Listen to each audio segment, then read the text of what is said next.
Alex Jones, and I'm here to tell you folks, the world has fallen. The fascist globalist overlords, oh, they're implementing the Great Reset. You don't believe me? I've seen the tapes. Watch it, folks. Watch as these pot-bellied Zoomer goblins work with the Illuminati to pit us against each other. I promise I'd be a good boy.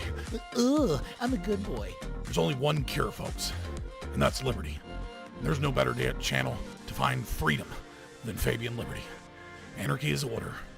Government is civil war. You're offensive. Police lives matter? We're just trying to do school. What? You guys have the same sticker the other. But this is our space. You're making the space uncomfortable. But you're white. You're fucking a white male! What is one way you combat racism? I don't root for white people on the sidewalk.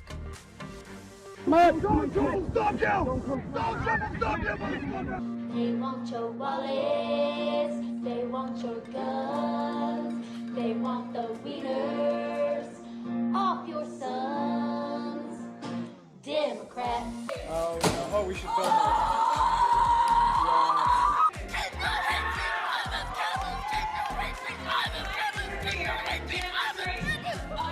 So let's say, for the sake of argument, that all of the water levels around the world rise by let's say 5 feet. You think that people aren't going to just sell their homes and move? Just one small problem. Sell their houses to who, Ben? Fucking Aquaman!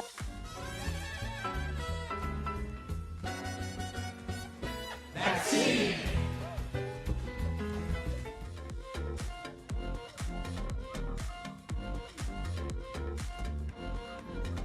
Children, they're spreading COVID throughout the population at higher numbers.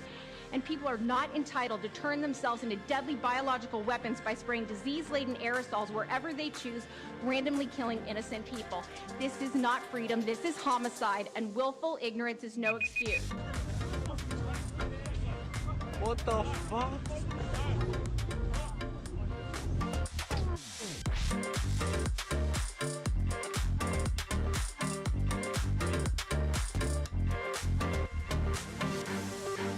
Highest margin of victory yet. It's really impressive. Though, I'm starting to think he might have had help from the Russians.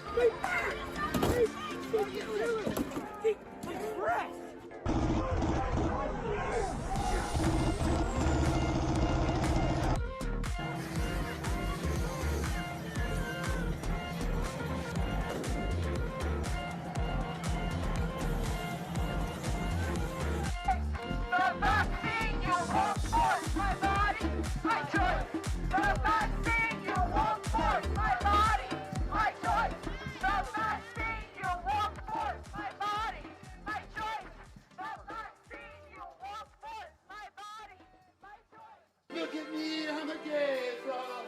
I'm so cool, I'm so neat. I'll never have children and I'm sterilized. But the media says I'm totally cool. I'm a gay frog, I'm a gay fish. It's so good, and I think my daddy atrazine.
Test.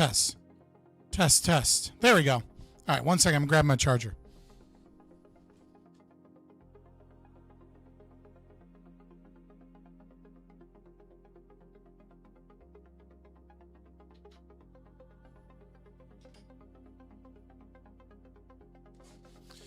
Hey, what's up, guys? I've been gone for a couple days. Obviously, I had the kids this weekend, and then Monday I was just like I was too beat. I don't know if you guys know this, but having an autistic toddler and another toddler, every now and then, completely and utterly fucking destroys your sleep cycle.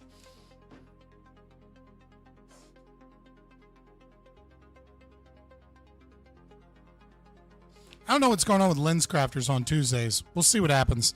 I'm going to try and... I kind of like the format, but for whatever reason, it has been popping off. So I'm kind of wondering if... that's something that I can, like, talk with Admiral Gibbs and iCal Rich about maybe turning into, like, a once-a-month thing on Tuesdays. Like, first of the month. And that way I can just stream on Wednesdays like today and on Thursdays. We'll see.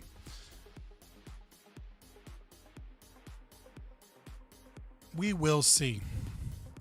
Just make sure my audio is... I had to do like a Windows update. So like whenever I like do Windows updates, my... There we go. That's working.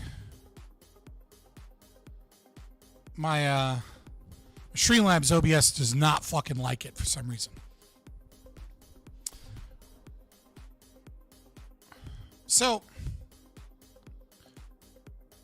I'm beginning to realize that there are like I'm one of the things that like you notice as you get old is that like you start to realize that there are like our experiences that like you have at your age that you realize that the new coming generation doesn't have.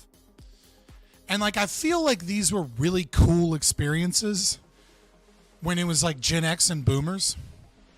You know what I mean? So let me turn this to live chat because I'm not seeing anything from you guys.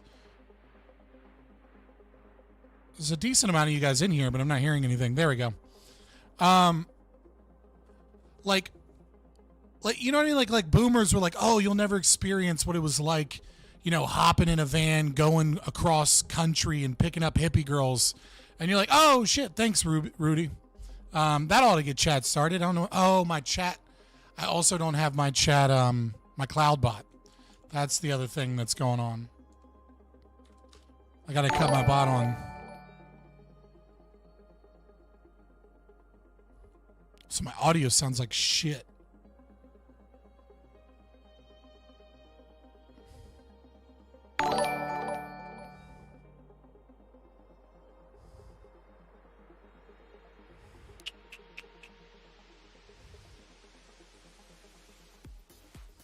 There we go. Cloudbot's back on.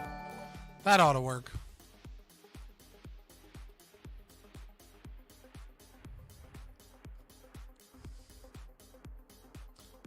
I'm so happy no Slope memberships. Dude, it's going to happen eventually.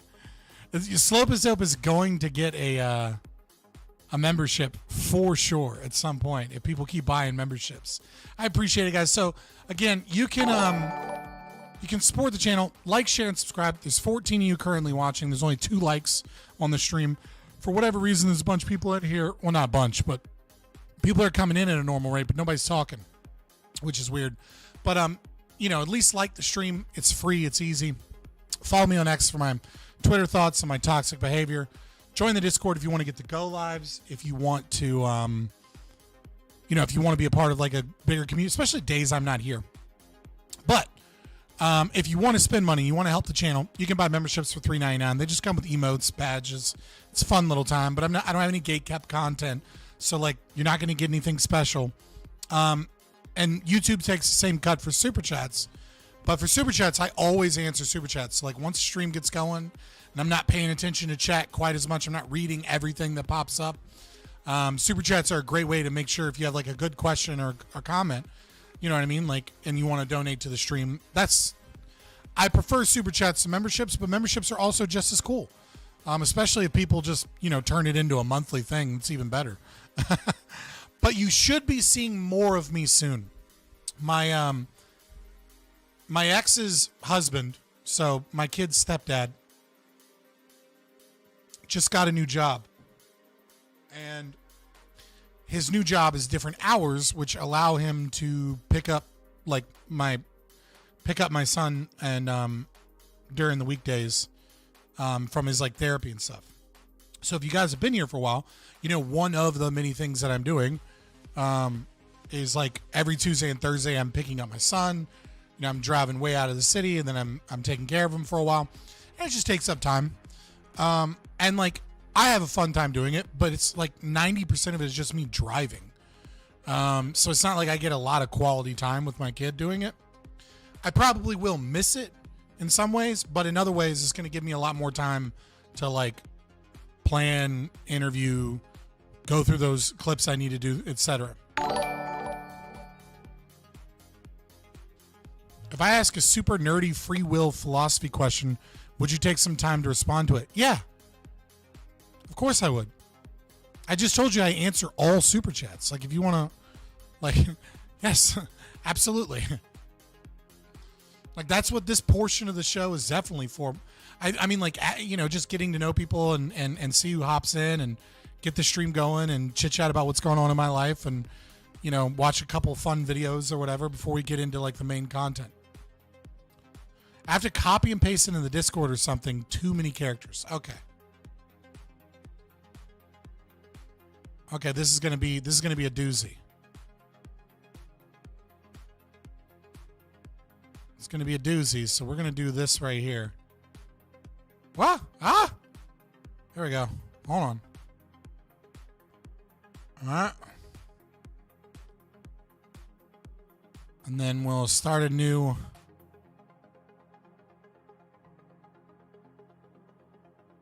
Oh, not open. Is this what I wanted?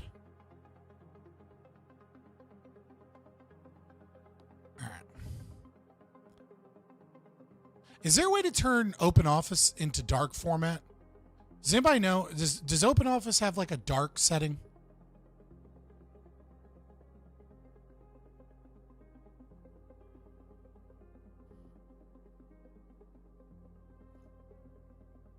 Is that a thing? Is there a dark setting for OpenOffice? I need to know.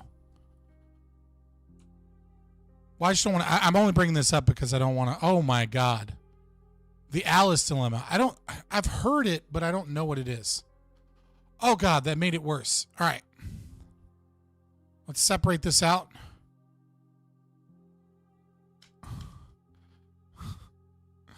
Dude really got his you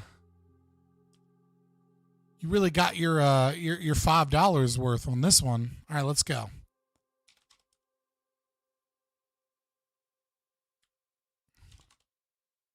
And then there's a premise 6. Why is there 6 premises to this? And then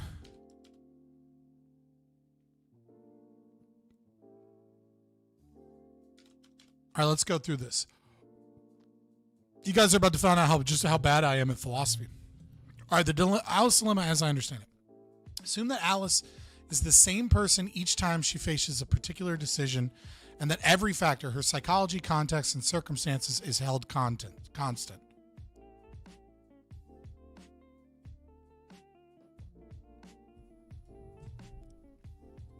Yeah, I was just wondering if there's like a dark setting. Hold on, before I even do this, I'm going to look this up. I'm going to grok this shit. Because Grok gives me better answers than Google, unfortunately.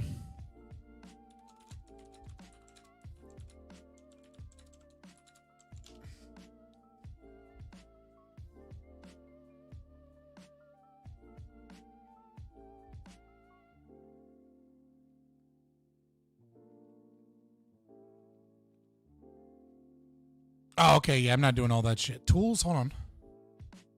Tools. Options.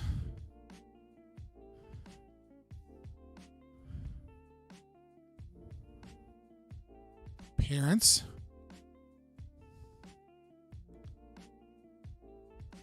Document background. Hold on, boys. Hold on, boys. We found, Grok gave me the cheat code. Grok gave me the cheat code to not fucking burn your eyeballs out, guys. Dude, Grok is so nice. All right. Yeah, at least this will keep it from fucking being like too. Yeah, I got there. application colors. Oh shit, there's another one. Okay, file. No, hold on. Tools, options.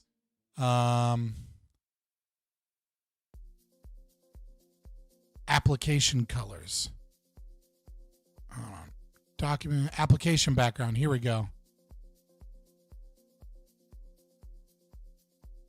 Oh no, I made it brighter. I fucked up, boys. Hold on. Tools, options, application background. Let's go fucking like dark gray. There we go. All right. Try unplugging it. Dog, that would destroy the stream. All right, hold on. So, assume that Alice is the same person each time she faces a particular decision. Let's go to the second page, and then let's go like this. All right. So, Alice is the same person each time she faces a particular decision. Okay? All other things being equal. If in identical conditions, Alice always makes the same decision, then her choice is fully fixed by those conditions. Yeah, that's determinism. Got it. If, however, Alice sometimes makes a different decision in exactly the same conditions, then nothing in those conditions accounts for the difference. Well, the problem is like, so like right off the bat, there's a big issue here, right? So objectivism, right? Like if we go to, I have notes, right? Like, hold on. Where is it? Is it under Fabian Liberty? Is it under debate info? What's this? No, that's not it. I should probably title that at some point. No, it's not there. Memes, tabletops around work info. Damn it, did I delete this? Oh, no, it is. I just haven't put it away yet. All right, so like, let's bring this one back up. All right, so like, objectivism's basic argument for free will, right? Existence exists. Everything that exists has a specific identity. And then consciousness is the faculty that perceives existence, right?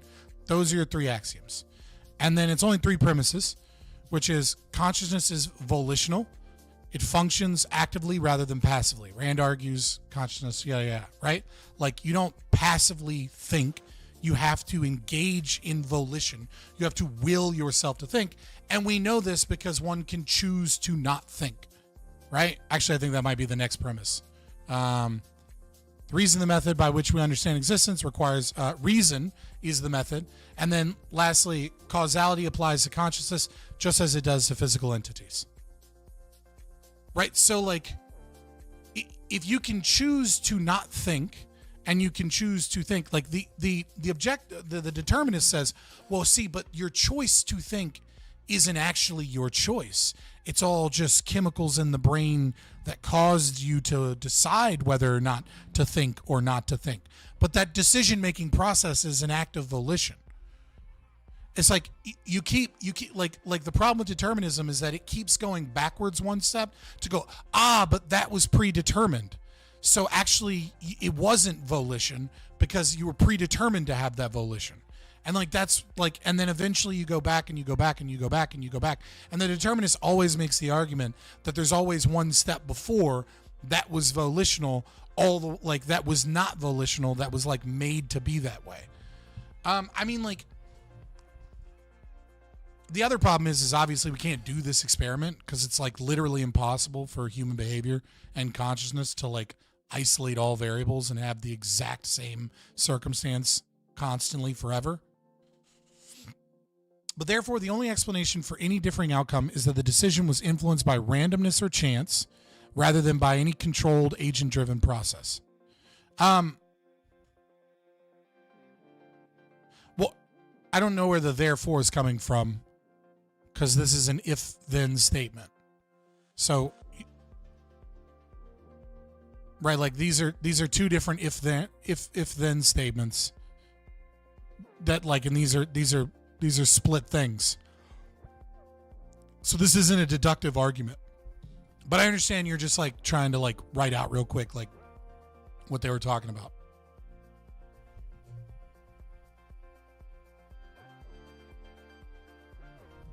But if a choice is made merely by luck, then it lacks the kind of controlled, responsible self-determination that we typically think of as free will. Consequently, either Alice's decision is entirely... Yeah, I mean, like, this is like... When you brought up the Alice dilemma, I was like, oh, I don't know this, but like, this is just... Like, you'll get this in like a philosophy 101 class, right? And then like they won't talk about objectivism. They'll talk about like Daniel Dennett's theory of like soft determinism, right? Which is like kind of what objectivism is, right? Which is that like, you know, under objectivist philosophy, you know, you are influenced by reality, and reality gives you your capacity, right? Like a bear could never think of a complex moral dilemma. Just like the same way that you or I couldn't just magically sprout wings and fly, right? Like nature gives us our capacity. It gives us our capacity for reason. And for some people, that capacity is higher than for other people. And it comes with trauma, and it comes with triggers, and it comes with certain biases, right? And then there's going to be thinking traps, and there's going to be all types of things that influence our decision, right? But all you need to know to believe in like free will over this, right, is that like obviously existence exists, duh, right? Everything that exists has a specific identity, duh, but then that consciousness is what perceives identity. It's what perceives existence, and it's how we know the world is through consciousness. And so the idea that consciousness is random, or that consciousness lacks volition, would mean that we are perceiving and discovering, and yet those perceptions and those discoveries are all actions of random chance.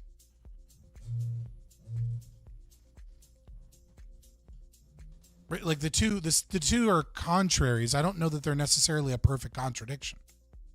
But it seems to be that like one is just positing without any evidence, right? That like, well, I would say they're both axioms. I don't think anyone's ever going to perfectly defeat determinism, right? Because the determinism is just like Christianity, right? It's not falsifiable, because in every instance where you go, well, look, I used my volition and my will.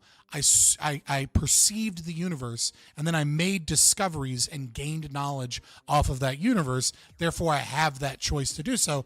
And in any moment, I can choose not to perceive. I can choose not to think, not to engage in reason. And then the determinist goes, yes, but all of that was predetermined by some other factor that we don't know about.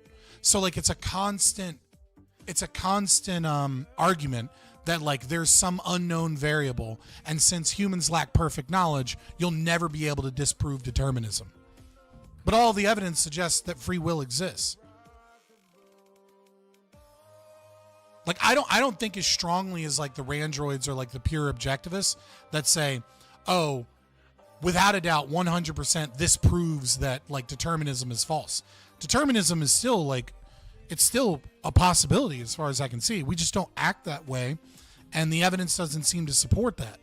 All the evidence supports is that we have volition, and that we engage in the world as if it is real, as if we have some will, and that nature provides capacity. And we can see the evolution of capacity to reason that allows an individual to perceive and understand the world, and then presumably act off of those perceptions and that knowledge. But I don't think either side, like the objectivists will say that this is like nail in the coffin, it's done. Like you could still make the determinist argument. I just think the determinist argument is like, it's like this non-falsifiable thing that like really doesn't get us anywhere or tell us anything. It is an interesting thought, but like some people really, really cling to it. Because the consequences of determinism, if you truly believe it, are that like there is no morality in the world. There is no such thing as a moral actor or moral decisions. Everything is thus permitted, and I can't be in any way, shape, or form individually responsible for any actions. Right? Like, I am not responsible if I rape children or commit a genocide or whatever. And it's like, so I'm very suspect of like determinists that show up. Right? Like I just like, I'm like, I don't know, man. Like, I got some issues with this kind of thing, you know? But hopefully that answers your question. You did indeed pay for it. It's quite churlish.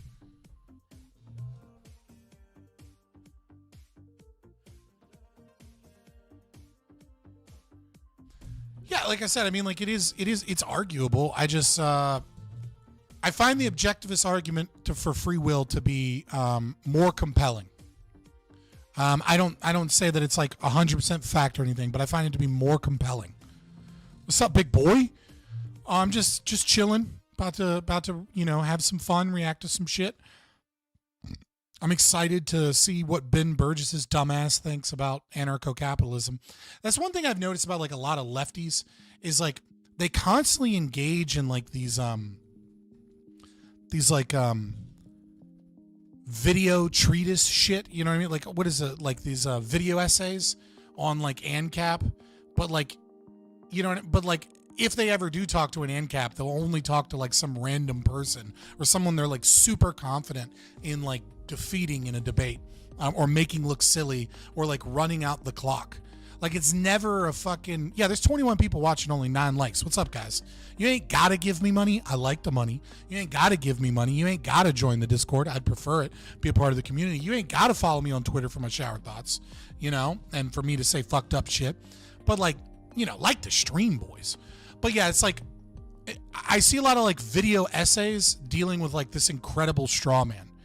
And it's really interesting too, because like even the video essays that I see are like not fucking a response to like an article or something. We'll see. What did Benjamin do?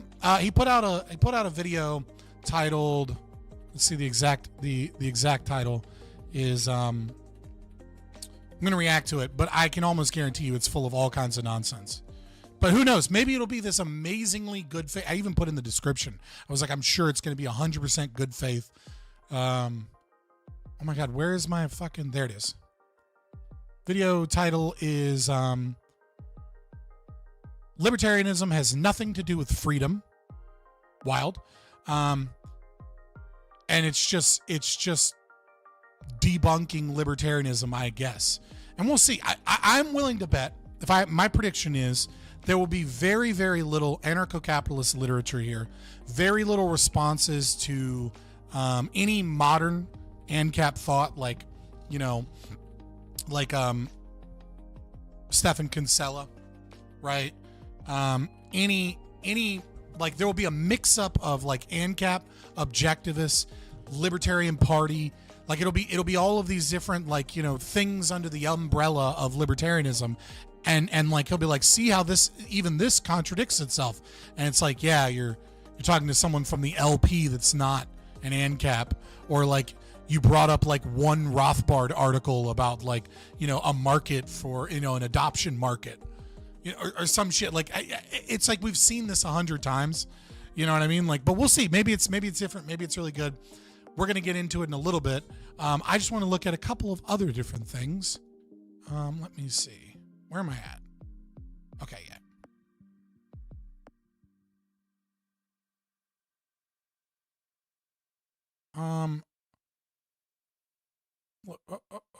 That's not what I wanted. Okay, so I just thought this shit was hilarious, so I wanted to share with you. Now, I showed you guys this clip from Clone Robotics the other day. Just a reminder of the clip. Okay, I showed you guys this clip, and it is super terrifying, right? It is a robotics company that's working with like AI and stuff to create like androids that are like have musculoskeletal systems that are like that have like are completely mimicking ours to the best of our ability. So they decided to throw it up on meat hooks, it looks like, and then just send electrostatic shit through it, and then play the creepiest message to be like, hey guys, check out what we're working on. Oh yeah. So I showed you this, a couple days ago. This is their own ad, by the way. Like, this isn't someone making a funny video making fun of them. This is where they're like, people will love this.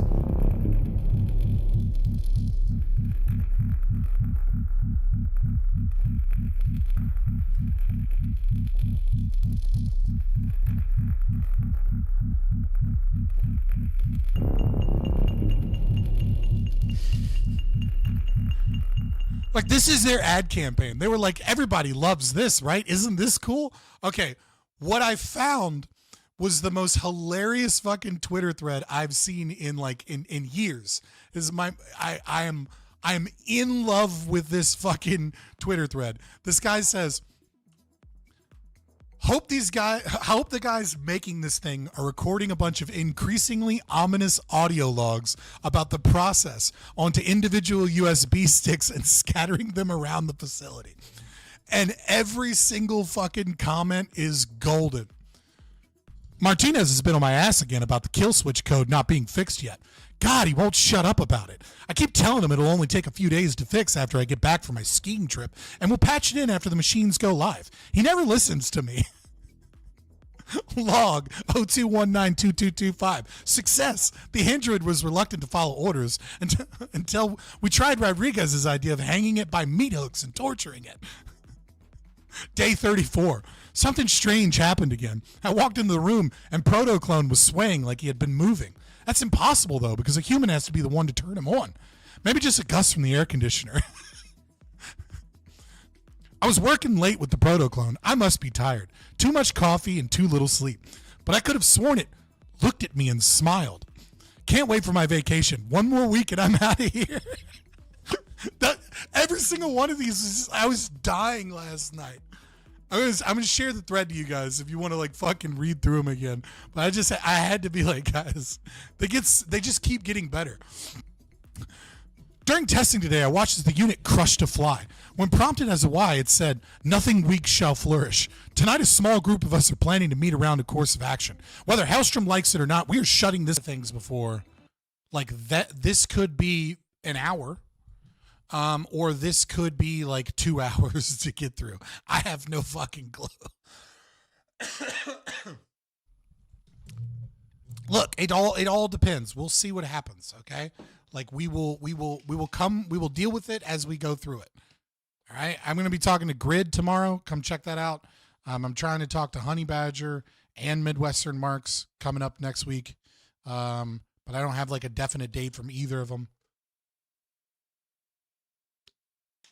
You know, if there are other people that you want me to talk to or think I should reach out to or DM, let me know. Chances are I've probably already DM'd them and they left me on red. You know, we'll see what happens. Oh, yeah, by the way, I need your guys' opinion on this. First of all, I share Twitter DMs. I don't give a fuck.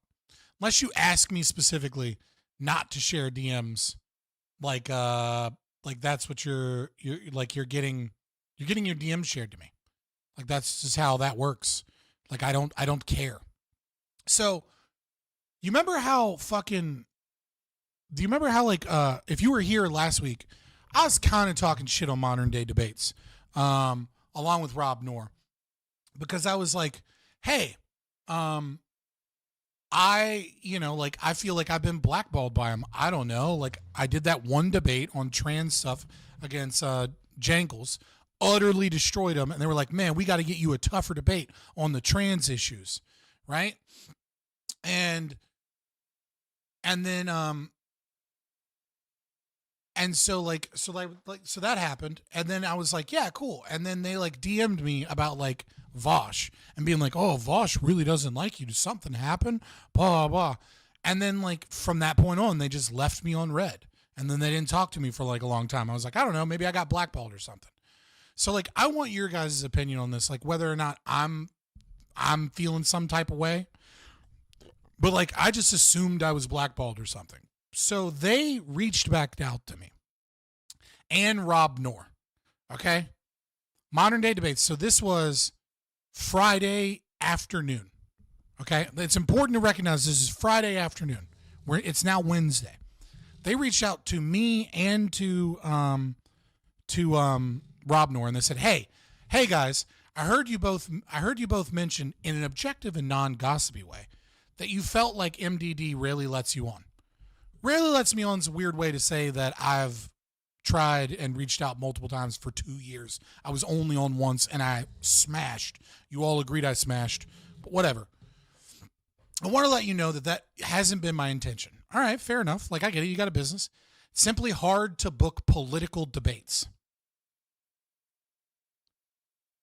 Well, that's like what you guys do is like political, religious, like vegan, like that's what you do, right? Basically, political debates don't do as well as religion or even science conspiracy topics. Debates on MDD, here's an example, right? And then they show a picture, government hoaxes, this is political, this is cultural stuff with one political commentary person. Trans stuff, again, this is politics and culture. I mean, I guess he's saying like this 23K doesn't, these are the bad ones, right? And then these are the really good ones, Christianity, Islam or Christianity. Yeah, like I get it. Okay, cool. So the religion ones do double as well as some of the political ones. This one, for example, did poorly. Okay. As you can tell, the religion debates, top row in the photo above, do way better than the political. Small part of this is because religion atheism guys have more followers on average, but most of the difference is because Modern Day Debates started with religion atheism as our flagship topic, and it still kind of is. Ipso facto, I can get you guys on, but it would have to be against a big-time lefty for the debate to not crash and burn. Anything below 10K views is kind of crash and burn for a channel with a sub count of our size. So I hear you guys aren't on. That's never been my intention. But like you don't have the clout unless it's a big lefty if you're doing politics. Okay. The only problem is that most big lefties just won't come out to debate anymore. Destiny's more picky and Vosh is basically retired. There are other big timers, but most are either wanting one, big money, or two, a big name opponent. Okay, so they have a hard time booking because they need the clout in the views, and then the left needs the clout in the views. And this is a really nice way of saying, hey guys, you're too small to be put on the channel. But it's never been my intention to not put you on the channel. It's just the business. So I'm like, okay, I guess that's cool. Like, I understand you guys don't like look for good debates. You look for views and clicks and clout. Is like a really, like, it seems like that's what I'm getting. I want your guys' opinion if I'm just being crazy, right? I could get you in a 2v2 for a controversial social issue like trans stuff. If you guys both agree on any of those topics, though, let me know. Well, you know what my trans stuff is because I did the dunk shit that destroyed Jangles, and then you wanted to give me another guy, and then kind of left me whatever. 2v2 for some reason helps debates perform better. Maybe the higher energy or the variety. I don't know. Yeah, panels are a little different. So then Rob Noor is like, hey, I'm working right now, so I'll respond later more fully. But just want to let you know, in no way am I upset or anything. No hard feelings whatsoever. Pussy. It's like, all right. I mean, like, sure, whatever. Because it's totally cool. I don't mind me being discussed when I'm not present if it's subjective. So you guys are cool. As I was told, you were only saying it matter-of-factly, and I get how it feels that way. So I'm now fully on the same page regarding it being objective and not negative. I mean, I felt some kind of way negative about it, but I'm trying to be objective and non-biased and just look at the situation.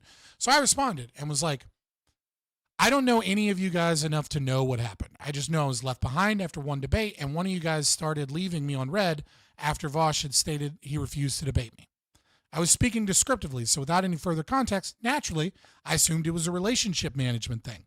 I definitely know booking is difficult, and to be fair, reading it, it seems like it's less of a relationship management thing and more of just like we have to meet certain numbers of clicks and views, and that requires that you have to be one of the big dumb conservatives that the big dumb lefties are willing to debate.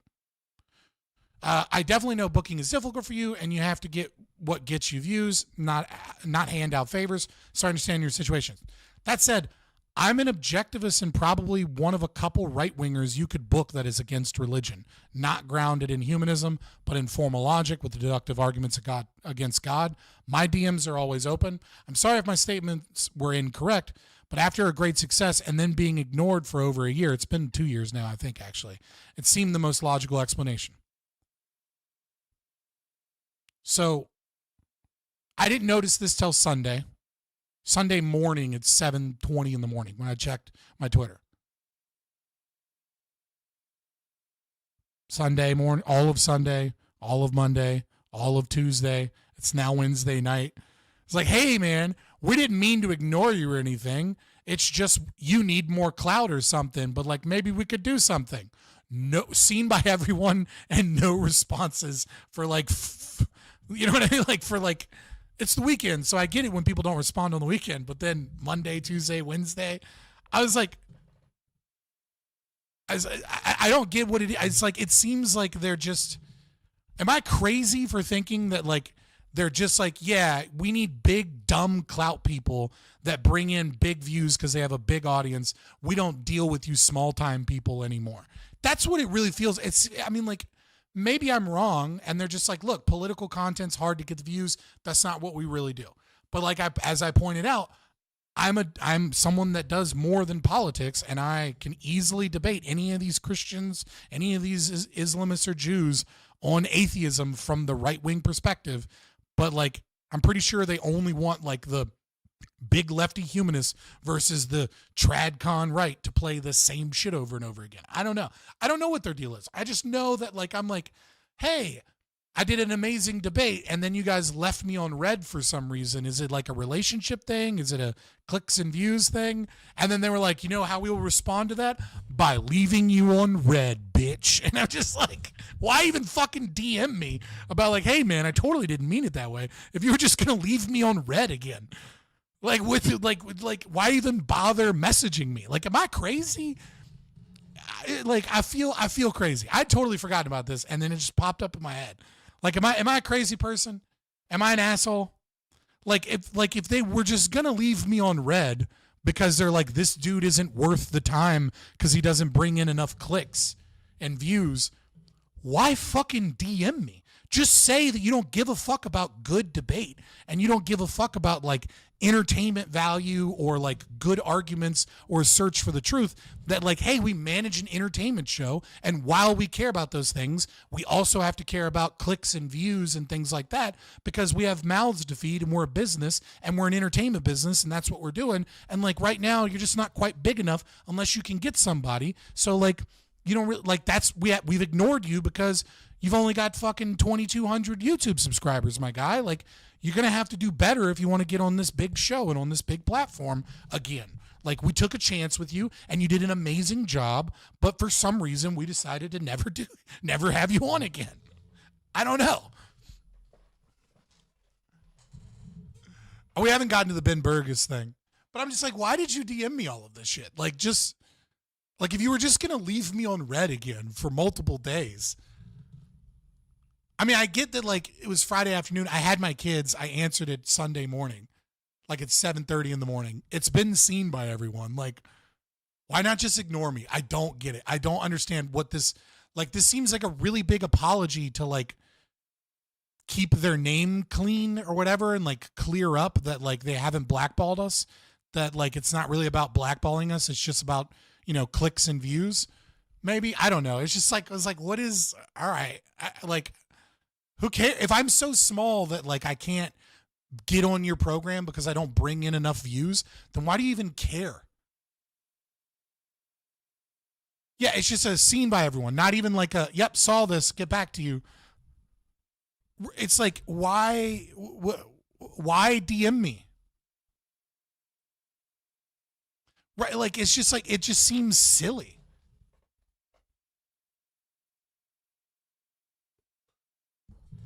Like, I don't know. I don't understand it. I don't like, if you guys want to keep, you know, like, I mean, like, I understand the business enough to know that if you bring on people that are like too high-minded, too bogged down in philosophy and stuff like that, that it kills your channel, right? Like, if you want to be a successful YouTuber, I can tell you this right now, you better make sure that your content doesn't appeal to people with an IQ above 115. If your content appeals to people to above 115 IQ people, and your content doesn't appeal to 100 and below, you have destroyed your chances of like long-term success without a huge uphill battle, right? Because like 67% of the entire population is going to be between 85 to 115 IQ, right? And then it's like, what is it, like, give or take, because like IQ isn't a perfect standard distribution.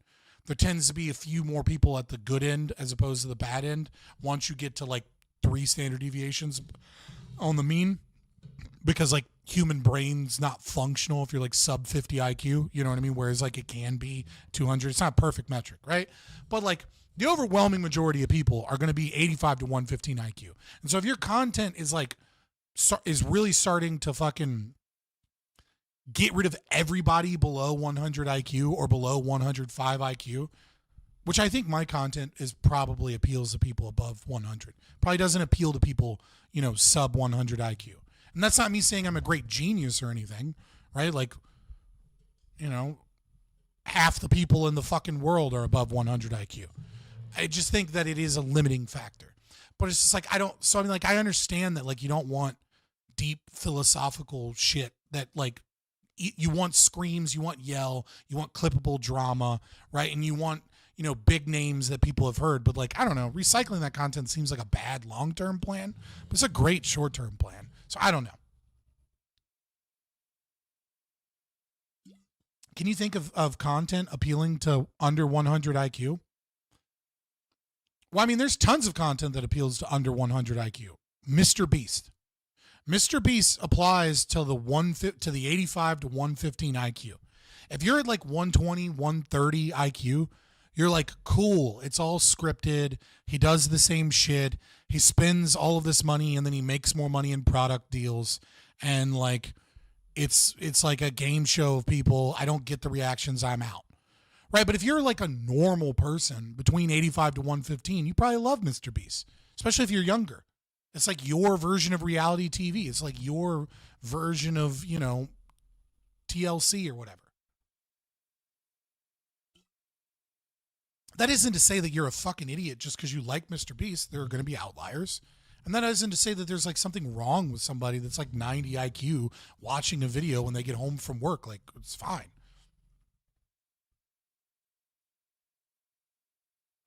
Used to watch Mr. Beast back when he was just an edgy pedo. I get it.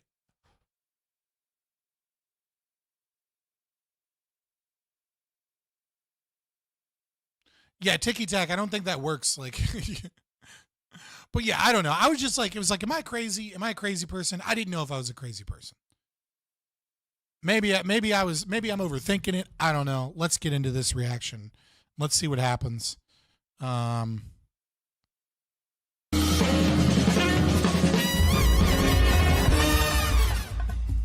Okay, so Can I just say, I want to start before he even says anything. If I knew nothing about Ben Burgis, which I don't know that much about him, I've seen a couple of things pop around, right? I know he's like a lefty, you know, dim sock leaning kind of guy that's supposed to be super smart and this great debater. But anytime I've ever seen him, he underperforms compared to the way people gaslight him up. I don't get it. But, you know, 30K subscribers, he's doing all right, you know? And that's just the give them arguments with Big Burgis, right? He's got other content and other channels and other places. So I'll say this. If I didn't know a single thing about him, when I had to make this, look, I'm not an artist, boys, okay? Like, pulling this up in Krita was rough. Like, can I just say that? Can I just say that, like, trying to clip this dude's fucking hair, everything I found from him that, like, had enough pixels to put onto a thumbnail, he was so fucking unkempt. It was just like, dude, can you put out one photo where your haircut is not so fucked up that I'm not, like, either clipping away your beard or clipping away, like, the wall behind, or clipping in the wall behind you? Like if this was all I knew about him, I would be like, fuck this guy. I bet this guy doesn't shower. Like, I don't know. I'm sure he does shower. I'm sure he's just got a bit of he's got curly hair or whatever, and he doesn't give a fuck. But dude, he was so mad at me.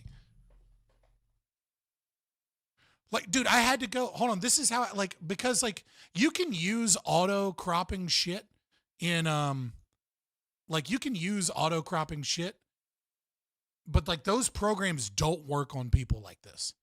Right? So anytime I find somebody that is, like, has this crazy fucking hairdo,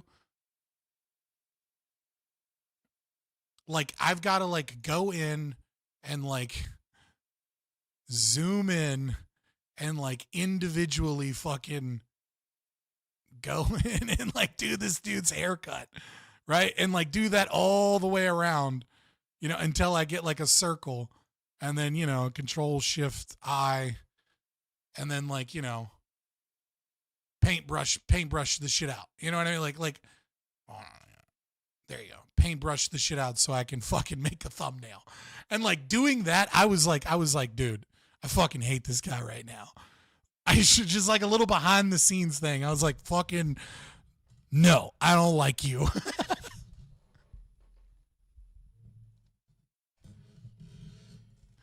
Copy and paste stock hair.png on his head. That'd be kind of funny. It's a civic duty to hate Ben Burgis. I don't know him well enough to hate him like that. I mean, to me, he's just another lefty in a sea of lefties that thinks they're smarter than they are. I wanted to talk a little bit about how I see the broader context of the debate that you're about to watch, both in terms of... okay, hold on. So he's reacting to a debate between people? Oh, no, he's literally just, like, referencing a couple of fucking tweets and articles? For a half a second, I had some level of respect for him. For a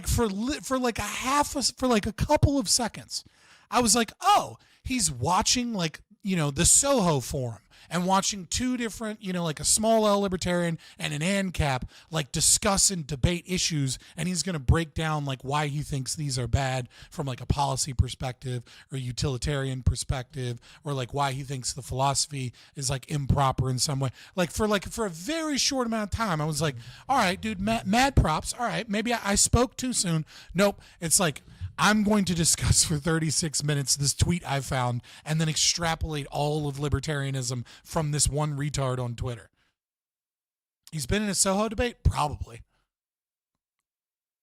Specific things that... Which, by the way, I cannot wait for the Soho Forum debate with Dave Smith on open versus closed borders so that I can shit on both of these people, because Dave's closed borders position is just paleo-con shit that isn't actually tied to any libertarian philosophy. And I hate fucking open borders libertarians that are just like, yeah, watch the whole society crumble, but I have some economic unit data that shows that it'll be good, actually.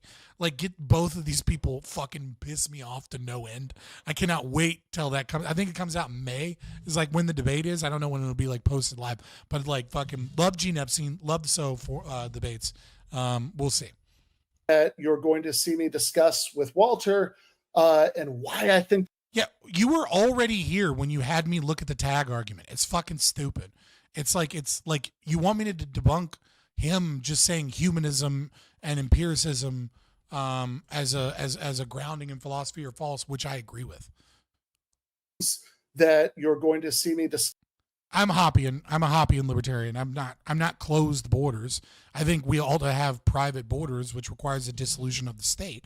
I think having an open border system with welfare and with, like, Civil Rights Act and, you know, all of these other programs as a form of forced integration, and that it's not making anything better. It's just a system for destruction of our culture and society so that we can allow large corporations to import people to fuck over our people and then utilize the power of the state against us. But they go, oh, but they're not aggressors. Therefore, it's like, yeah, the state is evil. We need to do what we can to make the state get closer and closer to libertarianism, and fucking mass open borders is not the fucking way to do it. That's my, there you go. There's my, I have videos on it. I have like old debate with Liquid Zulu. I want to debate him again on it, but you know, whatever. Discuss with Walter and why I think debates like this are worth doing, as absurd as some of the conversation can get. And tying into that, the biggest point I wanted to make tonight, which is about how I think leftists often respond to libertarians in ways that are unhelpful because we take too much of their framing on board. So the debate you're about to watch. Okay, so I'm about to watch him. I can almost guarantee you. I feel like what I'm about to do is I'm about to watch someone make a poor argument for libertarianism. With Walter Block, no, my conversation with Walter Block was on evictionism. So if you find, there's actually two videos. There's like a really, really, really old video where I did like a charity event and Walter Block showed up for a minute. But no, my like interview with Walter Block is on evictionism and abortion and departurism. Because he's the guy that made evictionism. No, I said Liquid Zulu. Helpful because we take too much of their framing on board. So the debate you're about to watch is a... Oh, hold on. Sorry, I got distracted. I can almost guarantee you that what I'm going to see is a libertarian make a poor argument, and then he's going to utilize that as a means of like deconstructing libertarian philosophy and like in the most bad faith way possible, and then explain how we shouldn't take any of the axioms that normal Americans kind of already take for granted from libertarians, and we should like attack them on some esoteric shit that like wouldn't fucking work on Twitter anyways. Follow-up to a written debate that played out in the pages of Marion West magazine. It started with an article that I read. Oh, he said debate with Walter. Did he? I don't fucking know. Did he debate Walter Block?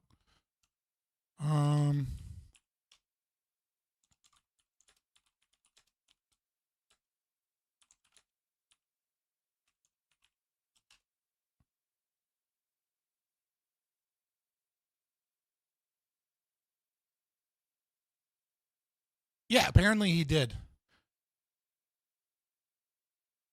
He did some online debate with him, and then he wrote an entire Substack about the debate, explaining the debate after the debate. Which is almost always proof that you lost the debate. Which is funny because Walter Block is like a fucking sweetheart. There's no part of him that's good at debating. Like if you talk to Walter Block, he's like such a like sweet grandpa. The shit he said that's pro-Israel is fucking monstrous. I kind of agree with Hoppa on most of it. I did a reaction to that as well. But like when you talk to him, like he just doesn't have the fire in him to like be good at debating. Wrote, we should have the graphic called "The Case for Democratic Socialism."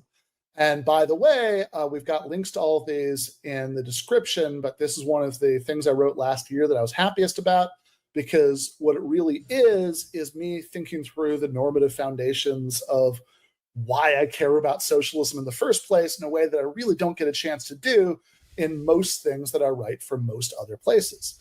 In the article, I argue that for socialism as a fulfillment of the basic values proclaimed by the revolutions at the end of the 18th century that gave birth. What the fuck is this? This is him just hawking an article about how he talks about how great socialism is to the modern world. You know, the American Revolution, the French Revolution, the Haitian Revolution, what Marxists call the bourgeois democratic revolutions. So in the original French, those values would be liberté, égalité. The values of the Haitian Revolution was kill whitey. What the fuck are you talking about? Like the Haitian, like you should, like, if you're trying to make a good case for socialist revolutions, maybe fucking leave the revolution in Haiti out of it, where they decided that they were going to kill every white person for the crime of being white, including the women and children. Like, maybe leave out literal genocides. Like as examples of those values going forward. I don't want any, like, even if I'm a normal person that like is okay with like some socialist policies, maybe not talk about the values of the Haitian the revolution. Like, what are you talking about? You're hawking your articles about how you like. Anyways, this is why libertarianism is dumb. But before we get to that, let me talk about how fucking much I have my masturbation in my room talking about how fucking awesome socialism is. What, dude? And fraternity, roughly freedom, equality, and social solidarity. Freedom and equality are not values of socialism first and foremost. They're pretend values of socialism. But again, what freedom and what equality are you talking about in literal race-based genocides? What in the fuck? Like this is like this is like saying Israel drops love bombs on Gaza for freedom and equality. Right? It's like, oh, it's like, and like that would be less offensive than what you're saying, because like at least Israel has like pretenses for war. Like obviously Haiti had pretenses for war. They didn't have pretenses for killing innocents, specifically targeting them. I do a pretty deep dive on all three in the essay, and I even recap a little bit of it in the recorded debate, so I'm going to try not to repeat too much of what I say there here, but I'll just say... Why were you repeating it here if the video is libertarianism has nothing to do with freedom, and you're like talking about conversations of libertarianism, and now you're just talking about like an article you wrote about why democratic socialism is the natural consequence of revolutions, which, by the way, no, it's not. Democratic socialism is not the natural fucking extension of the values of Marxist revolutions. Like, Marxist revolutions are about class consciousness and about forced equity amongst all individuals and about the workers owning the means of production. Like, I mean, sure, you can say certain revolutions, you know what I mean? Like, if you're talking about the social movement, but unless you believe that democratic socialism is the means by which we eventually dissolve the nation state and get rid of all of the, the state-based democratic nations, and then bring about real communism, then that's not the fucking natural conclusion of Marxist revolutions, because you've stepped away from Marxism. Like, what are you even fucking talking about? A couple of things about it. Certainly the equality part is easy enough to see in an era where the gap between the super rich and the rest of us has metastasized to a level that would have been genuinely unimaginable when our parents were the age of... Yeah, dude, that's called capitalism. Okay? You fucking numbnuts. Like, let me just explain one fucking thing, okay? Here it is. All right, here you go. So here's the TV. In 1997, Fujitsu made a flat screen TV that was 40 pounds. It was a 720p flat screen TV. Actually, it was a 480p, excuse me. 480p, 40-pound flat screen TV. And depending upon where you were, it cost you somewhere between $17,500 or $20,000. I can literally go to Walmart and get a 1080p 40-inch, and by the way, it was a 42-inch TV. I can get a 40-inch, I just looked this up the other day, for $124.99. It's a Hisense.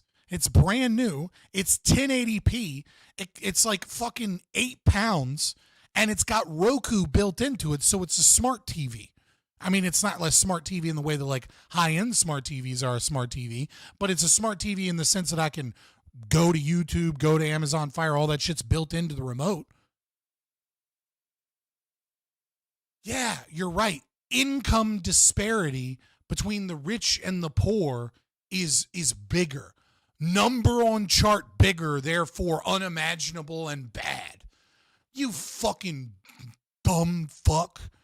Like, yeah, number bigger, Gini coefficient go up. That's what he's talking about, right? Income inequality, Gini coefficient.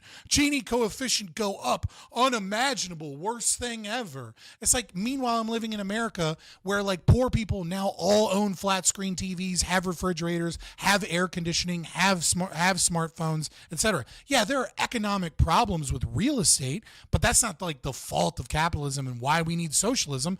Those things are caused by fucking socialism. Like the reason the poor are doing bad is because their rent has like quadrupled. Well, what's causing the fucking rent? Oh, I don't know. Socialist regulations and fucking quantitative easing where like property was bought up. All of the things that cause asset inflation that make the rich richer and keep the poor poor. All of the things that we're talking about that are severely socialist are the things that are fucking over the poor people. The things that have been relatively left alone that are capitalist, things like smart TVs, have gone from $20,000 for 42-inch 40-pound 480p TV to $124.99 for a 40-inch 1080 smart TV that's like 8 pounds. What the fuck are you talking about, dude? Number go up on chart. Like, that's not a meaningful metric. Like the idea of income inequality and because like some rich people have money is somehow a metric of how things have gotten so bad. It's like, no, rent prices are a fucking problem, numbnuts. The difficulty in buying a home is a problem, numbnuts. The labor market has issues. Some of that's capitalism, but most of that's fucking socialism. What are you talking about? Is that we are now. I just wrote an article for Unheard about how absurd I think it is that we call super rich people in Russia oligarchs, but we don't use the same word for the ultra rich in.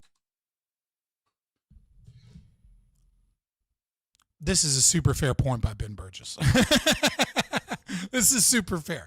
Okay. The fact that we don't call billionaires oligarchs, like we have Elon Musk, like you can like him as an oligarch. You can think oligarchy, having people that are smart at the top that have proven their success is like a good thing. And in fact, I think it is a good thing when merit is above democracy. But the idea that you would be like, oh, it's, you know, the Russian people that are oligarchs, but like the billionaires over here aren't, these people are just as fucking crooked. That doesn't mean that every rich person is a fucking oligarch. Okay? But like, yeah, Bezos, yeah, that's like he has contracts with the CIA and like NHS and a whole bunch of other government stuff for like Amazon cloud services. Like the government has created a monopsony and then utilizes tax-paying dollars and then has like specific regulations that protect giant companies like this. One of them, weirdly enough, being the post office existence is part of the reason that he's so protected.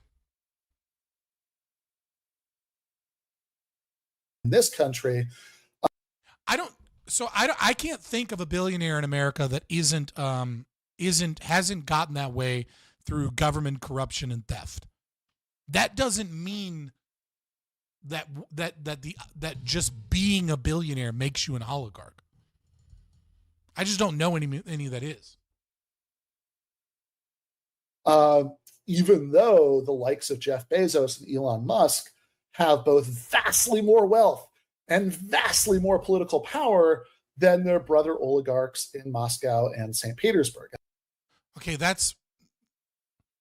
I don't know what you mean by vastly more power. They have more regulation and they steal more. Like, it is correct that because our economy is stronger, that people like Jeff Bezos and Elon Musk are able to do more with their money. But that's because our economy is stronger.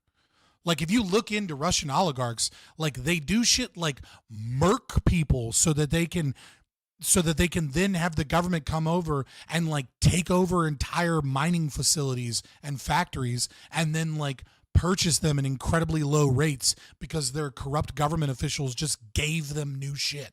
Like the level of corruption and the level of political control that Russian oligarchs have in Russia is greater than American billionaires have in America. That doesn't mean that the billionaires are in America that are utilizing state power as a means of maintaining their own wealth and power isn't somehow bad. I agree that you can call them oligarchs, but this idea that like the American ones also, by the way, why is it always it's very interesting to me that the left looks at people who do billionaires who do things, right? Jeff Bezos built Amazon. Elon Musk built Tesla and SpaceX. These guys are the evil right-wing bastards that we have to talk about and we have to bring up. But the people that are inexplicably billionaires from like hedge fund management companies or, you know, Soros for, you know, utilize something, you know, being in charge of and funding and getting return on investment on non-governmental organizations, like the people that are really, really deep with the swamp and like tend to lean, you know, more left wing and be more socialist. Oh, we never talk about them as oligarchs. We're crazy conspiracy theorists if we bring up George Soros, but like, let's talk about Elon Musk and Jeff Bezos some more, despite the fact that Jeff Bezos is, you know, a neoliberal. But like, it's just very interesting that the people that do things and create things are the real evil oligarch billionaires, right? Because they utilize state power and they lobby for regulations that are in their interest, which I agree is bad. But like the multitude of multimillionaires that, you know, engage in insider trading or use US aid and tax money to fund their fucking dumb pet projects in NGOs and, you know, engage in shit like we're not going to talk about the Biden crime family and Metabiota or, you know, Black and Vetch, government contractors that are building shit for the left and for the right, like why is it always the public persona of Jeff Bezos and Elon Musk? It's just a very interesting that we always key in and target on those people.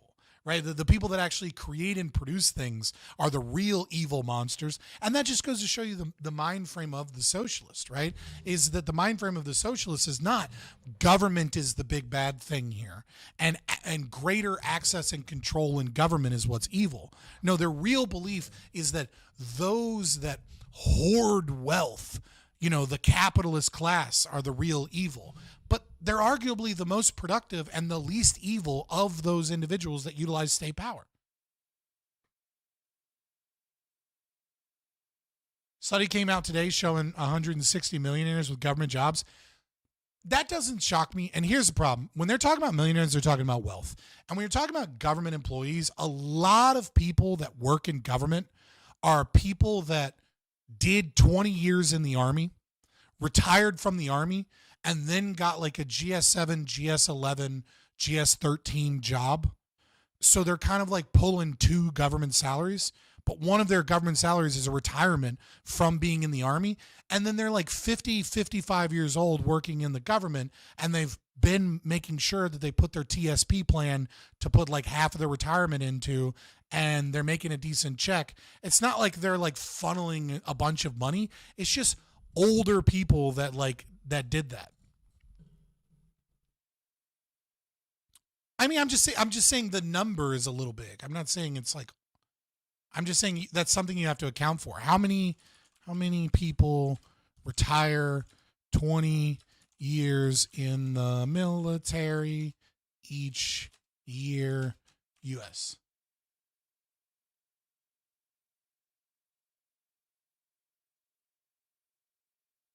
Okay, so 200,000 people leave the military each year. But let me see if Grok can give me an estimation on instead of fucking Google. Because fucking Google sucks. So it looks like the estimate that Grok gives is about 11,000 people every year, right? About 11,000 people every year are retiring after 20 years service or more from the military and getting like a decent check, right? And so like if you do that by like a 10-year stretch, that's like 100 and it's 110,000 people right there.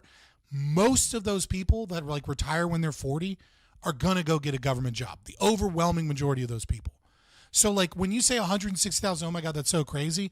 Like I'm telling you, like a good 80,000 at least, a good half of those at least are literally just people that did 20 years in the Army, got a government job, and like made sure that they saved their money. And like by the time if you make decent money, by the time you're in your 40s and 50s, you should be a millionaire. That doesn't mean you should be absurdly wealthy. It just means like if you're making like 60, 70K a year and like you got a house and you're good and you're comfortable and now you're in like your 30s and you're just putting money into retirement, by the time you get to your 50s, you should be a millionaire. That doesn't mean you're actually super wealthy. It just means that, especially if they're tracking their home property value as wealth that they owe. Yeah, like it's like when you look at millionaires, there's this conception of like, oh, these are the rich, wealthy people fucking me over. But like 90% of that is just, this is what happens when people age.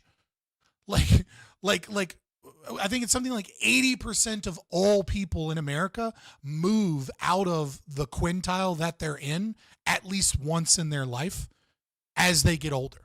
So if you're in the bottom 20%, like 80% of those people will become middle class or potentially millionaires. Again, it's not that it's like saying the government employees 160. It's literally just big number bad and like not actually understanding the data.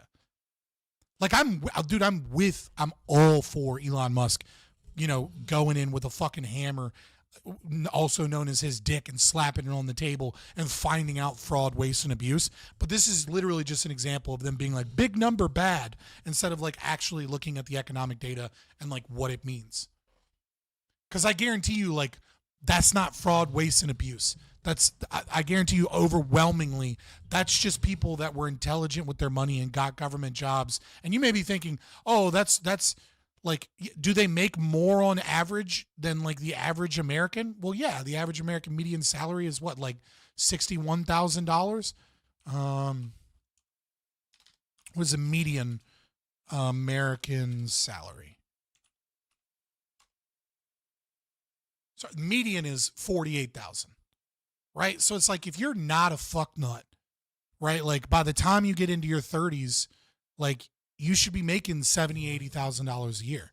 If you went to college, got a useful degree, you're gonna be making 70, 80 grand. Not six figures, but good money. And if you put that money in a house and you save it and you're smart with it, you'll be a millionaire by the time you get older. Like by the time you get into your 50s, you will be a millionaire. It's just not that crazy to be like millionaire, especially in this fucking inflation. Millionaire just isn't that impressive anymore. 30 years ago, a millionaire was an impressive amount of money. Now it just means that you're old and you're ready to retire. I mean, think about it. Like to live comfortably in retirement, you might need $70,000, $80,000 a year. Well, is your retirement only going to be 10 years? Because if that's the case, you're going to be down to $200,000.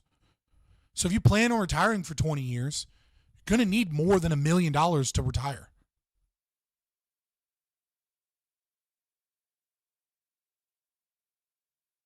I mean, if you make over $100K a year, you are absolutely, and you continue to make that money and you're not dumb with your money at all, you will absolutely be a millionaire by the time you're like 45, without a doubt.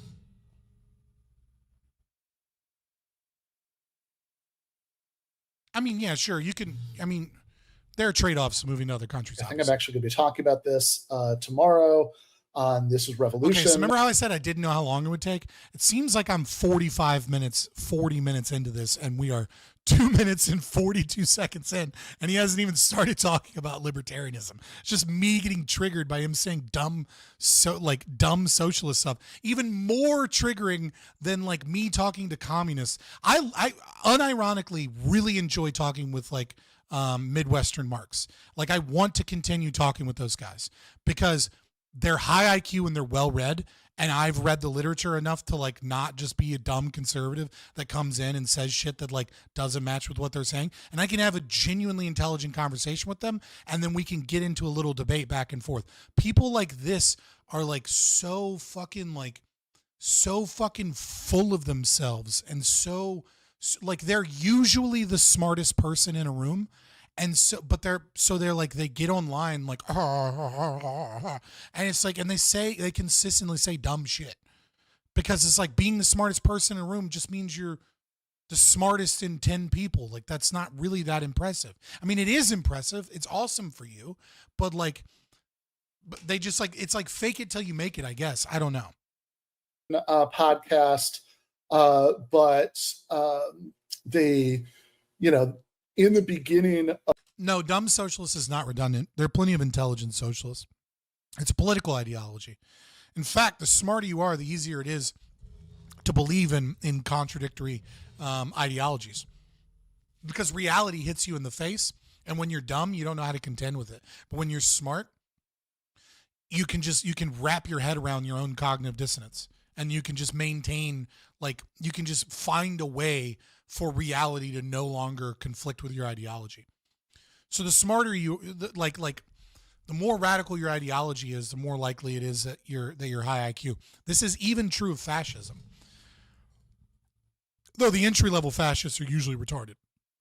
Of that article in Unheard, I quote my good friend Rob Larson's book, Mastering the Universe, where he talks about Russian billionaire Farkhad Akhmedov.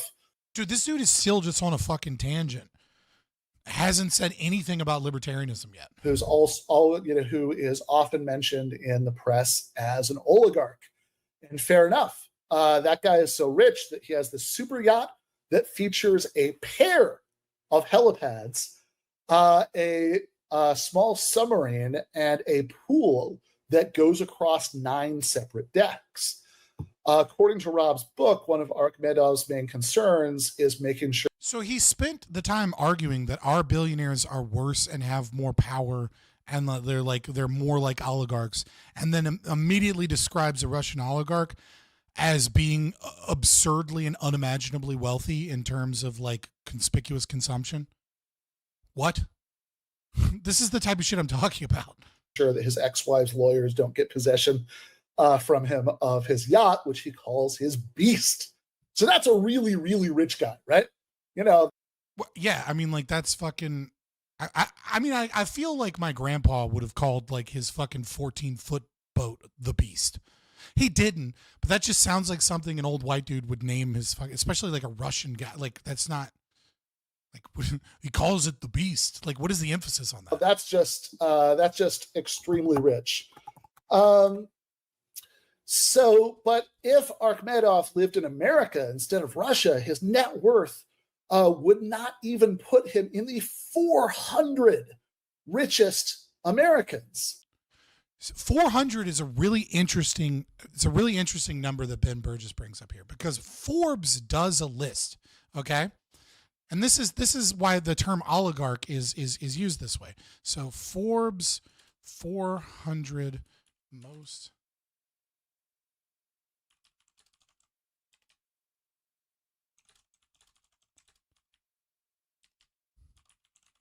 There's a wonderful article.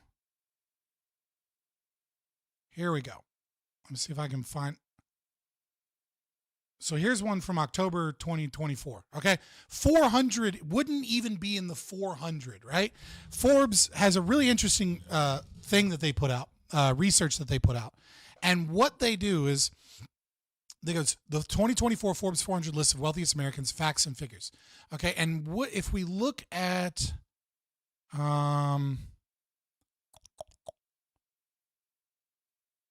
where are we going?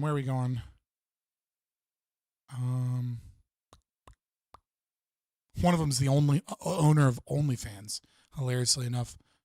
Here we go. So Forbes once again assess everyone on the list a self-made score from 1 to 10, with 10 being true rags to riches stories.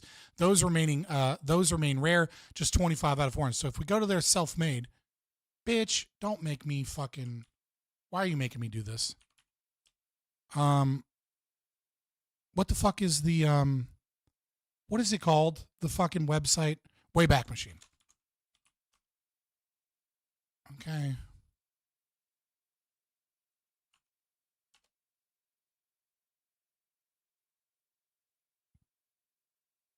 All right, and we just grab this one. Whatever, we'll just grab any random one. Okay, now, in this, oh my God, why did I get a bad copy? Or whatever. A dozen lessees received a 6, right? So here you go. So this is a score of 1 to 10 on like where the wealth came from. What is happening? Fuck off. Wayback Machine didn't like that one. Whatever, we'll grab this one. There we go. Okay, so this is our list of 1 to 10. So 1 inherited a fortune but not working to increase it. Okay, so that's like a true fucking aristocracy. What is happening on Wayback Machine? Why is the Wayback Machine giving me the same fucking pop-ups that Forbes has? 2, inherited fortune has a role in managing it. 3, inherited fortune and help to increasing it marginally. 4, inherited fortune increasing it in a meaningful way. 5, inherited small or medium-sized business and made it into a 10-digit fortune. 6, hired hand who didn't create the business.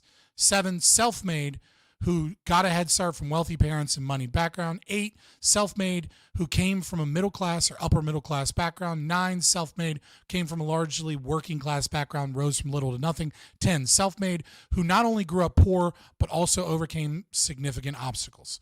Okay, so that's kind of how they scored. And a dozen of the people in dozen lessees got a 6 of the top 400 wealthiest people. Hired hand who didn't create the business.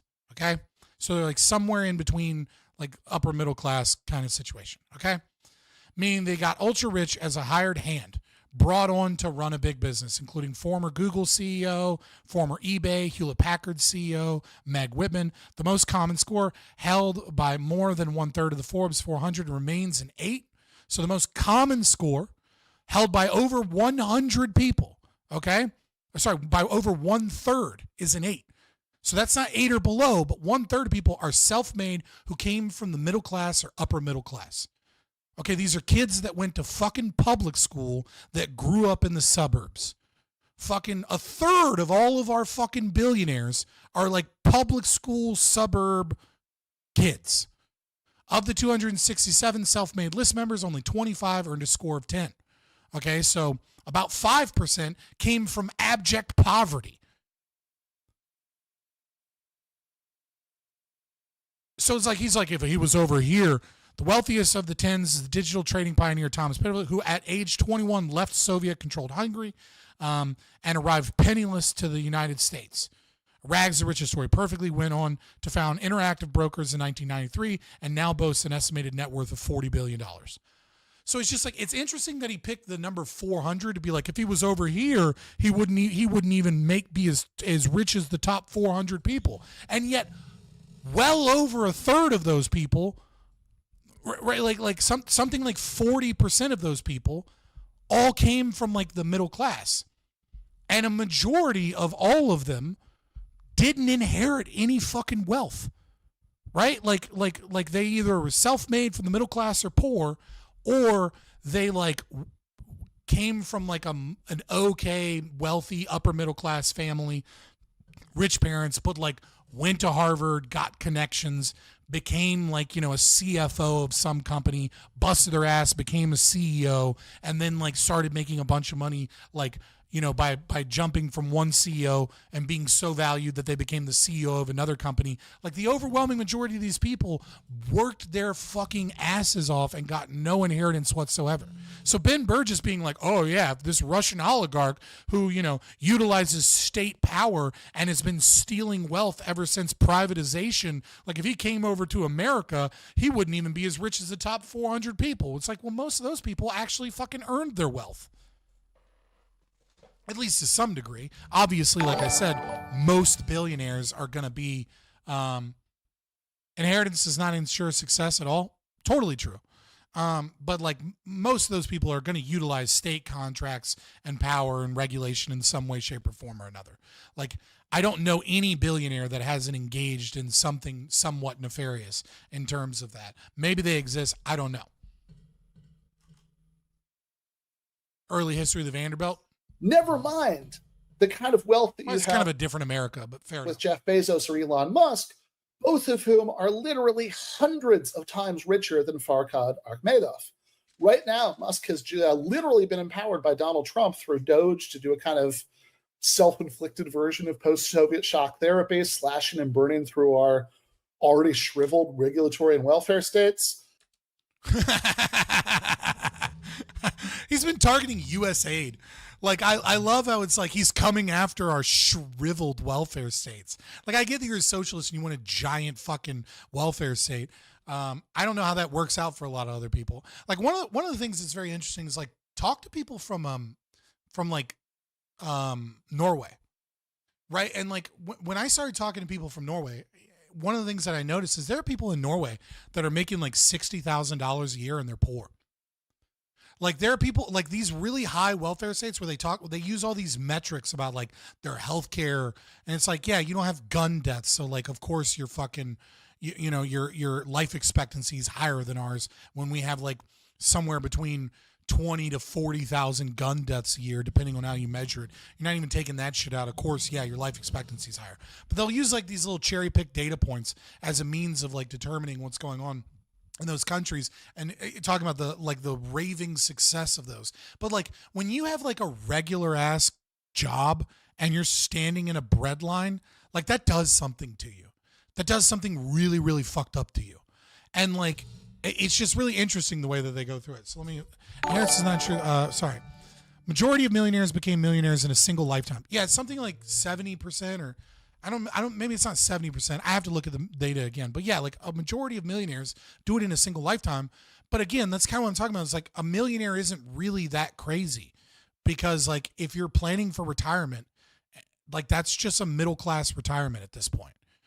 But it seems so unimaginably wealthy to people in their 20s and their 30s that are struggling to think of like $1 million. But it's like, if you go and you get a home and you buy off a home, well, in this current housing market, boom, there's 400 fucking K right there. There's $400,000 of wealth. It's just owning a home and buying and like paying off your mortgage. Okay, so if you combine that with a retirement that's going to last you more than 10 years because you needed to, and medical expenses, etc., yeah, you have to be a millionaire just to retire.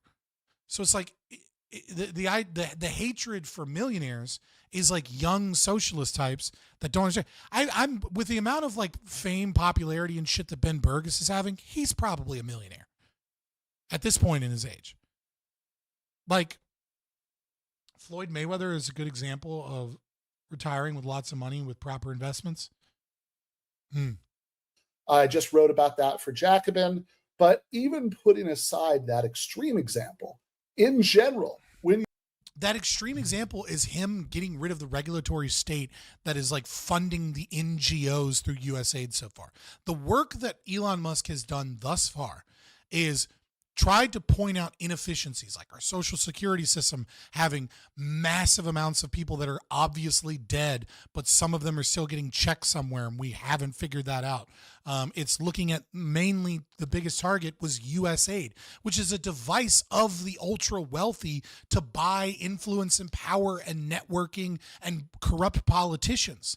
Like the very thing that he's going after and attempting to gut is the very thing that you're talking about. But you love political corruption, Ben Burgis. You love utilizing corrupt politicians and billionaires that utilize things so long as they say the nice words and say that they're socialists and put on paper in their tax documents that their businesses are actually philanthropy and that they're designed to get the right people elected. Why is it that so many of these billionaires love Democrats? Why is it that Wall Street overwhelmingly favors the left? Why is it that billionaires overwhelmingly favor the left? It's because you guys are pro-regulation and pro-welfare state, and both of these things seek to price out competition in the market and make it more socialist, which in and of itself means more corruption and more billionaires and more people hoarding their wealth. The billionaires don't care if they lose 10% of their net worth. If the way that they lose that 10% is that they're lauded as a hero, they're told how amazing and wonderful they are, and it prices out all of their potential competition because they have unimaginable amounts of wealth. And so they spend that money to maintain their wealth by instead of growing and spending that money to grow their business in a competitive market and constantly stay up to date by making prices cheaper, making products higher quality, hiring more people in the labor market. Instead of spending money on that, they spend money on corruption and politicians and ways in which they can be told that they're a good person so that they can maintain their own wealth and power. And it is directly fucking over the American people. What we need is competition. What we need is capitalism. And when you have true competition and capitalism, a lot of these fucking billionaires are going to go away because the market doesn't create monopolies. The state does. You have this absurd level of wealth inequality. The idea that you're going to have meaningful political equality is, it's a bad joke. If a worker from one of Jeff Bezos' warehouses calls her senator, she's going to be lucky to have a long conversation with an intern. Yeah, I mean, obviously wealthy people have more political power, duh. But that doesn't mean that welfare is going to give them more. That doesn't mean socialism and welfare is going to give them more political power. It's going to give them less political power, you fucking numbnuts. Like, the fact that you get a more money on your EBT card isn't going to give fucking the normal people more political power. Just because you grow the state and then you ostensibly just kind of make this bullshit claim that the democratic state is actually doing the will of the people, which it's not fucking doing, as we all know. If the Republicans just got out of the way and the neoliberals just got out of the way, government wouldn't magically work for the will of the people.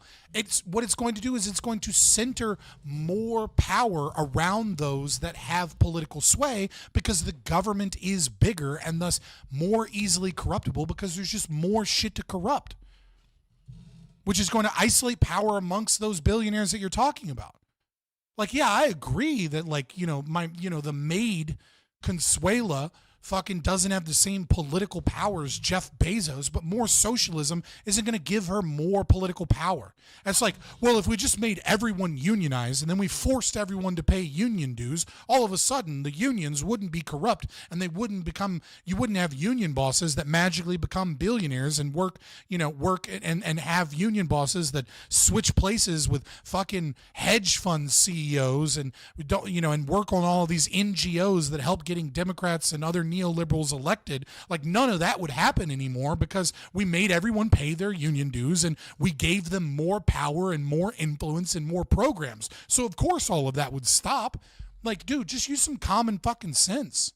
I guarantee you that if Bezos calls, he gets to talk to the senator. Also, I just want to point out that we're almost at the 5-minute mark on a 35-minute video, and he hasn't mentioned libertarianism fucking once. On a video titled "Libertarianism Has Nothing to Do with Freedom," he hasn't even broached the topic of libertarianism. He's just poisoned the well with, like, why capitalism bad and socialism good with horrendous arguments. So that's the equality piece of this. And social solidarity, I think, is also pretty obvious. It's certainly vivid to me, since I divide my time between Rosarito and Los Angeles. And in LA, like other major cities, it's often hard to even take your dog on a walk without having to steer past people sleeping in the streets. And look, when I go to the socialist areas with a lot of socialism, the community is destroyed. Therefore, we need more socialism to create social solidarity. Where are you getting with this argument, my guy? Because right now, it sounds like your brain is broken. I'm a well-socialized citizen of a grotesquely inegalitarian society, so that's exactly what I do. It's what we all do. But I'm inclined to think that in a more materially equal and decent future where we didn't all have those ingrained habits, if you were out and about and you saw someone sleeping above a grate or on a park bench, you'd see it as a crisis, as an emergency. When we get the socialism of the massive socialist state, all of a sudden people will be good. All of a sudden people will deeply care and think that it's a crisis that we have all of this poverty. But meanwhile, all the places that have more socialism have more income inequality in those areas and have less social solidarity. Therefore, that's why we need socialism to fix this. Like, my guy, you're not even making a good argument in a vacuum without a debate opponent. Like, you're just like, he's thinking out loud and like he's contradicting himself to an extreme degree. And then he's just like, but in the future, I would like to think that this would happen. Yeah, I'd like to think that in the future there'd be more fucking compassionate people. I'd like to think that in the future people would see homelessness as a genuine crisis of their community and would want to help out their fellow man, so long as it's not a self-sacrifice in such a way that it harms them, but rather they can build value and create wealth in the community. But like shit in one hand and pray in the other and see which one gets filled first. Agency. Your thought would be, my God, what can I do to help this person? The same way it would be if you saw somebody having a heart attack in the middle of the street. Dude, this is such fucking bullshit. And you know how you know it's bullshit? This is all you need to know about how bullshit that is. Under China, right? When you had when they had the one-child policy, okay? Mothers and fathers and people all in China would go to markets and there would be crying babies sitting at the market where they had been abandoned, and they would leave them there and pretend like they didn't exist until they starved to death and died from malnutrition and lack of being taken care of. The entire town would go in and would collectively ignore babies as they screamed for their mother, screamed for attention, screamed for food, and then they would die. Socialism isn't going to just magically fucking make everybody care about poverty. That's retarded. And we have evidence to the contrary. Now, maybe the Chinese people are uniquely fucked up psychopaths. I don't want to make that argument. That sounds kind of racist against Asians. But maybe Ben Burgis is of the opinion that that didn't work in China because Chinese people are all monstrous sociopaths and we should get rid of them in our society for socialism to work. But I'm not making that argument. That just seems to be the logical conclusion of what Ben Burgis is thinking. I don't know. Maybe there's some other third factor I'm not considering. Yeah, Yoshi, that fucking happened. That's why when they reversed the one-child policy, the birth rates didn't go up. Because they had an entire culture of people that have been socially conditioned to think that like mothers were like evil, to think that like having children was like a blight on the society because like they were unproductive members of society. Like they're doing everything they can to try and push back against that thing. Now, China has so many people in it that it's not in a population crisis, but China's in the same situation we are, where the elderly are getting old and need to be taken care of, and there's not enough young people being born in order to replace them in labor market, in order to be able to fund the government welfare programs to take care of them. This is why we import labor from the third world instead of just like, having a market and like figuring that out on its own. We do what we can to incentivize them with people's taxes so that we can make them taxpayers over here so that they can pay for our welfare system that's crumbling.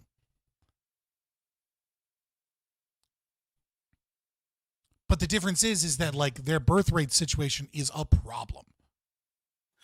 You don't think that every time in the world we live in. You can't think like that every time the world we live in, when living in the streets is quite this common. You lose your mind. So we end up having a society where we're very deeply alienated from a sense of community with all of our fellow citizens. And the value of solidarity, or what the late great socialist thinker G.A. Cohen called the socialist value of community, can be a little bit... Okay, 6 minutes in, hasn't brought up libertarianism once. He's just fawning over how amazing socialism is, like with no debate opponent. These are opening arguments. What is the opening argument for? He has opening arguments up until... Okay, well, the graphic at the bottom says opening arguments the entire fucking video. So who knows? Harder to pin down than those other values that I mentioned, can feel a little fuzzy, but I generally don't trust anyone who doesn't think this is an important value. One way to parse it, which... Okay, you don't trust anyone that doesn't think social solidarity is an important value. That's fair, right? But like, again, just because you value something doesn't mean, presumably, I don't know that you do value it. Like I don't. How high of a value is it? How much money do you have, and how much have you done for the poor? Right? Like, have you given to some NGO organization so you can write it off on your taxes and pat yourself on the back? Like, what I generally do is in the summertime when I'm living in the city, right? I go to McDonald's, I get a bunch of cheeseburgers, I get a bunch of chicken sandwiches, and I get bottles of water. And then I just go to homeless people and I'm like, hey man, I understand you fucking like shit's bad. I don't even preface it with anything. I just go, hey man, you want a chicken sandwich, want a cheeseburger, want a bottle of water? Because I know that people are just fucking suffering out there. And like, hopefully through that, hopefully some of them have a conversation with me and I can better understand what's going on. And then maybe I can give them some advice or, you know, something that I can do. But giving money to a bunch of fucking programs that have had very little impact is just not my style. I don't trust them. I don't trust the overhead. I don't trust the results, right? But I know that like the people that I meet aren't going to starve that day. I know that they're not going to be dehydrated that day. And I know that I can learn more about the situation from those people. That's what I do. I'm not rich. So like my money wouldn't go a long ways in any other capacity anyways, or whatever. And this isn't me being like, look at how amazing I am, guys. I'm so fucking awesome. Don't you love me? Donate more money to me so that I can donate cheeseburgers to the homeless, right? Like, it's just like, I do it because it's selfish, because it doesn't cost me that much money, and because I get to learn about my city and the people around it, because I value, you know, those conversations and what I learn, and I value those interesting interactions that I have. And we do that, like my mom and I, we do the same thing around Christmas time. We go out with like socks, and it's hilarious because every single year my mom buys an equal amount of socks for men and an equal amount for socks for women, and then she can never find homeless women, and she's always like, where are the homeless women? I can't find them. And I'm like, Mom, they're in fucking shelters. Like, only homeless men live on the street. So we end up having a big box of female socks, and then I have to wait in the car while she goes to like a battered women's shelter and like gives them socks. It's fucked up, but it's kind of funny because like every year we go through it, and every year she doesn't get it. Like, she never learns that like overwhelmingly the homeless are men. It's like she just like memory dumps it every year. I don't know how, but like regardless, like that's what I do, and I value that because I see the people in my community. I want them to know that like some people care about them, right? That like some people do actually just care and just want to have a conversation and just want to eat some food, right? Like I think it's very impersonal to donate money, and you don't know where that money is going. Even if all of that money is going to the poor, maybe that money is going to like some fucked up criminals or you know what I mean, or institutions that really aren't that safe or whatever. Like, right? Like I have a conversation with people. I figure out, I get a vibe from people, you know, pretty quickly, whether or not they're like a crazy person that's going to be weird on me, or whether or not there's somebody that's genuine and open, and you know, and I can have those conversations with them. And that's not me saying like, oh, you know, what are you doing? Like, you don't have to give anything to socialism. So you don't have to give anything to like the poor, impoverished people in the street. But like, if you are going to make the claim that like, once everybody thinks like I think, and we're all living in a socialist society and where everyone has material conditions, and you're a socialist and you value socialism and you have good material conditions, I want to know, when you make the claim that all of those people are, every time they see a homeless person, they immediately think this is a giant crisis that must be resolved, then what the fuck have you done? Because your claim is that everybody that thinks like you think, that has good material conditions, would immediately jump to action and start solving this shit.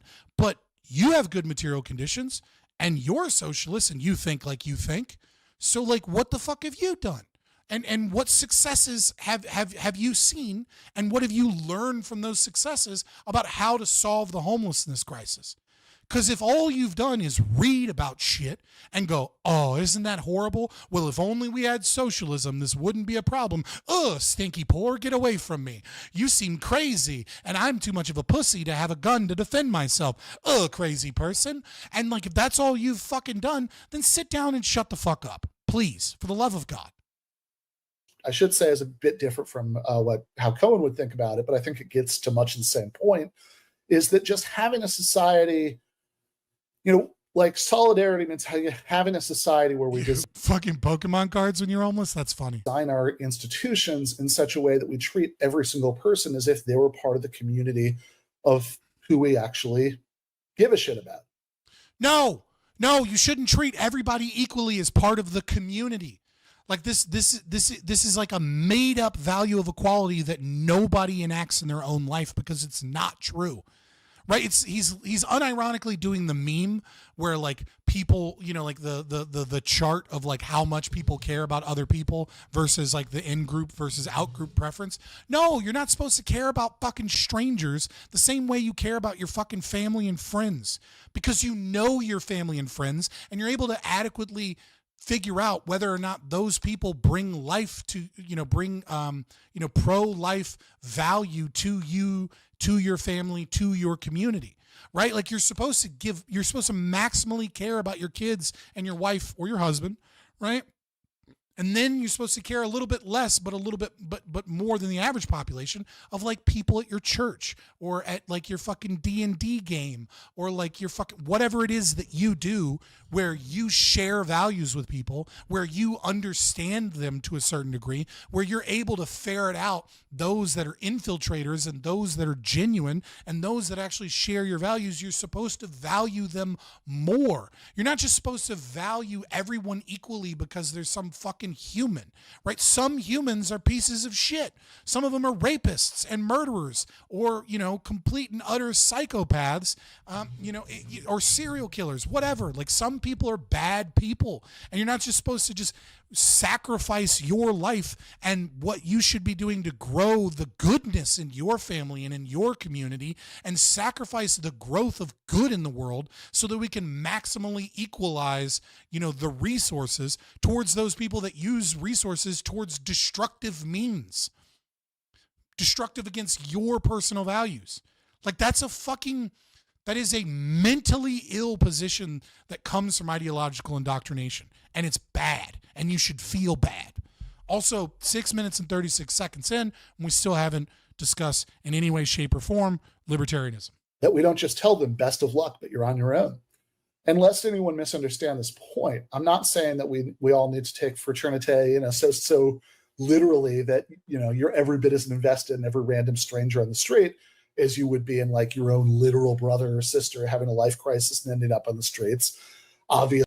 Okay, so now we recognize that value is subjective and that we ought give to those that we value more, and that we ought value those that we are aware of and are able to recognize that they bring us more value in our life and match our values to a higher degree. So what's the argument then? That like it's bad, but that like some of that is good? It's contradictory.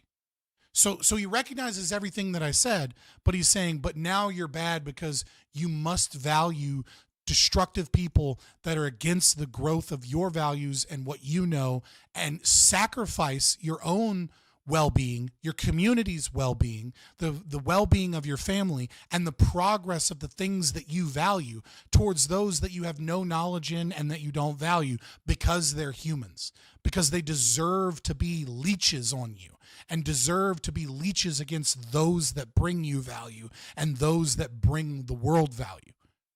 Like, you can't have your cake and eat it too and just say, well, some of that's okay because humans inherently have value, and so we ought to just give to the, like, that requires you to recognize that no human is a net negative, that no resources are ever wasted helping other people.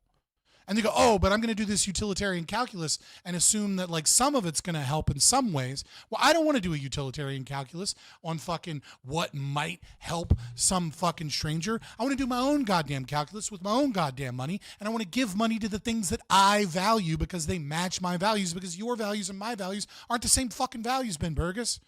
Obviously, that's not psychologically possible, and even on some level, even desirable.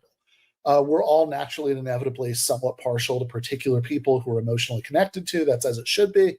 But actually, left-wing white Americans have out-group preference. Everyone else in America has an in-group preference, right? Native Americans have a massive in-group preference. Blacks have a massive in-group preference. Asians have less. Hispanics have less.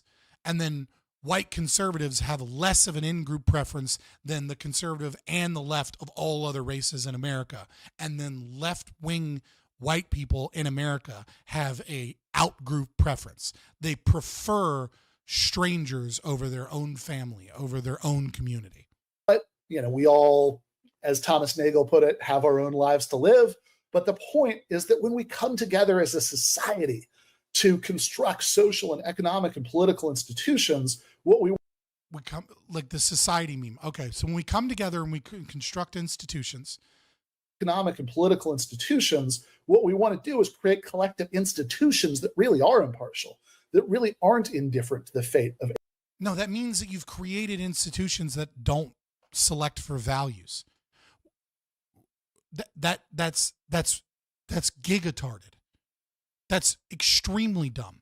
Why would you want to create a political or economic institution that has no values? To value one thing over another means to discriminate against one thing over another. You cannot create a non-biased institution that has any effect in the world unless it selects for helping or boosting one value over another value. What you just said is contradictory towards not just human nature, but to reality. Like this is the fun, like you cannot have a non-biased social institution. The social institution selects for its biases. It selects for the things it values and thus discriminates the things that it doesn't value.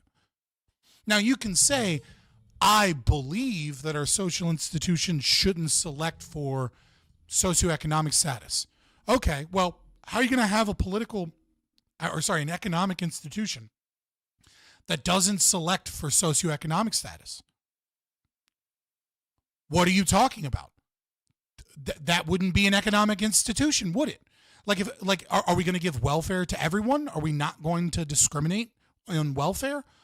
So are you going to give welfare to the rich as much as you give welfare to the poor? And even that is in and of itself a form of discrimination, a form of a value, because if you're taking, unless you have a perfectly progressive form of welfare and then a perfectly progressive form of welfare distribution where the wealthy get more welfare, then all you've done is redistribute wealth for no reason.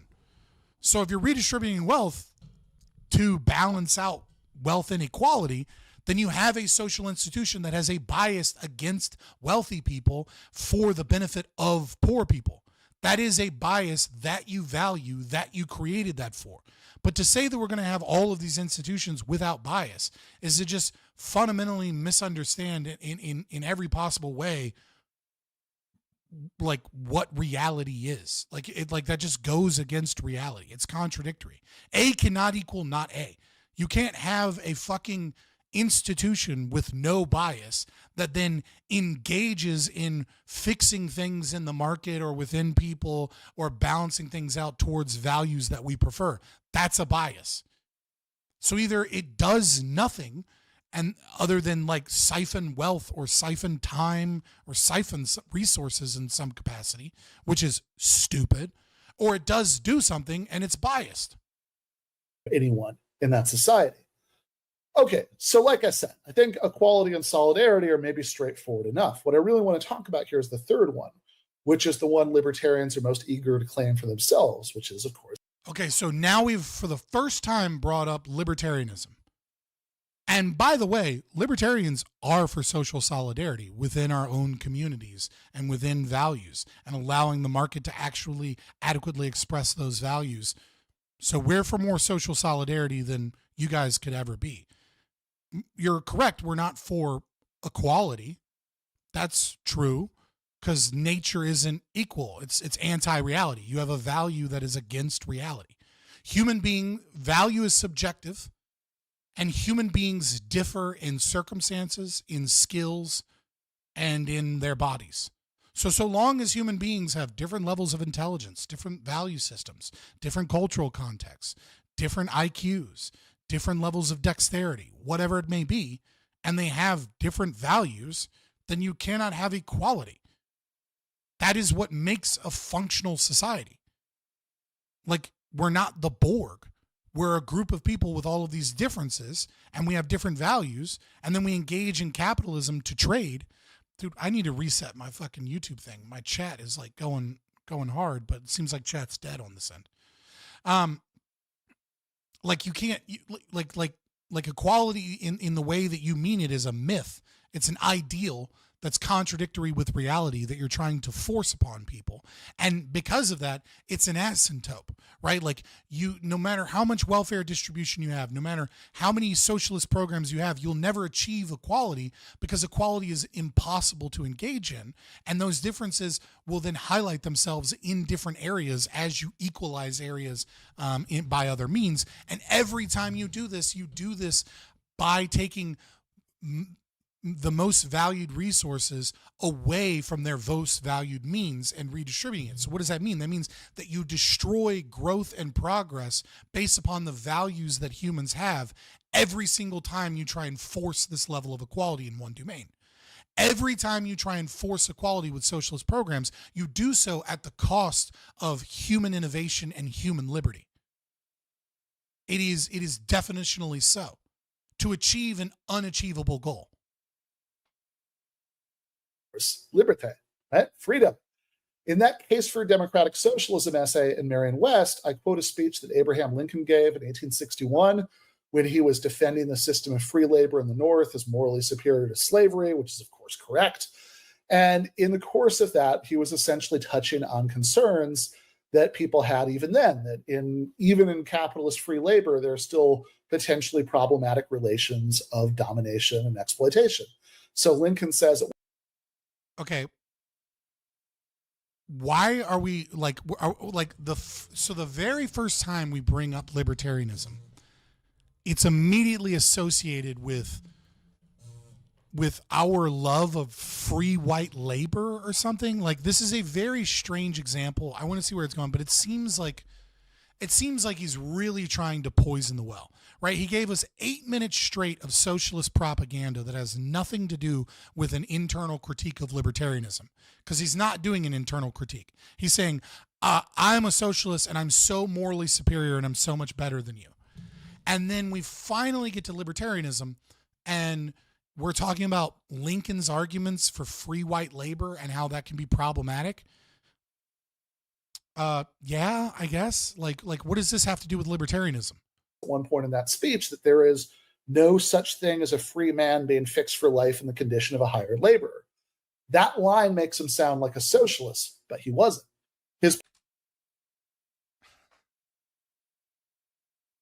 Yeah, it's a bullshit. It's. I mean, like that. I would want to hear the context of the quote, right? Like, I haven't. Like, I think the last thing I read by Lincoln was like Temperance Address, right? So I'd have to read again what he's saying and what his arguments are, so that I could better understand them. Because I just don't trust Ben Burgis to like pull out quotes and them not be within, like, you know, I like, so far he's not shown in any way, shape, or form any level of good faith in discussing libertarianism, because he hasn't even touched on libertarianism for the first 8 minutes. And then when he brings it up, it's in the domain of like free white labor, almost as if we're like associating us with slavery and like domination in some capacity.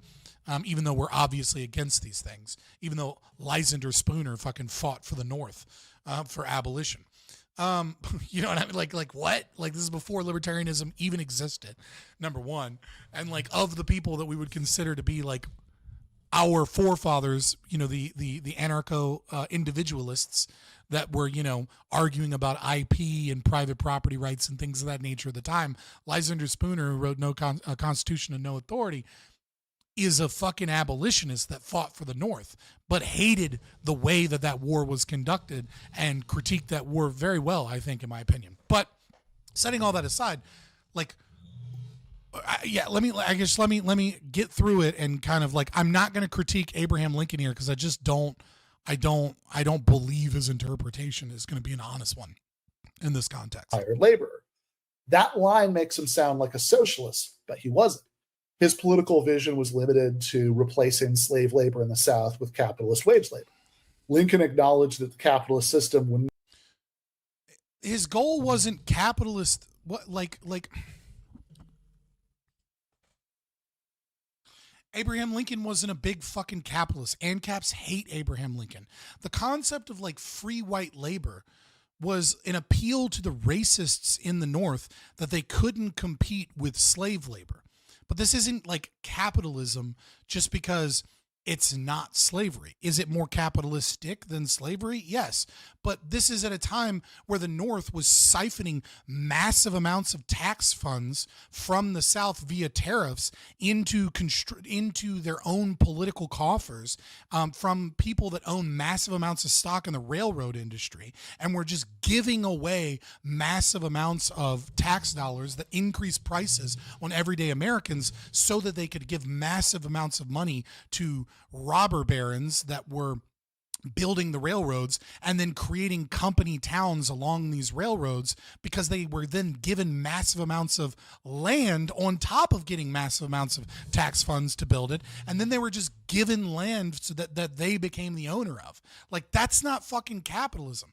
Like, I mean, you could make some level of argument that you ought to be able to homestead the land, you know, if you build the railroad in that regard, but the railroad is being government subsidized, so it's not a true means of homesteading property, because they're taking government money to build the railroad, and then the government is giving them exclusive ability to homestead in a way that they're not giving other people the same opportunities to homestead in those regions. So it's like a double anti-capitalism, this discussion of like the economy at the time, as we're discussing moving out west, creating new states and wanting those states to be anti-slavery because it would, you know, protect free white labor, because they want a bunch of white people to move out of cities and, you know, industrialize and go out in that regard. This isn't capitalism just because it's anti-slavery.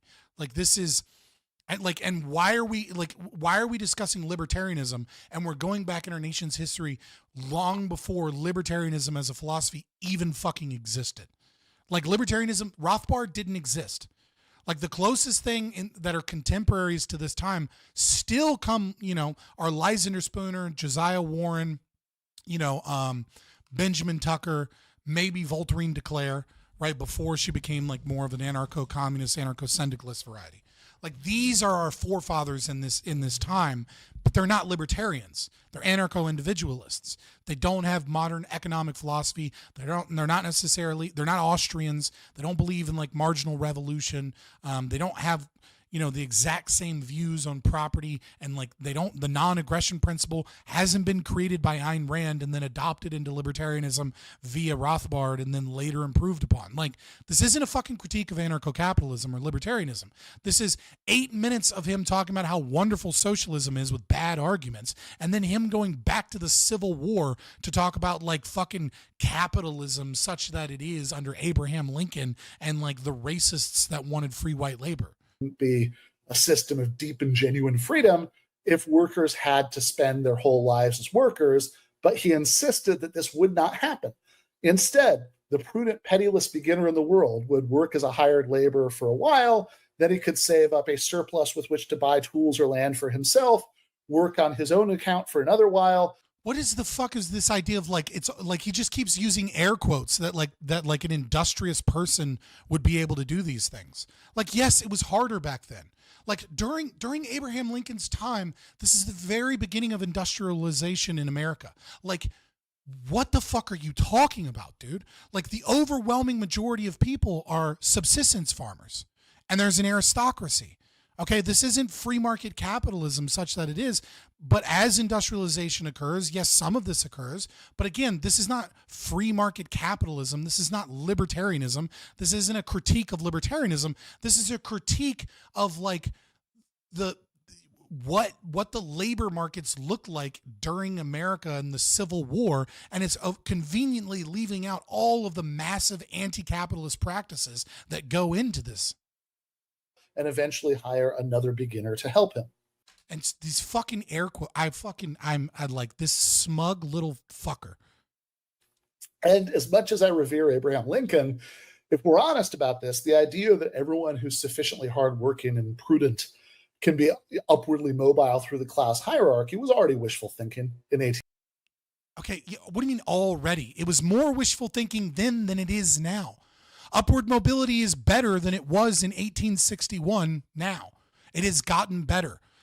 Despite all of the socialists like you that have stood in the way of human progress, it is still better now than then, just for the sheer sake of industrialization. 1861, even then, there were only so many lifeboats out of the working class. In 2024, I hope that it's obvious to everyone that things don't work, they can't work the way that Lincoln hoped they would work for the majority of the population. What the fuck does this have to do with libertarianism and a critique of free market capitalism that is advocated by the non-aggression principle?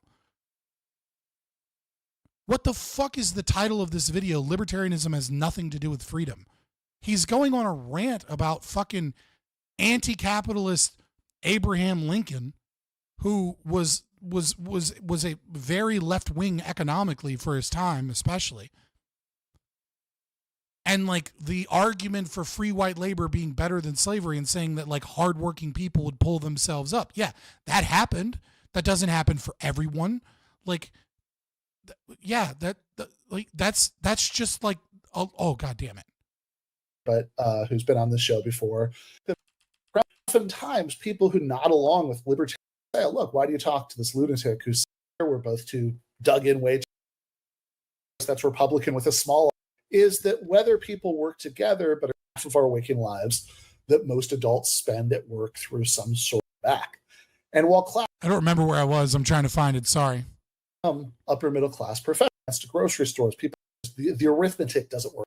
In 2024, as I revere Abraham Lincoln. There we are.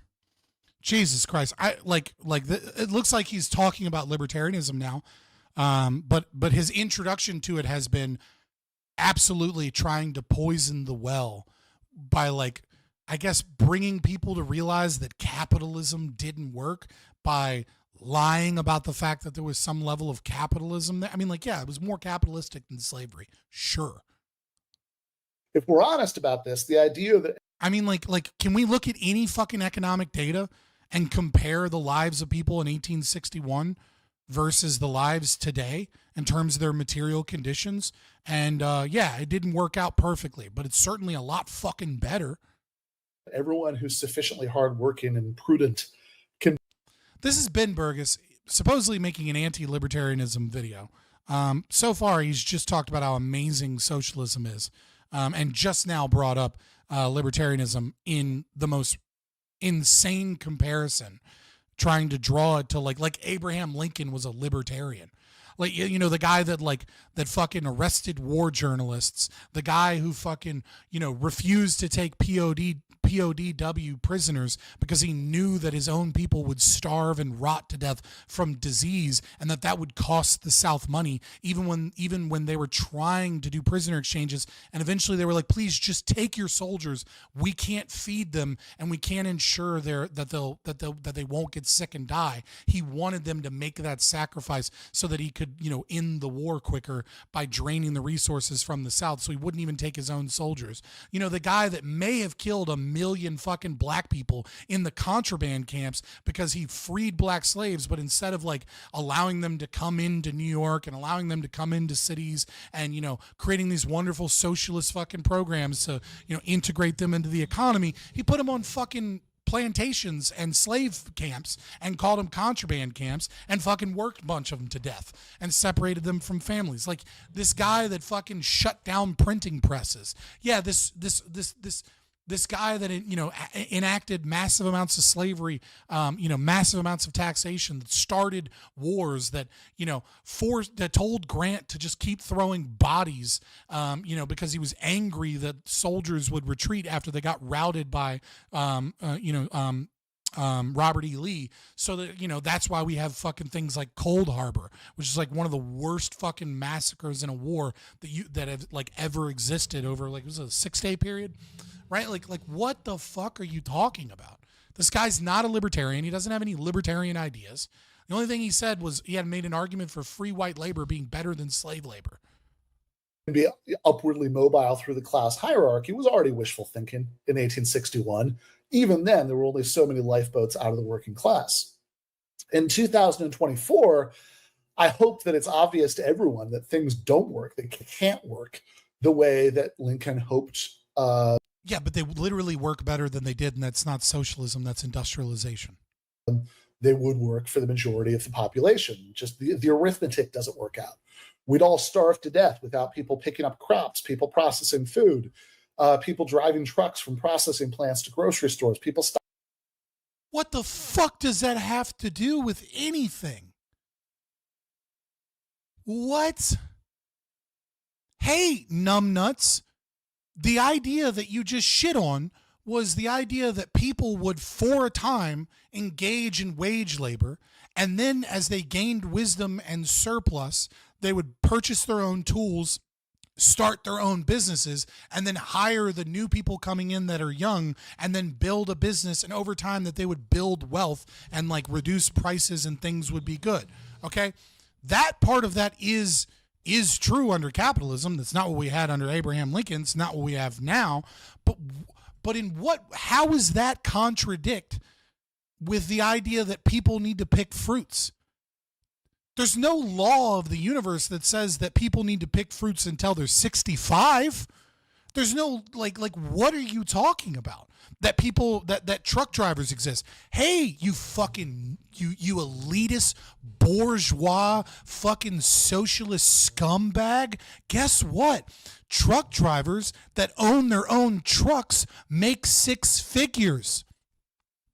It's one of the best jobs you can have to be in the middle class, you dumb fuck. But I'm sure you don't fucking know that because you just go to the grocery store and buy shit and talk about fucking social solidarity with the worker whilst you brush off the homeless that get too close to you and go, ugh, the poors. Like, what the fuck are you talking about? Truck driving is like proof that we can't have upward mobility. Like, truck drivers make great fucking money once they own their own truck. And then eventually they go into contract work where they use a call service that allows them to route loads, you know, after they get somewhere, back somewhere. So even if they're working for a company, they have a return load, even if their company doesn't have a return load. And that's how they make and skim money, cutting out the middleman and cutting out a lot of these other businesses. Well, actually, it's adding a middleman, but it's a middleman that adds more value because it quickly gets them another load so that they can have better routes. And the people that end up doing that after they own their own truck and they're on their own pure contract work, those guys make fuck tons of money. And you know what they do?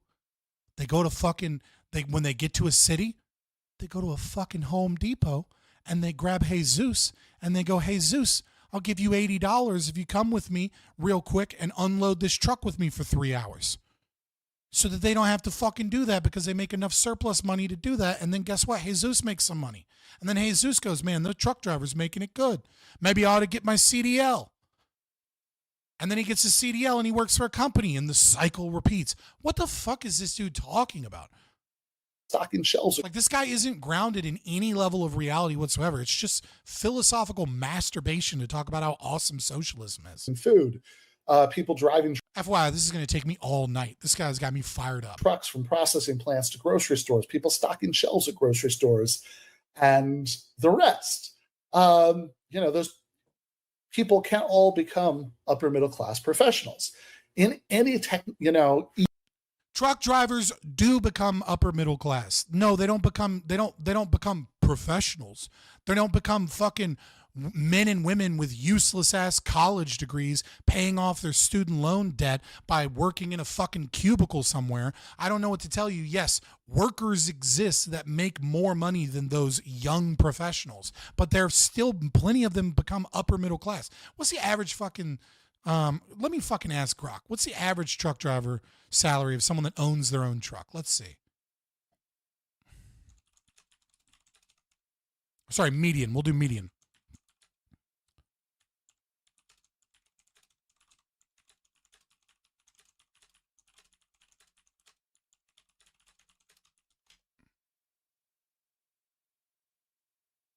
waiting for it. Based on the most recent data, the median annual salary for owner-operators is between $228,000 to $340,000 gross income.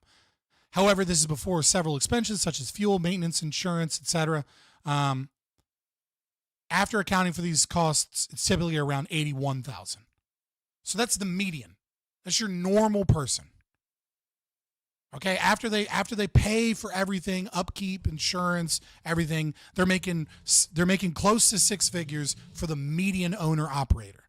And I'm telling you, you will make more money than that if you utilize a service to fucking get you return loads as opposed to just working for a company. Because that's filled with a whole bunch of people that they just like work for Peterbilt, but they own their own truck. And so they just ship shit from one place and then Peterbilt tells them where to ship back. But if you're an owner operator, it's way fucking better for you to like utilize a middleman that like gets you the best, like that looks at like where you live so that you can like, and then like what routes might be along the way so that you can potentially make like more than one stop.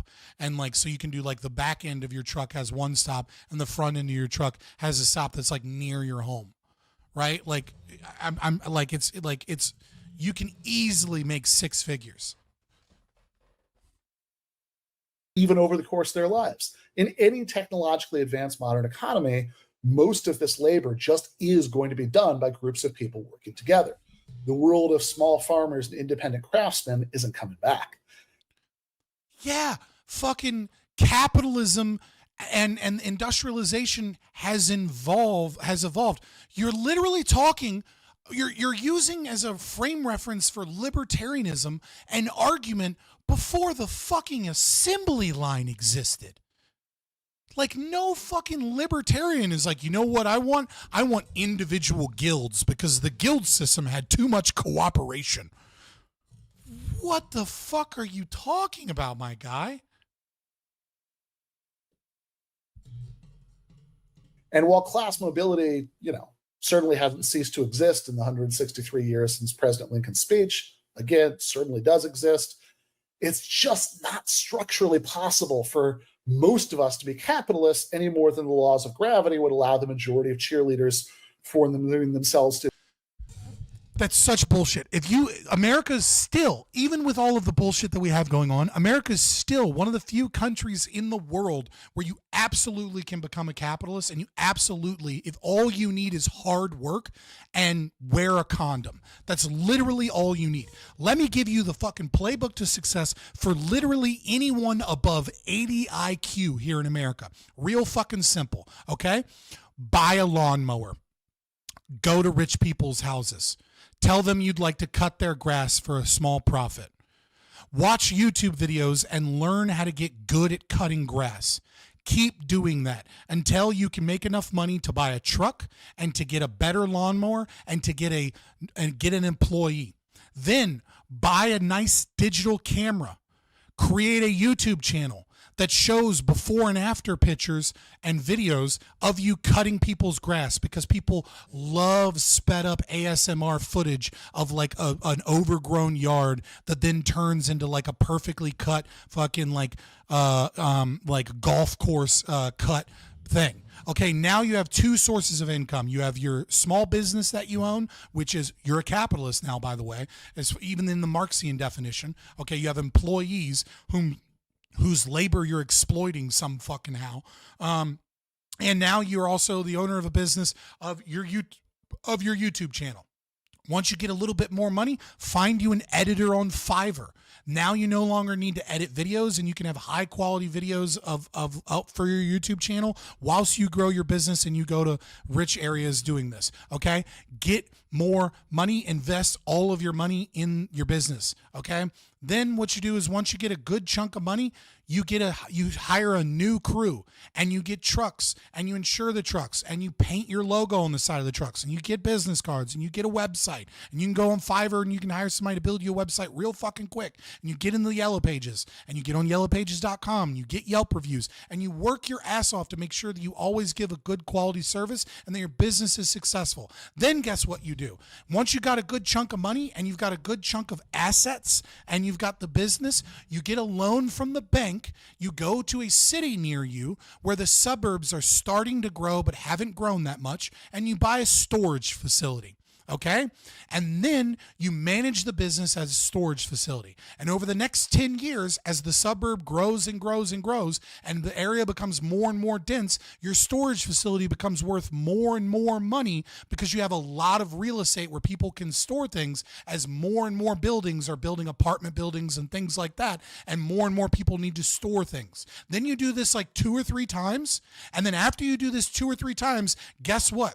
You're getting older, you invest, and you fucking invest in real estate, and you become a landlord. Now guess what you have? You have a lawn care business. You have a YouTube channel. You have multiple storage facilities. You have multiple homes that you own. Guess what? You are a multi-millionaire who has created generational wealth. And the only thing you need to do is work your fucking nuts off and don't come in a random girl. Just fucking make sure if you do get married that she is someone that's going to stick with you through thick and thin. And then you can have children. You can pass on all of these businesses and this legacy and experience to your children. The idea that it's somehow impossible for fucking people living in America to be able to become a part of the capitalist class is bullshit. All of you, myself included, got sold this bullshit fucking lie in high school that if you went and you got a useless ass humanities degree in college and then you went and worked for some company that you were somehow going to make it into the middle class and everything was going to be great. And now you're bitching and complaining while you spend most of your extra wealth on DoorDash and other resources, which I understand the housing is the real issue here, not the little bits of joy that you get from a couple things you purchase. And then you fucking don't actually have any side hustles. Like, for the love of God, learn something from black people. Have a fucking side hustle. It's not that big of a deal. This is a complete and utter fucking demoralization, black pill socialist lie that tells people don't work hard, don't try and achieve anything because it's literally impossible because the capitalists have rigged the game. Yes, they have rigged the game. Fucking work harder than the rules that have rigged against you and break through the goddamn glass ceiling. It can still be done. I understand it's hard and I understand it's not fair. And I'd love to make it more fair, but you're not going to make it more fair with more fucking socialism. All that you're going to get is a bunch of people like this that are trying to sell you the idea that everything is impossible unless the government comes in with their handouts. And yet, if you have any understanding of history, any understanding of economics, and if you have any understanding of libertarian philosophy and economic theory, then you know that that's only going to lead towards more problems, slower growth, and a worsening collapse and a bigger barrier to entry towards those that want to become capitalists.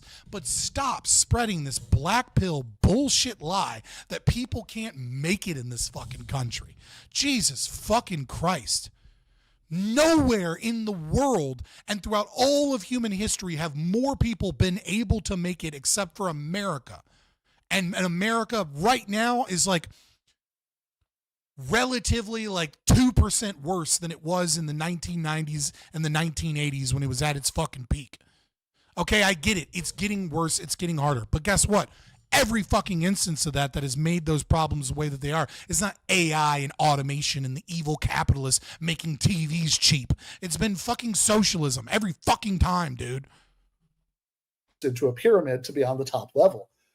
Our choices are that most people will work communally but be ruled by capitalists who rule their little economic fiefdoms like little kings. He's fucking just giggling as he just pontificates about how the capitalists and their fiefdoms. Isn't it funny the way I make fun of them?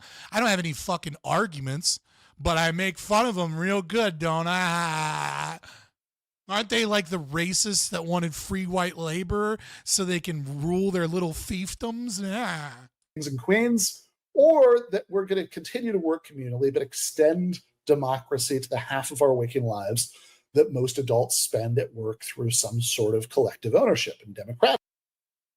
Okay, so now or what we're going to do is we're going to democratize the workplace. Dude, you're just going to fail. Like, ESOPs work okay. Okay, ESOPs work okay. I don't want to mandate ESOPs, obviously. That's fucking dumb. But ESOPs work okay. Winco is an ESOP. It's done great, right? Like ESOP model where can work relatively well, but only voluntarily. You numbnuts. You know what else is a great fucking job for people? You want to enter the middle class? Let's say you don't have all the gumption and shit that I said. You really want to enter the middle class? You have a high school degree. Okay, you have no college degree.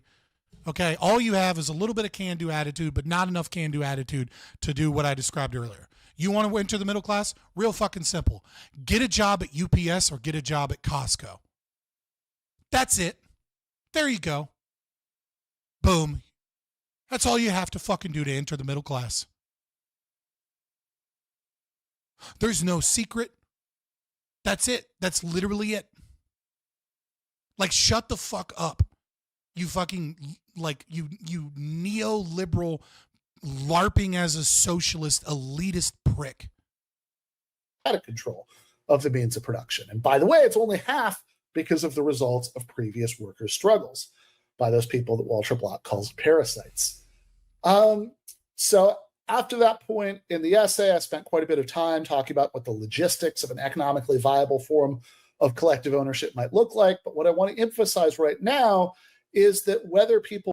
Do you want to talk about libertarianism, or do you just want to pontificate more about your fantasy fucking socialism being better than libertarianism, which you barely talk about, whilst you claim that libertarianism has nothing to do with freedom?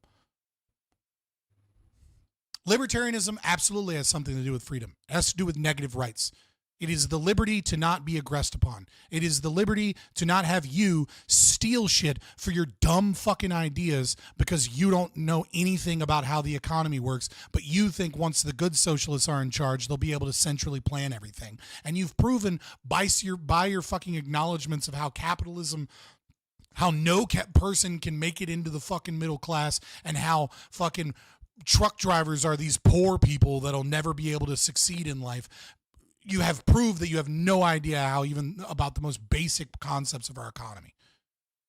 Shut the fuck up, Ben. People work together but are subject to the whims of an unelected boss, or whether they collectively and democratically run the place and collectively and democratically decide how the products of their collective labor will be divvied up at the end of the process is... This is literally just you describing theft, but using fancy words like collectively and democratically over and over again. To me, ultimately a question about freedom from domination. That's not the libertarian notion of freedom, which is not... Yes, we believe in negative rights because we don't believe in contradictions. You can't impose your will against other people, against their right to have their private property and their right to live their lives and their right to bodily autonomy, and then call that freedom because you're equalizing the material conditions of people and forcing them under the thumb of your dumb central planning. Correct. The libertarian notion of freedom is not your brand of authoritarianism. But you go, but the wealthy have like the ability to fucking negotiate, with the wagee. Yeah, and the wagee has the ability to negotiate with the wealthy.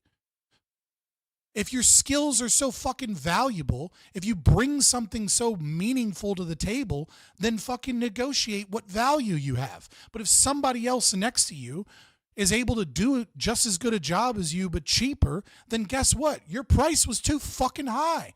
You think you're worth more than you are. Sorry, but libertarianism is grounded in reality. And reality says that if I have 1,000 people that want 100 jobs and 100 or 200 of them are no better than the other 1,000 people and they demand twice the salary, that clearly that's not what their fucking labor's worth. And having some government institution come in, or having some, forced democratization that doesn't allow for a negotiation between the employer and the employee come in and price fix things above that is anti-reality on top of being anti-freedom. But you get to go, but I'm calling it freedom because it's freedom from, what did he call it? Freedom from what? Dominance? A question about freedom from domination. Freedom from domination, but you're talking about using the government to dominate the personal interactions between these people and to dominate voluntary transactions. That's you're literally like you're taking reality and you have beef with reality and you're saying we can use authoritarianism and power and we can mold reality to our liking, and you fucking can't. That's not the libertarian notion of freedom, which is not. The individual can by going, fuck, I'm not worth that much money. Maybe I should go get education. Maybe I should get more skills. Maybe I should find a way to cut costs in my life. I need to do something. You know why? Because the default state of man is poverty. Okay, if I drop a man in the fucking woods, nature doesn't have a Disney princess that fucking hums and sings and whistles to squirrels that bring him food so that he doesn't have to starve. No, nature's full of a bunch of fucking animals that are venomous and a bunch of plants that are poisonous and a bunch of fucking predators that are going to fucking fight him, and he's going to have to fight against nature in order to establish something. That's just reality. Or a hurricane or a monsoon might wipe the fucking island off. Who fucking knows? But your beef is with that, not with the fucking capitalist. The socialists argue for idiots. Edge cases, always edge cases. Interference, which, I mean, to be fair, I use an edge case, but just now, but I mean, you know, I argue in the debate is totally vacuous, that it tells us nothing about what the distribution of wealth should be. That's a sort of. You're right. It doesn't tell us anything about what the distribution of wealth ought be. That's not vacuous. That's just not what libertarianism is. Libertarianism is not a whole encompassing worldview that gives us moral oughts. Libertarianism tells us how, like, libertarianism is an ideology, is not an ideology, sorry, is a legal theory. It is a system of ethics, yes, but it doesn't give us all of these other oughts. You being like, it's vacuous because it doesn't do the thing it claims to do. Okay, we'll argue on the merits of the thing it on what it claims is true. You're like, but it doesn't tell us how to fight forest fires specifically, so therefore socialism is better. It's like, well, neither does socialism. What are you talking about? It does you're attacking libertarianism now on what it doesn't claim to hold dominion over, and then saying therefore it's vacuous so it can be ignored. What? That's why libertarians are usually either, like, real libertarians are usually either objectivists or Christians, because it's not a whole encompassing ideology of what our oughts are. Basic argument that I get from people like Gia Cohen and Matt Brunig. I won't repeat any of it here, but what I'm talking about is a much, I think, deeper and more important idea of freedom. Wait. So he's not even gonna attempt to steel man the opposition. He's just gonna keep doing an internal critique without even discussing, not even straw manning, much less steel manning the opposition and what their arguments are. He's like, I'm not even going to bring up their arguments. I'm just going to talk about how amazing socialism is and say it's bad because look at how great socialism is. What a disingenuous fucking hack. Freedom. It's what political theorists call the Republican theory of freedom. And of course, that's Republican with a small r, like Republican, not Republican like the odious political organization in the contemporary United States. Libertarians are not Republican.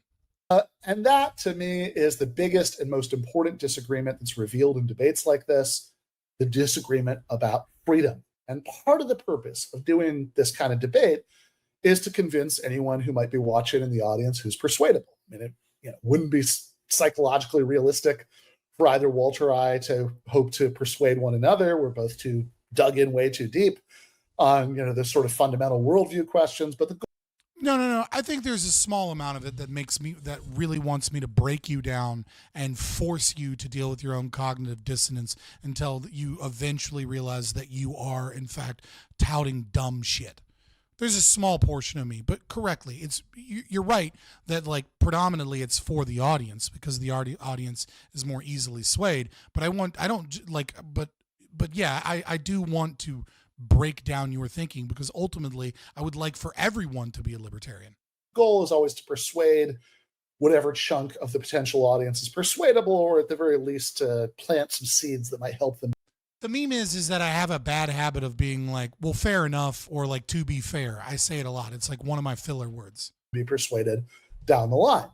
And sometimes people say, look, why do you talk to this lunatic who says, well, I'm not going to tell you what he says because, no spoilers, but he says some pretty amazing things in this debate that we're going to watch tonight. That's why it's all opening arguments. This video is literally him preferencing a debate they had. And it's him doing 36 minutes of poisoning the well so that, like, when his audience watches the debate that they had together and he's then pausing his own debate to talk about things, he can make sure that they've been fully and deeply immersed in his worldview and his opinions. And like, it's literally just 36 minutes of cope of him revisiting an argument he had with a libertarian at one point, which, by the way, Walter Block, I love Walter Block in a lot of ways, but he's not a strong debater.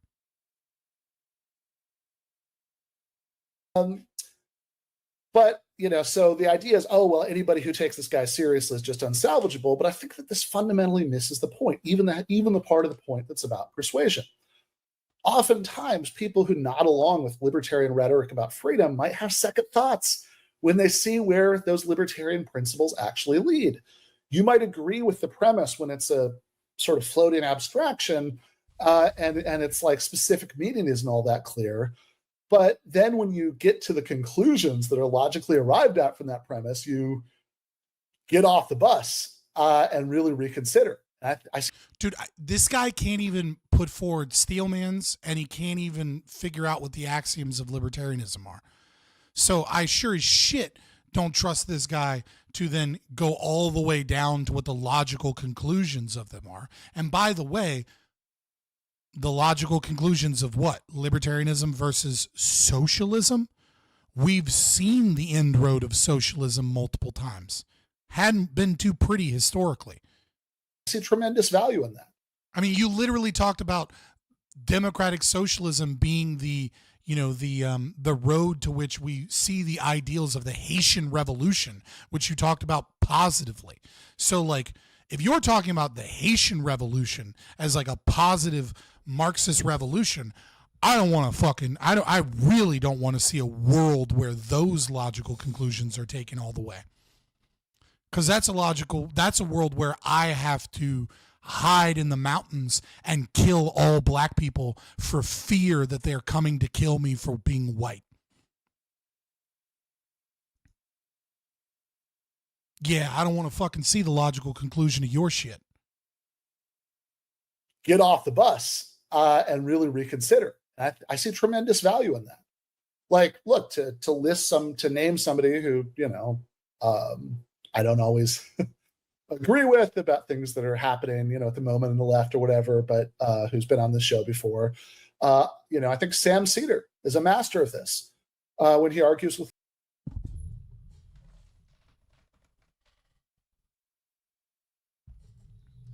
If you're talking about Sam Cedar being a master at debating on his show, where he has two guys looking up shit and another complete brain dead girl making like meme arguments, where he gish gallops complete and utter nonsense and then gets aggressive the moment that you challenge his worldview in any way, shape, or form, as like a master class in debating, like, you are so far off the deep end, brother.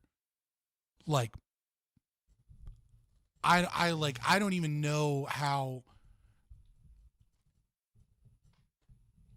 There's ideological indoctrination, and then there's just sheer stupidity. And you have gone beyond ideological indoctrination into the realm of sheer stupidity if you think that Sam Cedar is like a is like a master at debating fucking anything or in any rhetorical technique.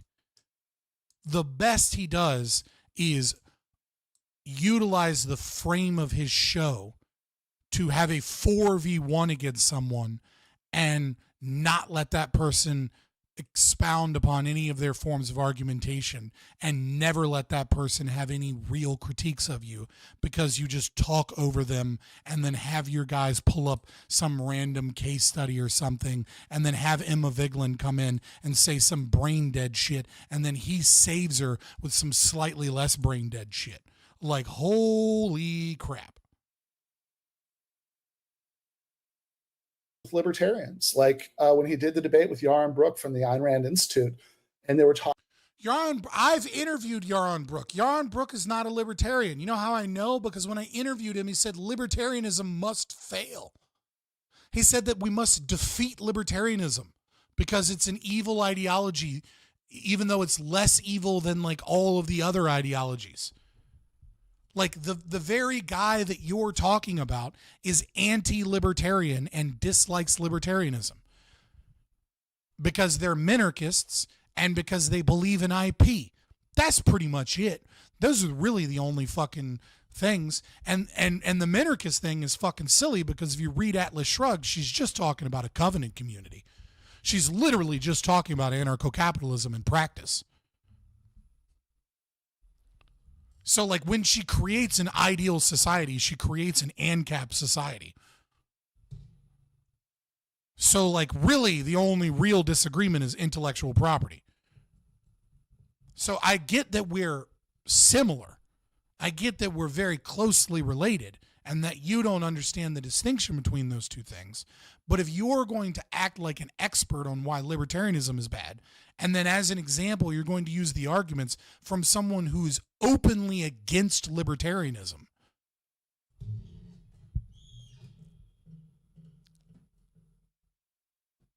what are you talking about? Libertarians, like when he did the debate with Yaron Brook from the Ayn Rand Institute, and they were talking at the end of it about the Miami condo collapse. And Sam said, you don't see a role for government and safety and preventing things like that? And Yaron said, no, it should be the responsibility of the tenants to do research on the company's safety practices.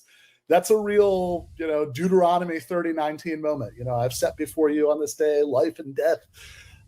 People who might not allow. Okay, if you don't understand a lease, guess what? You hire a lawyer or an insurance company.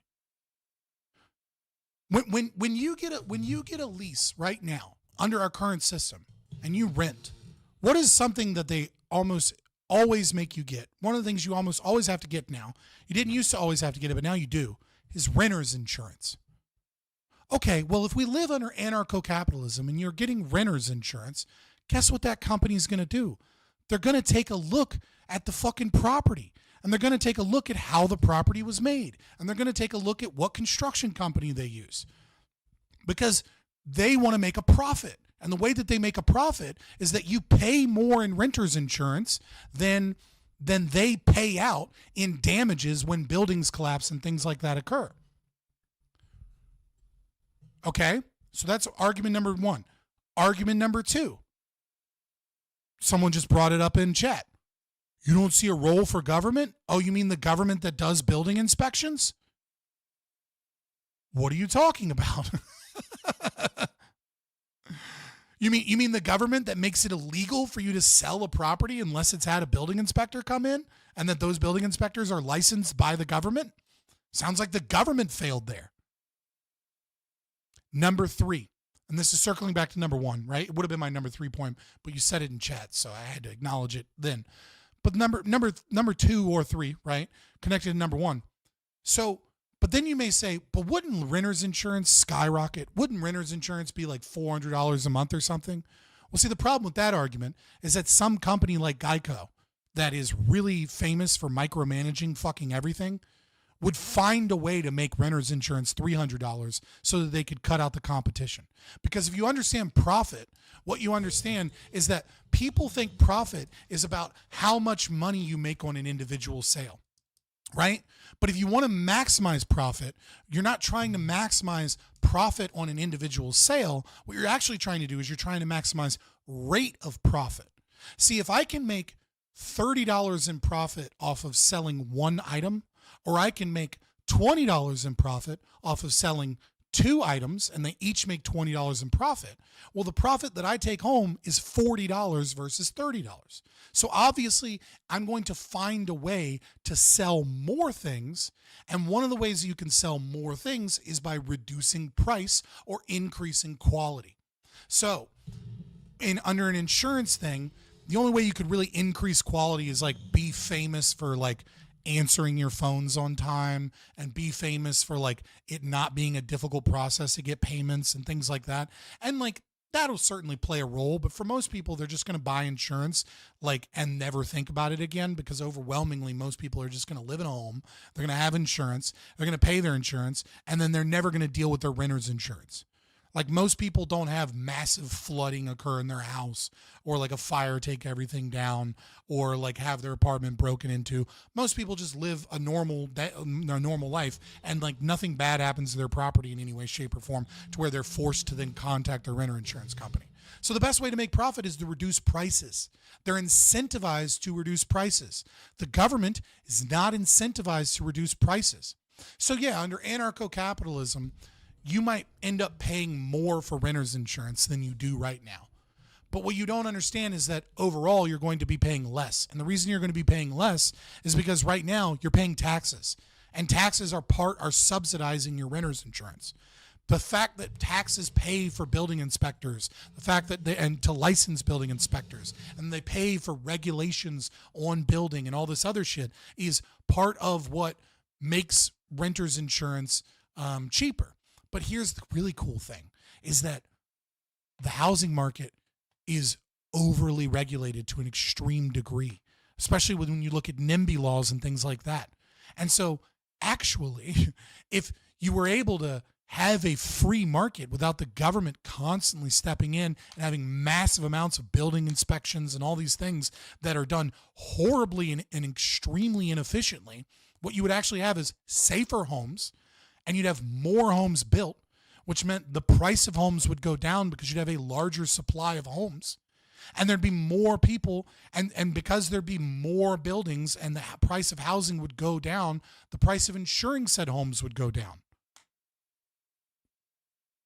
So yeah, the government doesn't have a role in it because they failed once and they continuously fail, and the free market would provide safer homes and cheaper insurance. And a more efficient system at delivering you your goods, a return of your goods on the contracts that are involved in insurance. That's the fucking argument, not do your own research. Along with the rhetoric about freedom, might realize that this is a theory of what freedom is that's actually horrifying. So that's that half of the reason to do these debates. It's about persuasion. It's not horrifying. You just give up examples of that sound bad to you and then claim that this is the logical conclusion. It's not the logical conclusion. The logical conclusion is that if that were to occur, is that a market void has been created, and in that void, people value safety and security. And so if people value safety and security, the market is then able to provide said safety and said security. That's the logical conclusion, is that if there are things that people value, the market will provide them those things that they value at a cost, and that a competitive market will do everything it can to lower that cost. Whereas government will eventually give you things that people value, and then will do it at a cost. But they will do so whilst maintaining the order and power systems to maintain the power of politicians and the corporate wealthy elite. Oh, and by the way, they're not incentivized to reduce cost.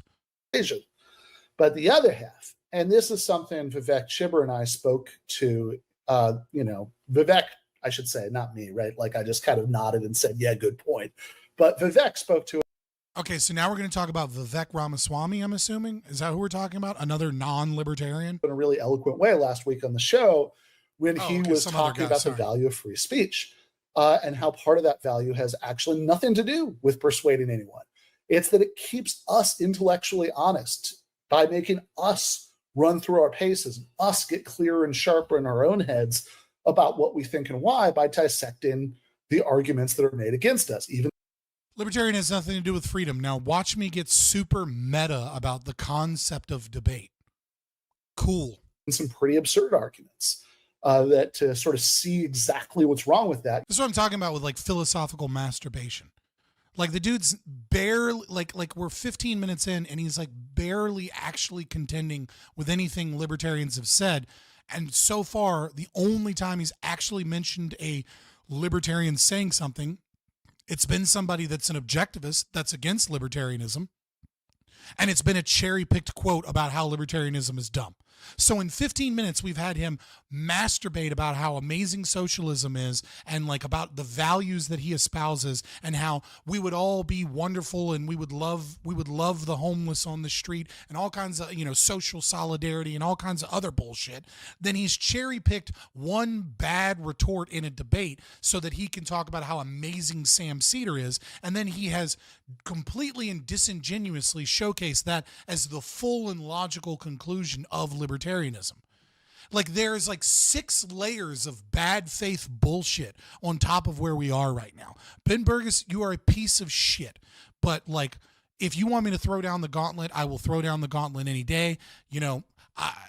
Obviously, I'm probably not. I probably don't have enough clout to fucking come at you because you don't want to come at me because all I'm going to do is poach your audience.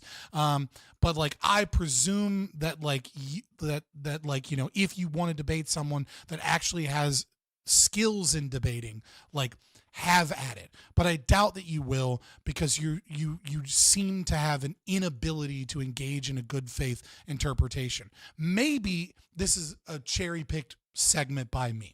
Right? Maybe this is just 36 minutes of fucking cope so that your audience doesn't realize that the worst example of debating, which is Walter Block. I love you, Walter Block, but you're just not very good at debating. You're very good at conversations and theory in a lot of ways. Even under that domain, maybe you just got trounced so hard because someone with an actual fucking brain had a conversation with you, and so you have to poison the well for 36 minutes. So maybe this is uniquely bad faith and that you're not normally this bad faith, but so far I am so confident that I could knock you into the fucking dirt because you either A, don't understand libertarianism at all, or B, are just willing to completely and utterly lie about it because you know that if you go up against competent arguments, you have nothing to bear. Bring him before us, summon this guy. How the fuck, like, I love you guys. I do. But like, you guys really don't understand the power of clout and networking in this industry. I cannot get people on this show. It is very, very difficult. Like I've made some connections and there's some people I can talk to. I would love that like it was like a lottery system or something. Actually, I wouldn't, but like most of these lefties especially will not talk to people that are competent. They will talk to psychotic people or they'll talk to competent people that have really large audiences. Those are the only people they usually talk to. You have to dig pretty deep, right? You can learn a lot that way about what you think, about values that might be lodged so deep you never actually take them out and expose them to the sunlight and think about them in that more critical and reflective way. And again, I see tremendous value in that. So in that spirit, let's talk about 2 really specific things that came up in this debate about that are both in some way or another about freedom, and then wrap up with a more general point. So the first has to do with so-called economic freedom rankings that are put out by the Libertarian Fraser Institute in Canada. I actually wrote an article about these rankings for Jacobin in 2000. I wrote an article for Jacobin. Well, I'm already, my faith in you is so high. the fucking journalistic integrity of Jacobin magazine must have been a great. I mean, like maybe your article was good. I don't know. 2021. But I guess Walter never read that because in his reply to me in Marion West, it's called Rejoinder to Ben Burgis, the case for laissez-faire capitalism. Walter makes heavy use of the Fraser Institute numbers to try to show that the more capitalist and the less socialist a country is, the more of all the good things it has. Yeah, I'd have to see the debate to see what he's referencing. I find very often empirics are only back up an argument that's really philosophically sound, right? Like we're Austrian. If you are a libertarian, you're almost certainly an Austrian. And, you need to derive at things praxeologically. If you're just using like empirical evidence, it's a weak argument. And the reason it's a weak argument is because our economic philosophy is not based upon empiricism, right? It's based upon theory of human action and praxeology. And so, like, most of these institutes and most of these think tanks and government surveys, every time you go through them, they're just chock full of methodological issues. And when you have someone that's really, really, really bad faith, like Ben Burgis has shown himself to be thus far, right? What they're going to do is they're going to use their empirics and kind of gloss over all of those methodological issues. And then they're going to look at your empirical data, and then they're going to find problems in it. And of course they're going to find problems with it, because empiricism is full of fucking problems, right? It was Ludwig von Mises that talked about, if you were to establish the price of potatoes at Atlantis, you've done nothing but establish the price of potatoes at Atlantis at a given time. You've managed to discover a historical fact. You haven't necessarily showcased causality in any means, right? So, ranking, capitalistic countries with elements of socialism versus other capitalistic countries with more elements of socialism versus, full-blown socialist countries, because socialism is not a set of policies, it's a historical process, right? So that's already problematic in that regard, right? But, ranking and comparing those two things, it's you're always going to run into the historical fact problem. And you see this with communists all the time when you argue about the USSR and Stalinism, right? And they're like, well, compare the U.S. and then compare, Russia. And they go, oh, well, Russia had sanctions and Russia had, all of these droughts, and these droughts totally weren't our problem. And they have nothing to do with Lysenkoism, and they have nothing to do with the fact that we took the competent farmers, and we put them in fucking gulags. We killed the kulaks, right? And actually the kulaks were never genocided. There was actually, they hoarded grain and they burned their own grain. Look at these two different people that burned their grain. Therefore, that's really what happened, right? And so, and to their point, you actually haven't established anything, by showcasing that the USSR grew more slowly. Now, what you can do is you can use examples that existed in the real world under socialism and then do praxeological analysis of why that likely leads to bad outcomes, right? So instead of using this chart of empirics that shows that Russia didn't have the same agricultural capacity despite having, land, et cetera, that was good for it compared to the US. One of the things you can talk about is you can talk about the output per square acreage of land in America versus the output per square acreage of land under the USSR. And then you can say, well, one of the reasons that this is probably true, one of the reasons why I think we see this, and it's something that I know must have a downward pressure, right? So you can know for a fact that this has a downward pressure, is you can say, well, look in the USSR.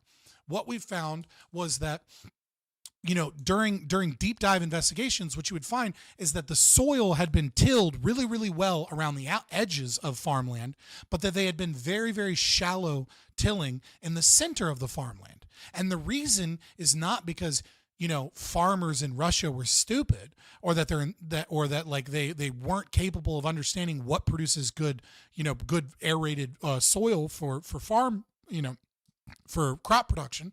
The reason is because their incentives were different. Under a capitalist system or a capitalistic system, right? They were incentivized in America to produce a lot of produce so that they could sell a lot of produce so that they can make a profit. Under the USSR, they were incentivized to have commissars come and inspect their property. So of course, on the edges of the farmland where the inspectors were, the ground is tilled really, really well. But all of a sudden, they don't put in as much effort on the center because they're not trying to do the best job for production. They're trying to do the best job for government inspections because they are not incentivized on production. They're incentivized on following the rules as far as the inspectors are.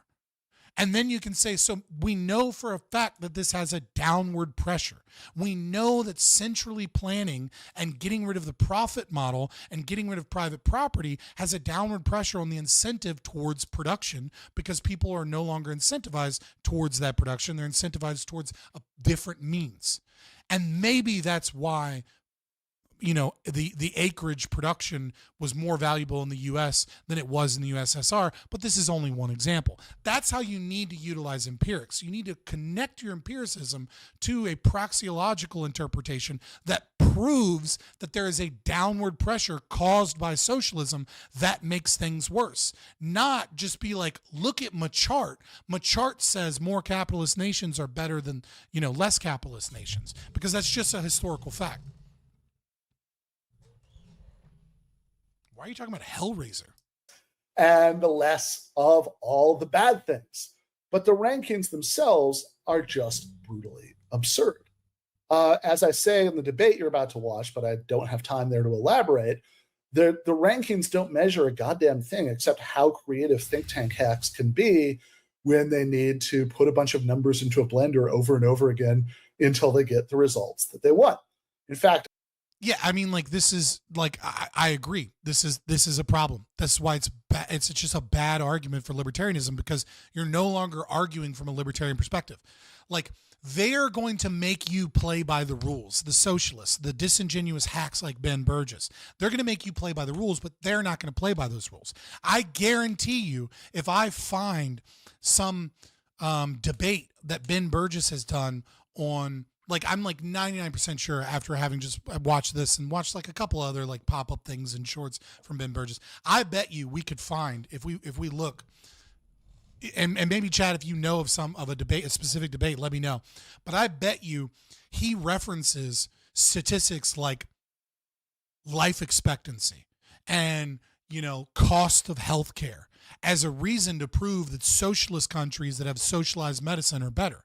But he's not going to talk about the fact that one of the reasons life expectancy is lower in America is because of gun deaths. He's not going to talk about black book prices versus actual prices that people pay. He's not going to talk about medical bankruptcy. He's going to talk about it as being a bad thing, but he's not going to discuss the fact that every time somebody files bankruptcy, that the cost then has to be moved on to other people. And so he's going to equate the country's costs with the price on the books constantly in research and data. And this is the exact same argument that he's using against Walter Block, bringing up this like Fraser Institute ranking system, right? So it's rules for thee and rules for thee, but not for me. Maybe I'm wrong. Maybe he doesn't use empirics like that when discussing things like that. But I guarantee, I almost guarantee, if he were to do a debate on that or has done one in the past, which I'm almost certain he has, he would utilize flawed empirics just like that. So why would I mean, like, don't get me wrong. I like Praxpen and I like Zulu, but like, if I'm able to get into contact with Ben Burgis after reacting to his video and shitting on him, you think my goal is then going to be to then try and boost Zulu and Praxpen's channels and utilize what little clout I was able to have in a moment to aid people that are doing better than me on YouTube?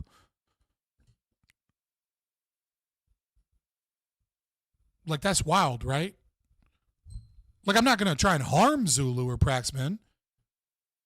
You know what I mean? Like, I wouldn't, I'm not going to, you know what I mean? Like, and if somebody is like, oh, can you get me in contact with Praxman? I'd absolutely be like, hey, this dude wants to debate you. And I'd link him up in Discord or on a Twitter group chat. But like, I'm not going to go out of my way to fucking, do links get nuked in the chat? Yes. I don't have enough moderators. I'd need like a consistent 100 viewers so that I could have like enough moderators to where there's always a moderator in chat before I can like trust having having those in the chat. But you can just like throw it in Discord.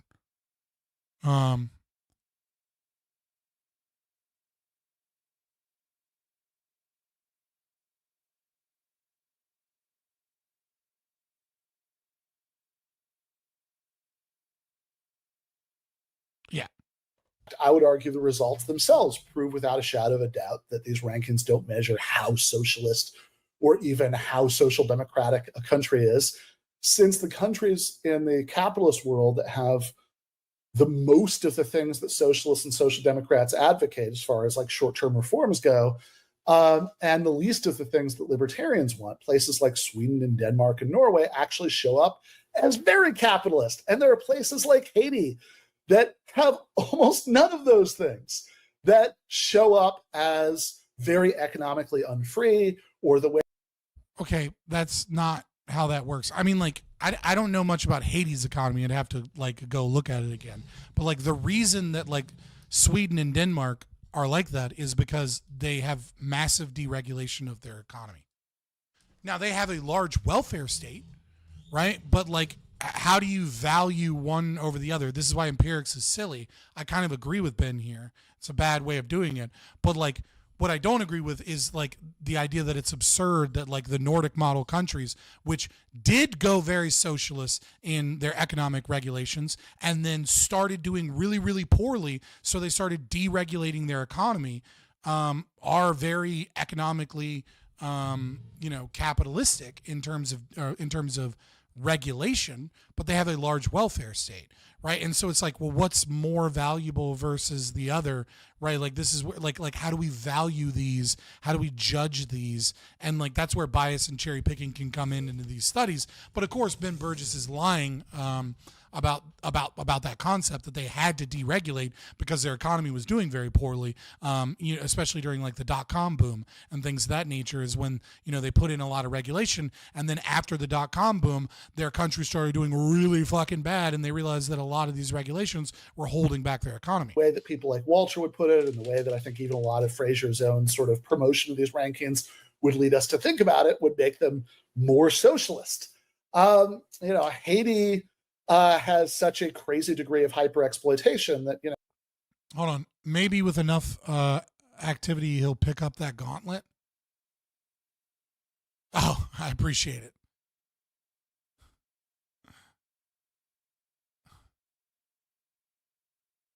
I thought the link was like something where he had done exactly what I was saying.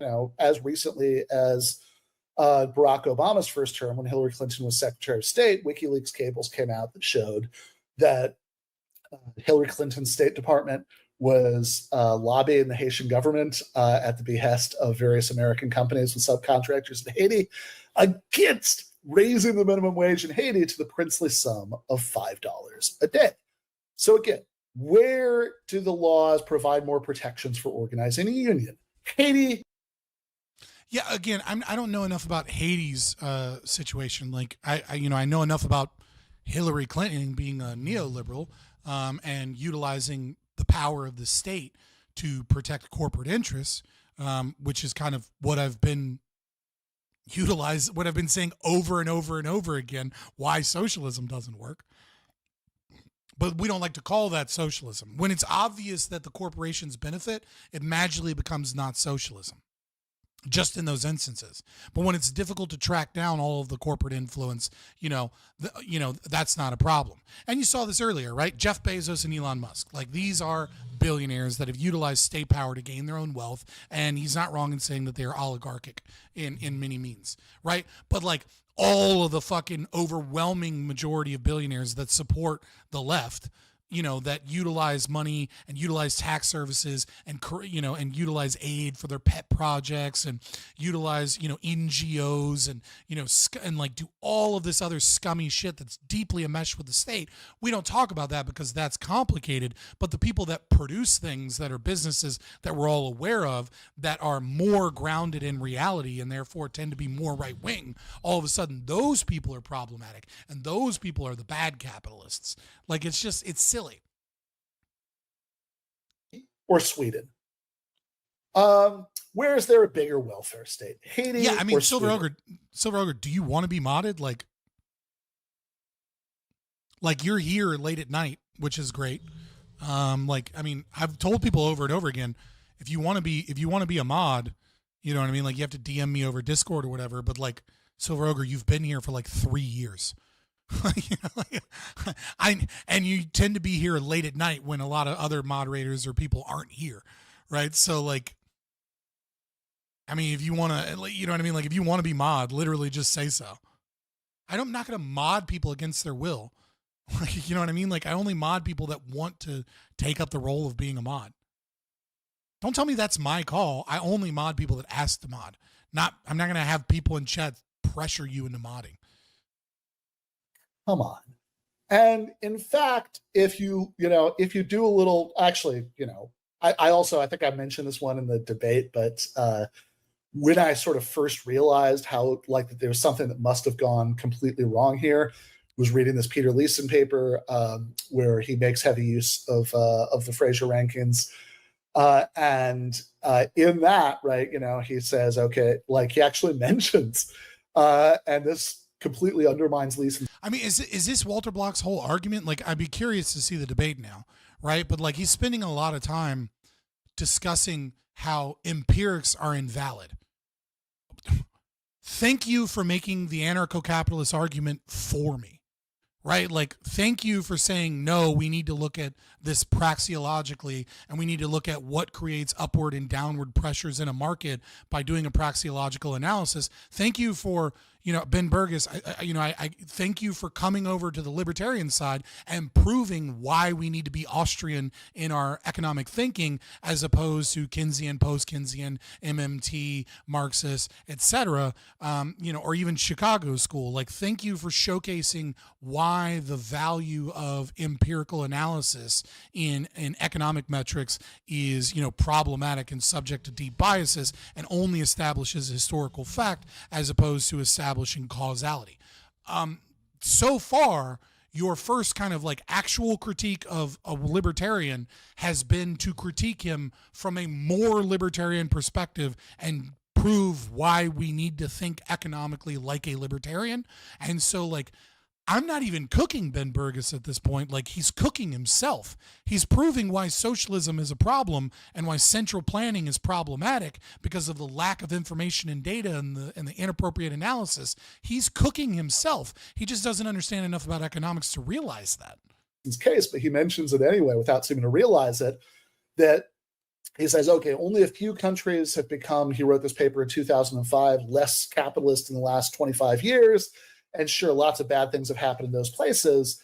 And the three countries that he mentions, one of them is Ukraine, right? So if you take the Fraser rankings seriously, between 1980 and 2005, Ukraine became less capitalist, right? So taken literally, that would mean the Ukrainian Soviet Socialist Republic, a member state of the USSR, was more capitalist than post-privatization, post-shock therapy Ukraine in 2005. I mean, this is just unspeakable. I would need to look at that data. Like it, I don't know that I trust that he's adequately looking at it because it's certainly become more capitalistic if you will, ever since we put our people in charge in 2014.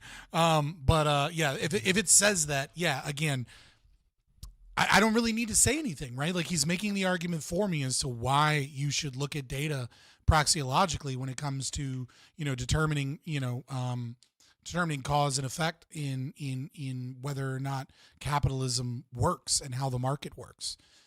I mean, obviously it's not, about, economic output and things of that nature, right? So you don't necessarily need to do it in that domain, but like, what is more or less capitalist? It's like these are purity things, right?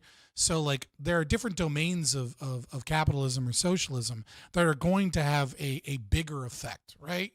Like, and like, it's hard to know what those things are, right? Like you can institute one level of regulation and it seems like it's a lot of control, but it doesn't really have that much of an effect on the market. And then you could do something very small and it has a huge effect on the market.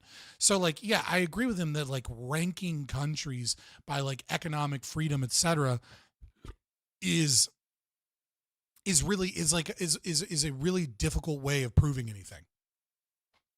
I mean, like, let's say, for example, you do like a really simple analysis. and we looked at like changes in the Gini coefficient, right? Or, economic mobility, right? So we were able to, track, reasonably well during a period of time what level of people, went from poverty into the middle class and into the middle class and the upper middle class, and what people stayed in poverty. And then we just like did a comparative analysis to that and like how many government employees there were per capita, right? Like, well, what are the government employees doing? Right? Like, are they soldiers? Are they engaged in manipulating the market, or are they, engaged in something that's relatively like unexpensive and unobtrusive? Right. And then like the more we get into the nitty gritty, like the further away from the truth we get, and the more we just kind of showcase and highlight our biases. Like, so his critique here is perfectly fine. And true, if that is an actual critique of Walter Block's argument, as opposed to just like something he chose to nitpick out. Because like, for all I know, Walter Block did make the praxeological argument and then just utilize this as like data to back up what he's saying. I could totally see that. And if that's the case, then he's just lying through his fucking teeth. But assuming like his main crux of his argument was like, look at this empirical evidence, or look at this, institute or study. Yeah, I mean, it's a great critique. I agree. It's a critique that you would make as if you were minded like a libertarian, and you cared about praxeology, and you cared about market incentives, and how how regulations affect the market by changing incentives and changing human action, as opposed to being a socialist that thinks that the state can control these things. Silly. And if you start looking behind the curtain at the methodology, which you can find a lot of on Fraser's website, you start to get a sense of how they're including just wacky shit like sound money. And if you really look at what they mean by that, it's like if there's a lot of inflation, then they count that as like less economically free or less capitalist, and they have a justification that, like inflation happening, sort of takes away the benefits of economic freedom. So we're going to count places as less free if they have lots of inflation. I mean, so just because inflation occurs doesn't mean that it's automatically like the fault of the state. Like there are a lot of factors that are going to cause inflation. Obviously, a fiat currency is going to be a fucking problem. Commodity currencies are, more resistant to inflation and deflation. Preferably we want synthetic commodity currencies, Bitcoin being one of them, but a relatively simplistic one, right? Like the algorithm that controls the increase in the money supply is just based off of increasing difficulty to mine Bitcoin, right? Like it's not a very sophisticated algorithm for increasing the money supply, but it is a synthetic commodity currency. So obviously it's going to be much better than fiat currency, if so long as it becomes adopted in a large degree, and therefore becomes less volatile. That being said, if inflation is being caused by your government spending more money than it takes in and increasing the money supply as a form of inflation in your country, then obviously that is a tax on the poor, right? Because if you have currency inflation absent significant asset inflation, then what you have created is you have created a system where the wealthy are able to gain loans with interest rates that are fixed off of property that they own that isn't, having rampant asset inflation. And then they're investing that money. And then as you get currency inflation, their business and their property, grows in a stable means, without going off of the deep end, and their loans become cheaper and cheaper as the inflation kicks in so long as that inflation kicks into a higher degree than what the loan was predicting. And so at best, it doesn't really affect the rich at all. And at worst, it centralizes more wealth and power in the wealthy when the government overspends money and then dumps money into the money supply as a means of paying off its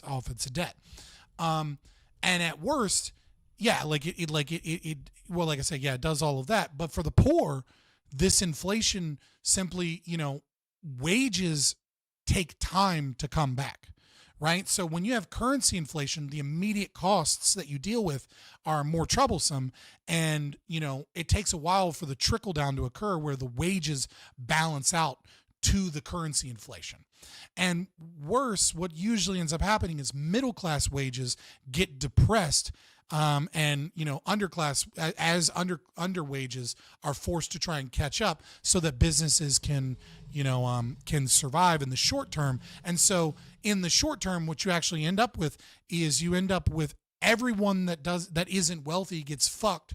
Then the poor catch up a little bit, and then the middle class, men, their wages don't balance out to that inflation for like a decade. And so, yeah, like it absolutely is true that when you have currency inflation that is caused by the state pumping money into the money supply because they're spending too much money, that is without a doubt a tax on the unborn, on newborn, a tax on the unborn and future, well, like not the unborn, but a tax on, people that are not working right now. And it is and economically depresses the middle class especially, and the poor to a certain degree. And the thing is that like this catch up can be devastating, right? Because like it doesn't, like if your marginal propensity to consume, right? So MPC and MPS, right? This marginal propensity to consume, marginal propensity to save. This is what we're really talking about.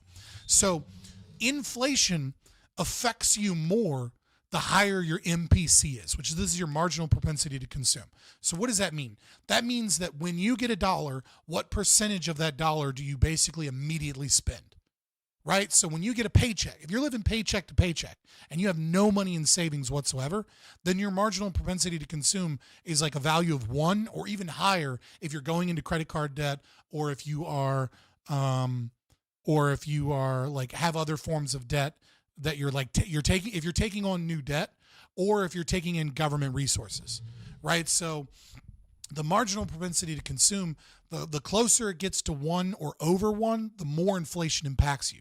The middle class, like they in America, I think they said it like 0.7 or something, or depends on like what portion, what quintile you're looking at and what year you're looking at.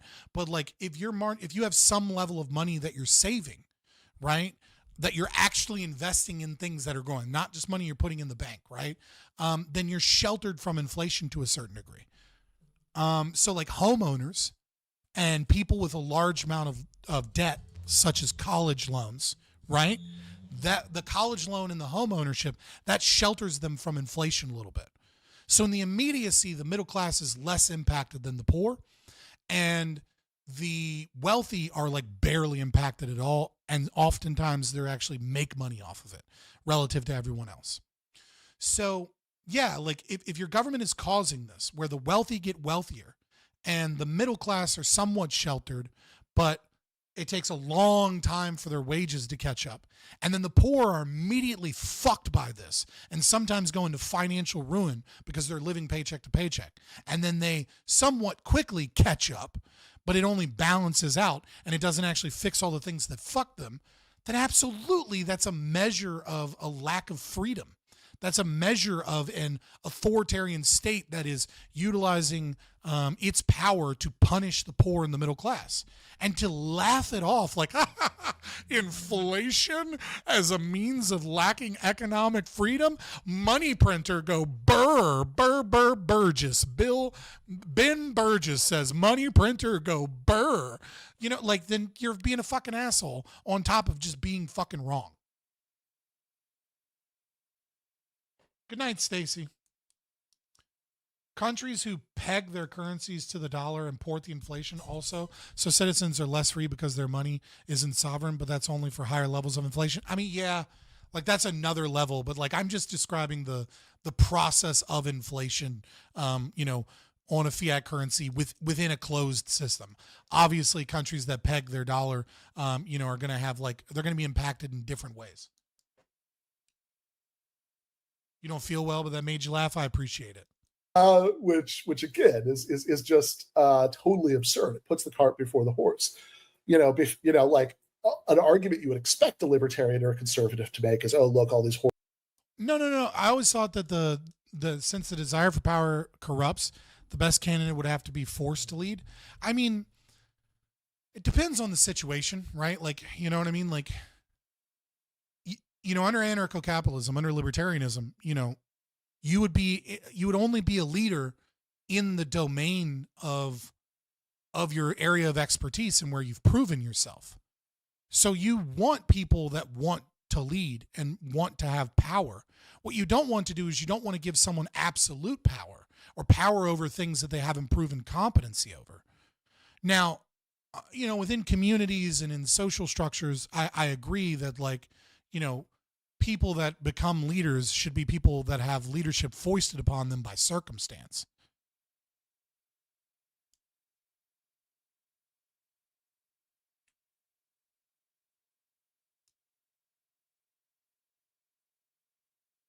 Whatever, I'm just going to mod you now.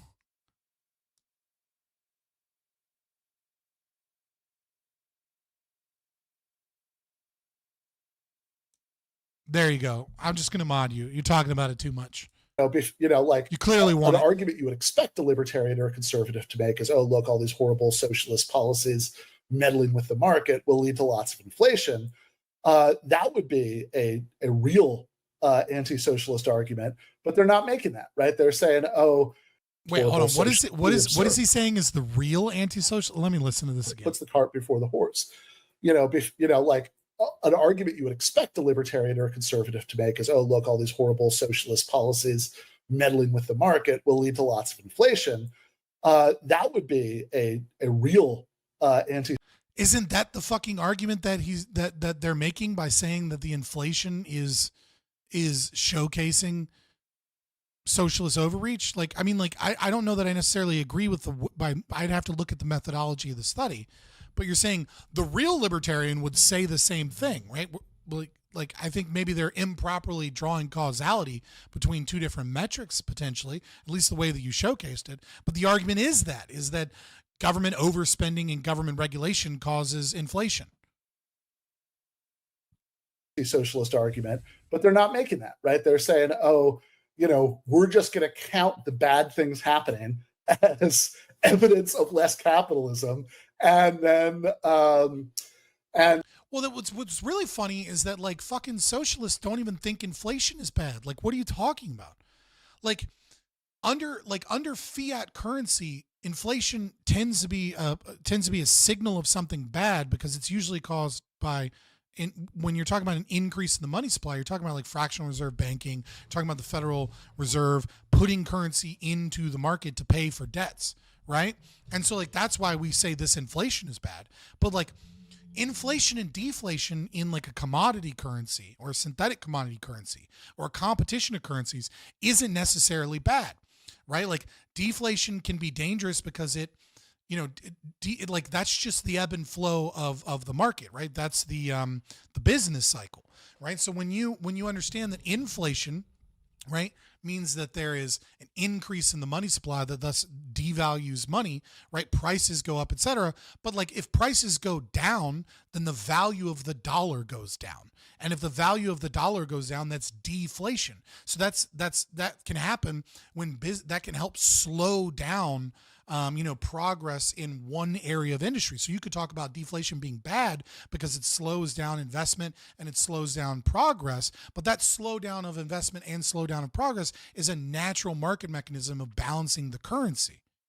Like, so inflation and deflation aren't necessarily bad things.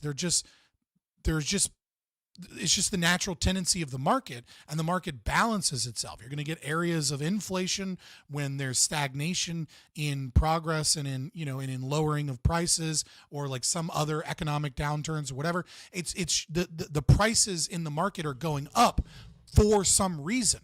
And that reason isn't necessarily centrally planned. It might be good to hoard, to hoard your wealth, or it might be good, not hoard your wealth, but it might be good to increase prices because you can tell that, like, I don't know, it's fishing and monsoon season is about to show up. Okay. Why, if monsoon season is about to show up and I'm in the fishing industry, okay, I'm going to start raising my prices so that I can have like a little bit of a nest egg. So when the monsoon hits, I don't have to have a bunch of fucking boats out there trying to keep the same level of stock of fishing products or whatever, right? Maybe I like turn them into fish oil and I can store the fish oil for like 6 months, right? So like, the currency might be affected by like some large scale, looming thing, and prices is showcasing that like it's better to like invest in certain things, or it's better to move in certain ways.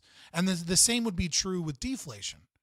Like, so it's not necessarily good, or inflation isn't good or bad.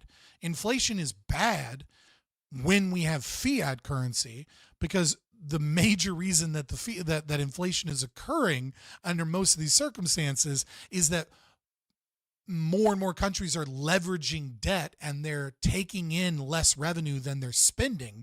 So then they pump fucking more money into the money supply in order to do so. And then it becomes this destructive thing that absolutely affects one sector of the economy without affecting the other sector of the economy, that just so happens to keep the wealthy and the rich elite in power. And, all those things you hate about, like, the balance of power and all that thing you hate about, like, you haven't mentioned the Gini coefficient once, but like, it's like the thesis of,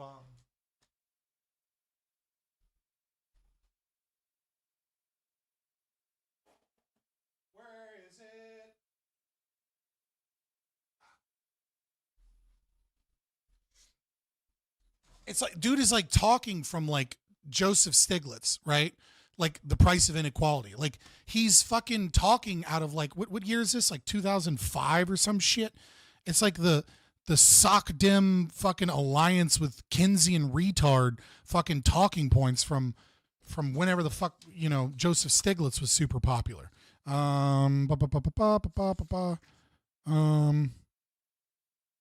2012. Okay, so I was off by a few years, but like it's like these are old bad talking points. It's not an actual fucking argument. You're just trying to meme against something, but you don't know what you're talking about. And then we're going to conclude. See, less capitalism means more bad things happen. It's a completely unserious way to argue. And in the Jacobin article, I said, like, a lot of the things that they count like as their general categories for analysis don't even sound like they have anything to do with economic freedom in any sense that might be in dispute between libertarians and neoliberals on the one hand and social democrats and socialists on the other hand. Yeah, I don't like using empirics as an argument because I'm a libertarian. Libertarians don't tend to do that. I don't know if he's just lying through his fucking teeth and saying that that was his argument. I'm willing to bet if we watch the debate, which I'm not going to do tonight, that Walter Block is making a praxeological argument and then is just using this to showcase it. I don't know that. If Walter Block didn't do that, then, like I said, Walter Block's not the greatest debater, even though he's an intelligent man and a great writer. But he's really fucking harping on this W.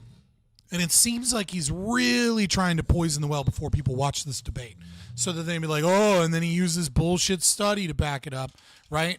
It seems like he's really avoiding the actual argument here.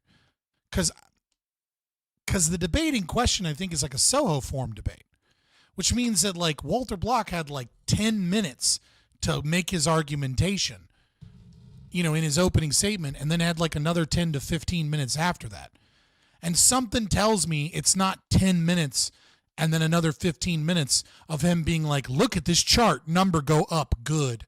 Like, something tells me there's a lot of fucking arguments in there, and he's really harping on this chart, and because, it's empirics and it has bias.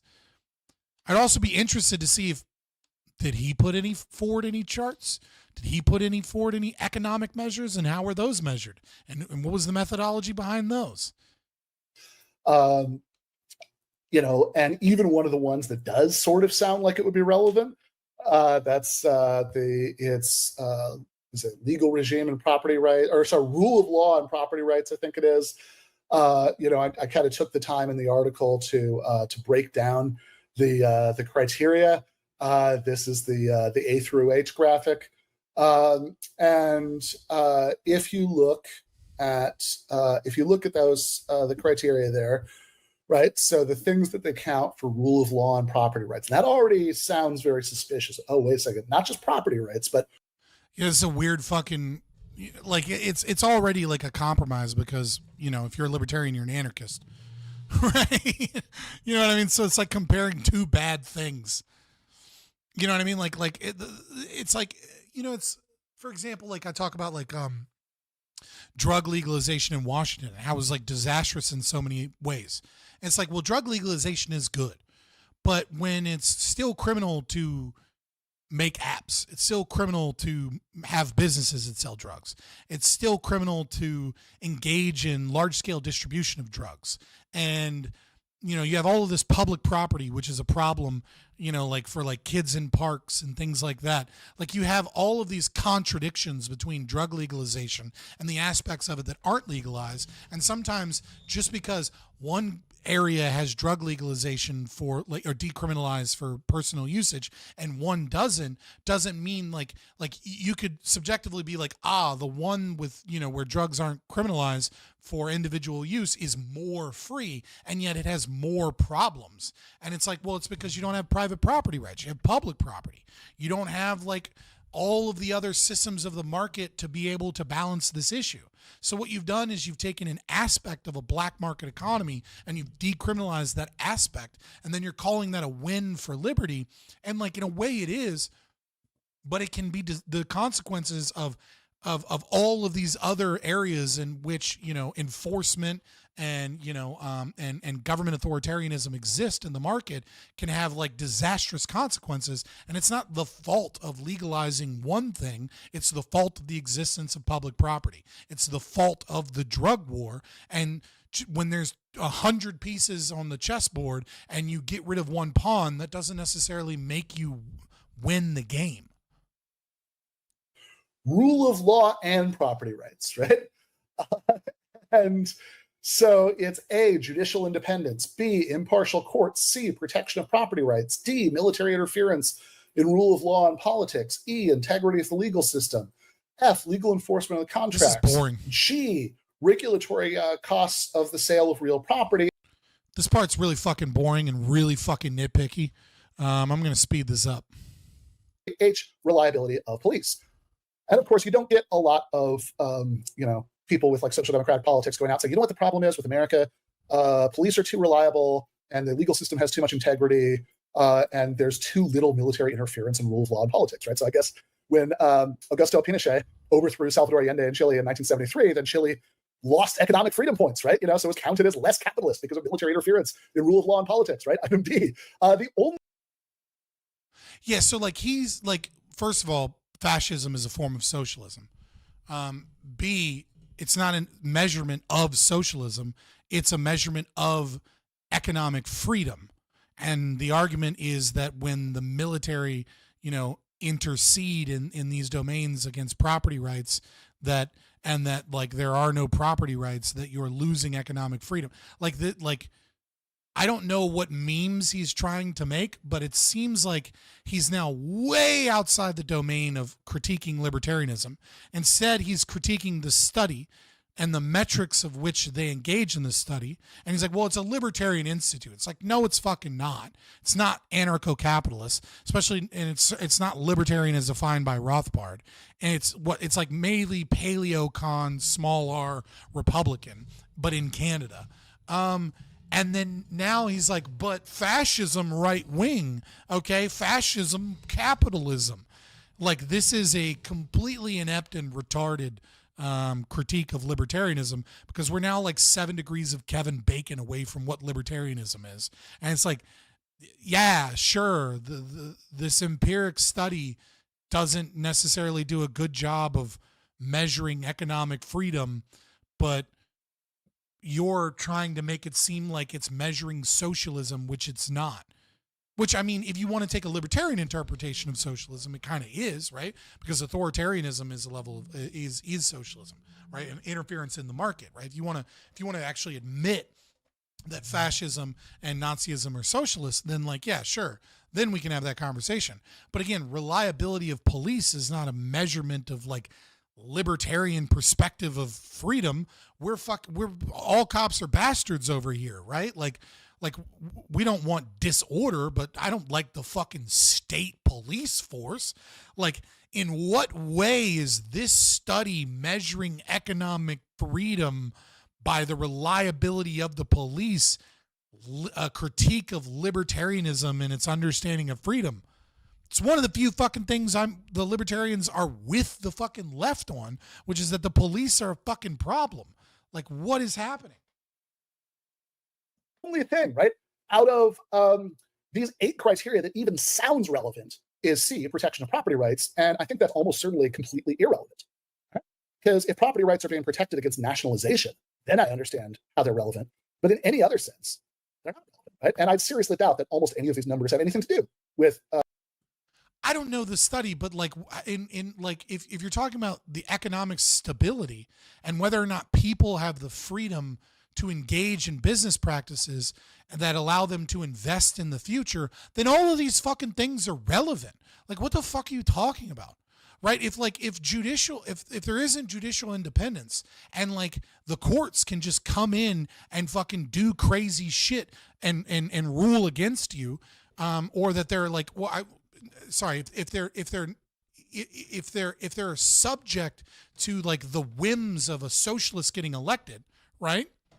Then I, as a businessman, I have to be like, ooh, I want to do long-term investments, but there isn't judicial independence. So I need to wait on investing in that 3-year plan. And I certainly can't invest in a 10 or 20-year plan, but I'm going to wait on that 3-year plan until the next election cycle, because I need to make sure that we don't get a bunch of lefty judges that are going to come after me in some regard. Or like, how can I invest in, let's say, shale oil production if I'm worried that all of a sudden a bunch of commies are going to come in and be like, we need fucking green energy, so your oil, like the investment that you put in to like discover, or oh god, I can't think of the term for finding whether or not oil exists in the ground, but you know what I mean, right? Same thing with impartial courts, protection of private rights, obviously. Military interference in the rule of law and politics, again, that's going to be there. Integrity of the legal system. If the legal system changes on a whim, because let's say there's no fucking, constitution that protects people. Exploration. Yeah, but exploration reminded me of another thing. If I'm in South Africa and I'm worried that the courts and the Constitution are going to be changed because they're going to start expropriating property from like Boers, and I'm a white businessman, well, guess what? That's not a lot of fucking economic freedom, and it affects my ability to make decisions for long-term investments. So all of these things affect the ability of businesses to engage in low time preference business decisions. Instead, they're forced into high time preference thinking, which creates an instability in economics and creates a less stable market, which of course, and on top of that are all elements of like their decisions being made coerced and in fear of the instability of the government system. So if you start voting in a bunch of socialists, who fucking knows in what place the government is going to take issue with what you're doing and like start deeply regulating or taking apart your business practices. Like, if you need a conservative kind of an economically conservative area in order to have economically, economic freedom in that regard, not just in the immediacy, but engaging in low time preference thinking. So all of these are indeed relevant in that metric. I wouldn't necessarily mean that they adequately prove, economic freedom in one domain versus another, unless we look at the arguments and how these things are like praxeologically determined, right? So it seems like he's picking apart over and over and over again the evidence that was used, the empirical evidence, but he's in not one point in time referenced not a single point has he referenced an argument that Walter Block has made other than using this as evidence to support an argument. And in fact, he said, well, he says a lot of crazy things, but I'm not going to say what he says. But this is a standalone video. Like, I would understand if I was watching a live stream and this was the intro to the live stream and then we watched afterwards. But he put out a standalone video, and in this standalone video, he refuses to engage with any of the arguments that are being made. He's not even fucking steel-manning them or he's not even straw-manning them. He's not making them. He's just saying this is a bad study. And like, I need to see the arguments and then see whether or not the arguments tie to this. But the idea that this is somehow proof that libertarianism has nothing to do with freedom or a critique of libertarianism is just false. The title is a lie. The way he sets up his intro is a lie. Every bit of this is just bad faith lying and poor argumentation. Like the way that he's really full of himself. And this is like, who is it, that guy that I non-fawn, right? This is what I would expect from like non-fawn, right? Like somebody that's just kind of just entered the debate space, has left-wing values, right? But doesn't have a ton of practice in rhetoric or in like what is or isn't good argumentation, right? Is just kind of like flying by the seat of his pants and learning how to be a debate bro.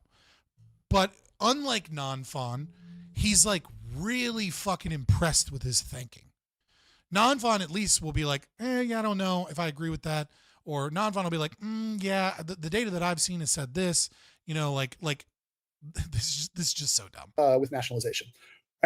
So, and, you know, you see similar things, you know, when you look at other criteria. So at the time, Tibor Rutar, who's also been a guest on the show, and I'm actually, you know, very fond of him in many ways as an interlocutor, but I find him very unconvincing on this point.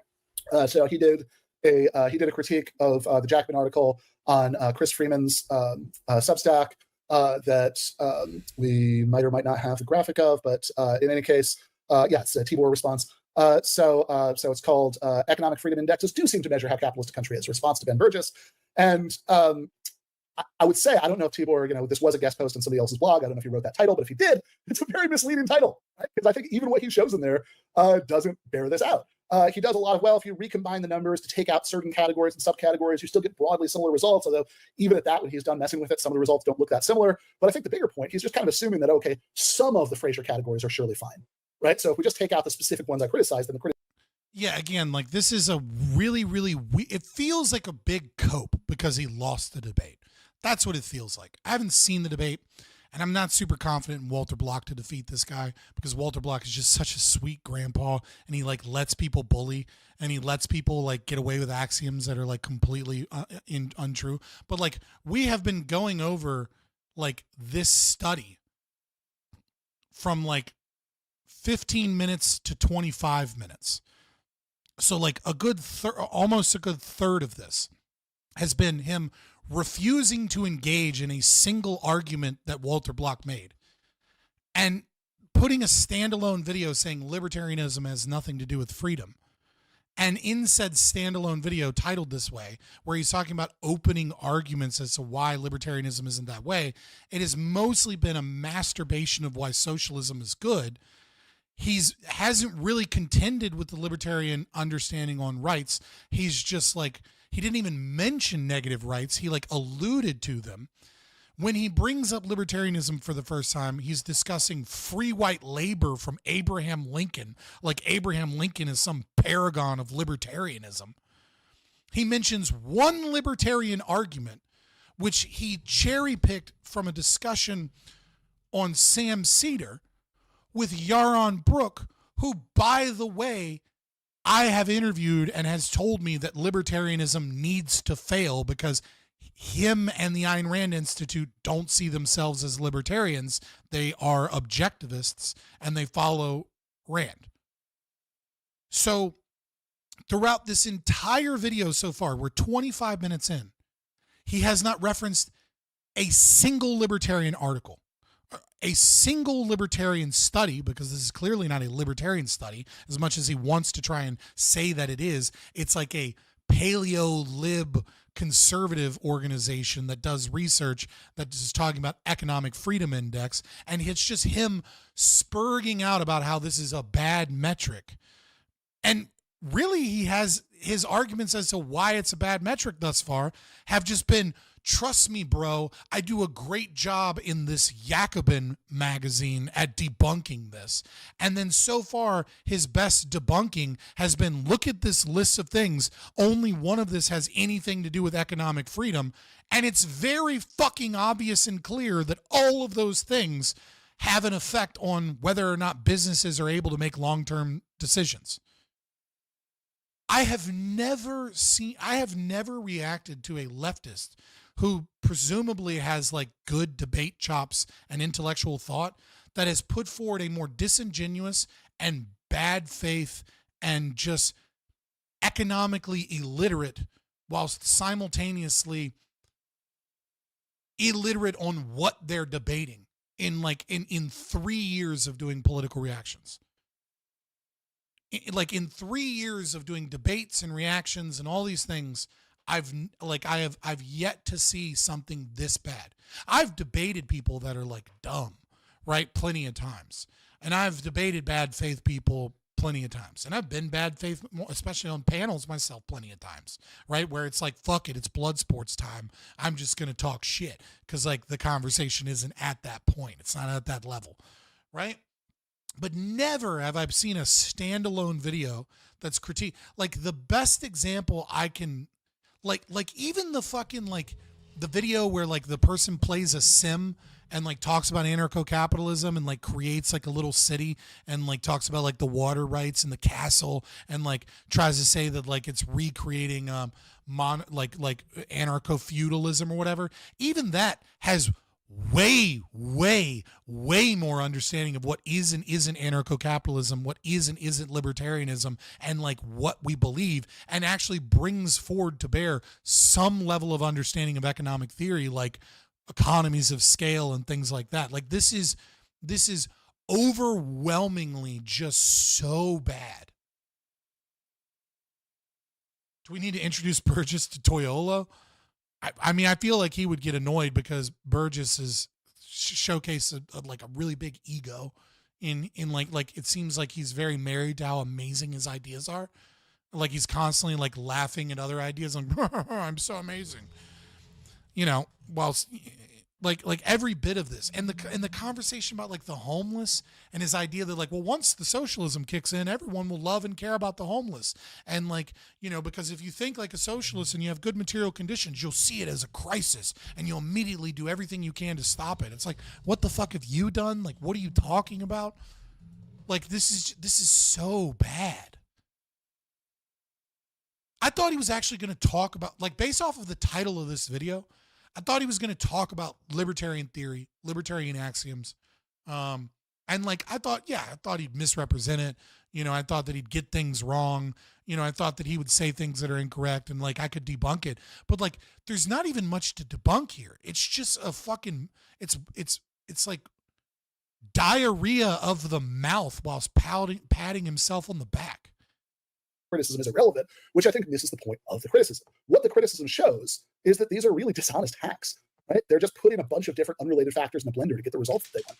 That, oh, see, economic freedom leads to all the good things and, you know, leads away from all the bad things. And so, I mean, I would have to look at it, but the only thing that you actually showcased as like a breakdown of what they're measuring is like you mentioned inflation, and I'd have to look at how they measured that, but that's a good metric if the inflation is, you know, overspending by the state, and I explained why.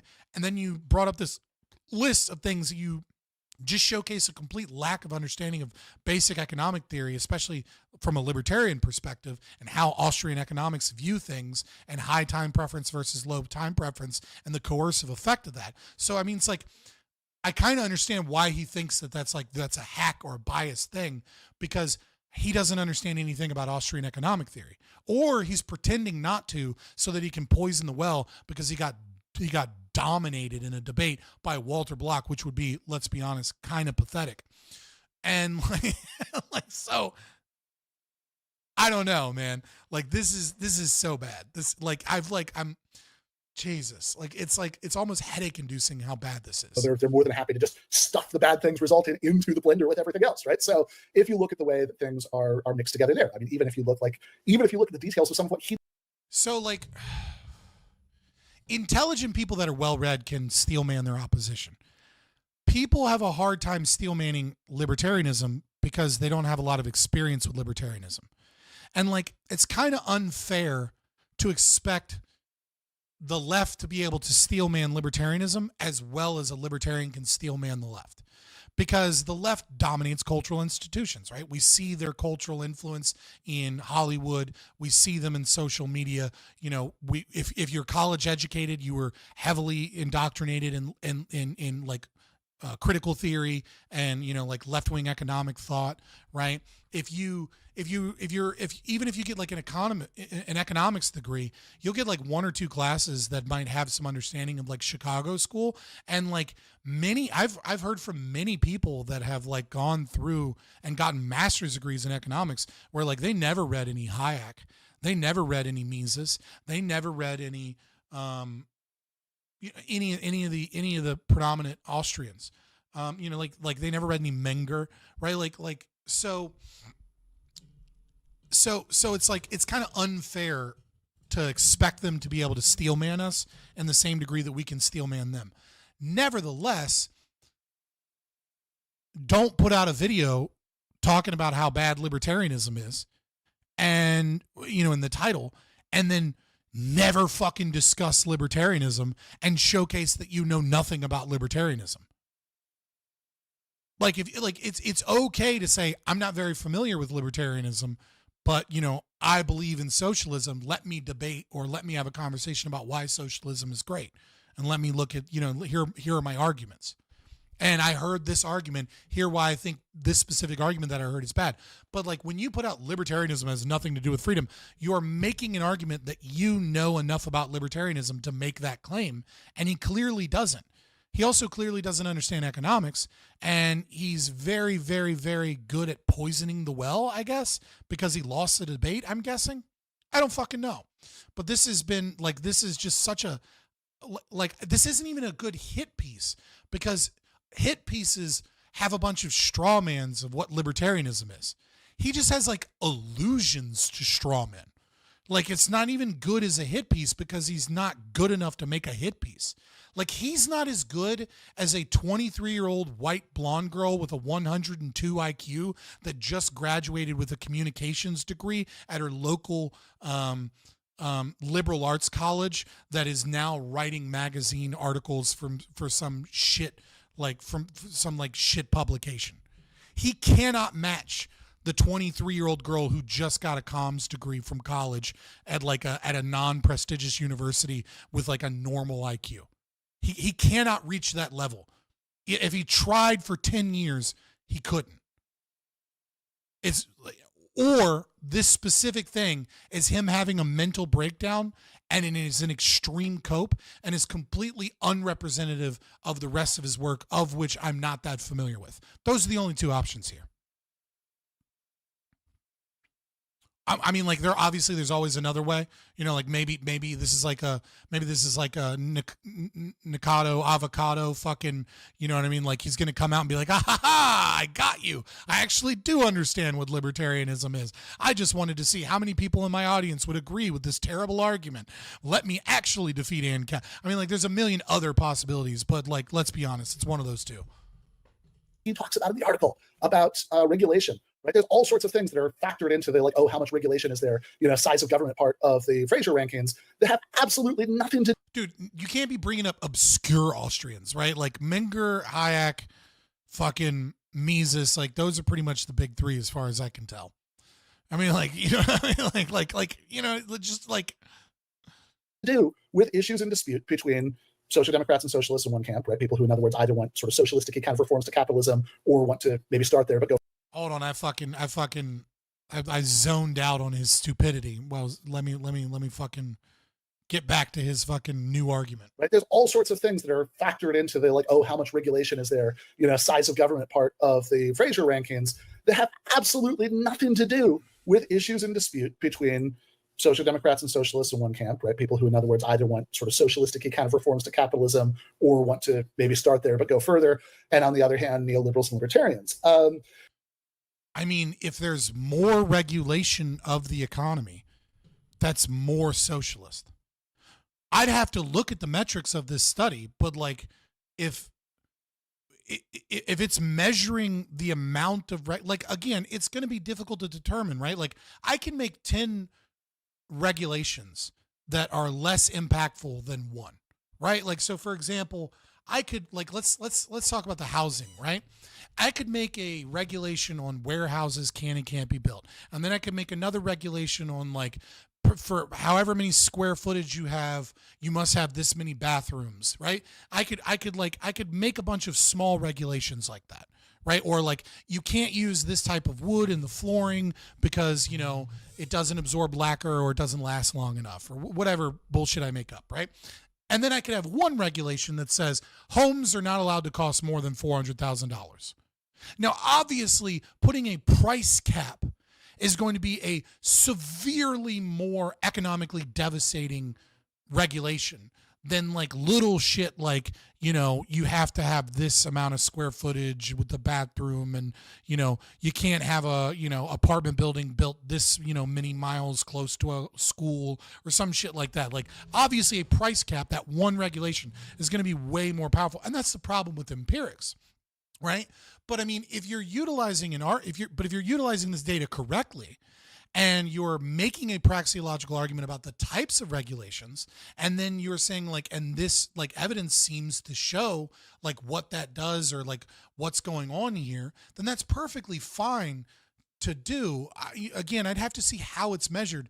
You're just making a claim and you're not backing up the claim in any way. And the only time he actually does try to utilize the study and its methodology to back up the claim, he just shows a complete lack of understanding of Austrian economic theory and doesn't understand how all of those things are coercive and lead one towards low time preference thinking, which, you know, has a lot of issues within economic activity and growth. So the only time he showcased how bad the study is with actual supporting evidence, he's just been flat out fucking wrong.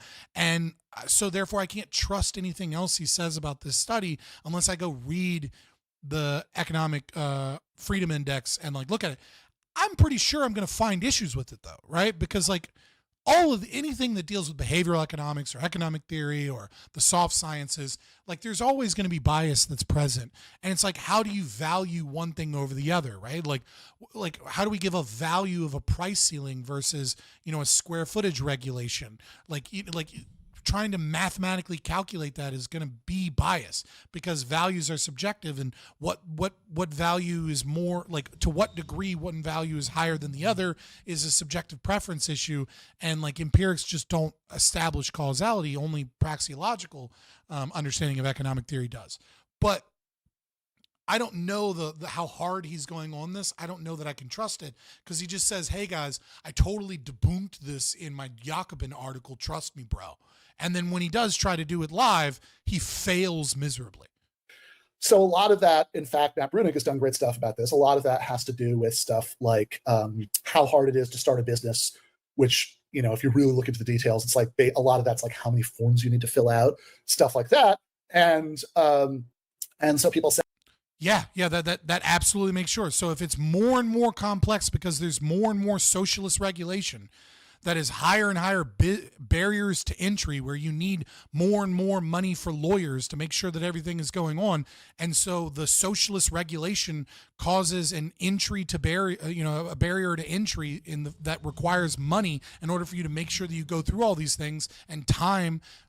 Yeah, obviously that's going to be less economic freedom. So every time he references this and tries to meme on it, he showcases how they actually seem to be doing like really detailed, good breakdown of like socialist problems and economic freedom. Like, I just think this guy's economically illiterate. Say, aha, Norway and Sweden, you know, have actually have like pretty low regulatory oversights, less in some ways than the United States. It's like, yeah, but a lot of that's because of American federalism, that there are various like state and federal things that you have to go through. How is that an argument?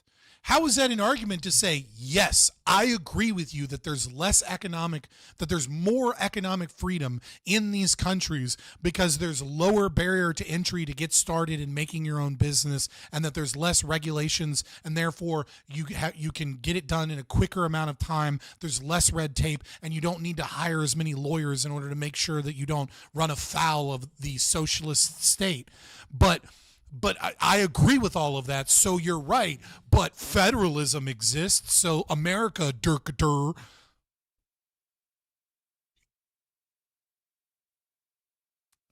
Yeah. When you have two different governmental structures that both have power, that's a measurement of socialist regulation and interference in the economy. Like he has created a caricature of libertarians in the right that are masturbating at the glory of America. So he thinks that's an actual fucking argument because he pictures them acting the same way that he acts, but for libertarian kind of esque government capitalist styles. I'm sorry we're not all like you. We're not just philosophically masturbating to our own bullshit. Oh my fucking God, every level of this has been so bad. Like, I understand that this is like some type of cope or like prelude to a debate. And so like this really shouldn't be a standalone video. I didn't know that going in.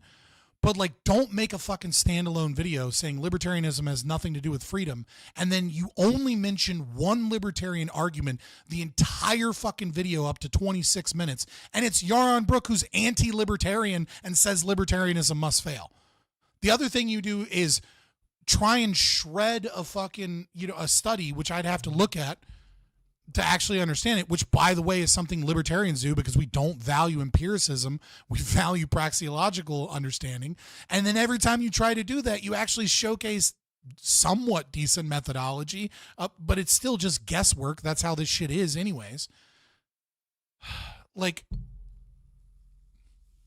oh my God. I'm sorry, he also referenced the great libertarian thinker Abraham Lincoln in his arguments for free white labor. What's up, Econo Boy? Jesus Christ, man.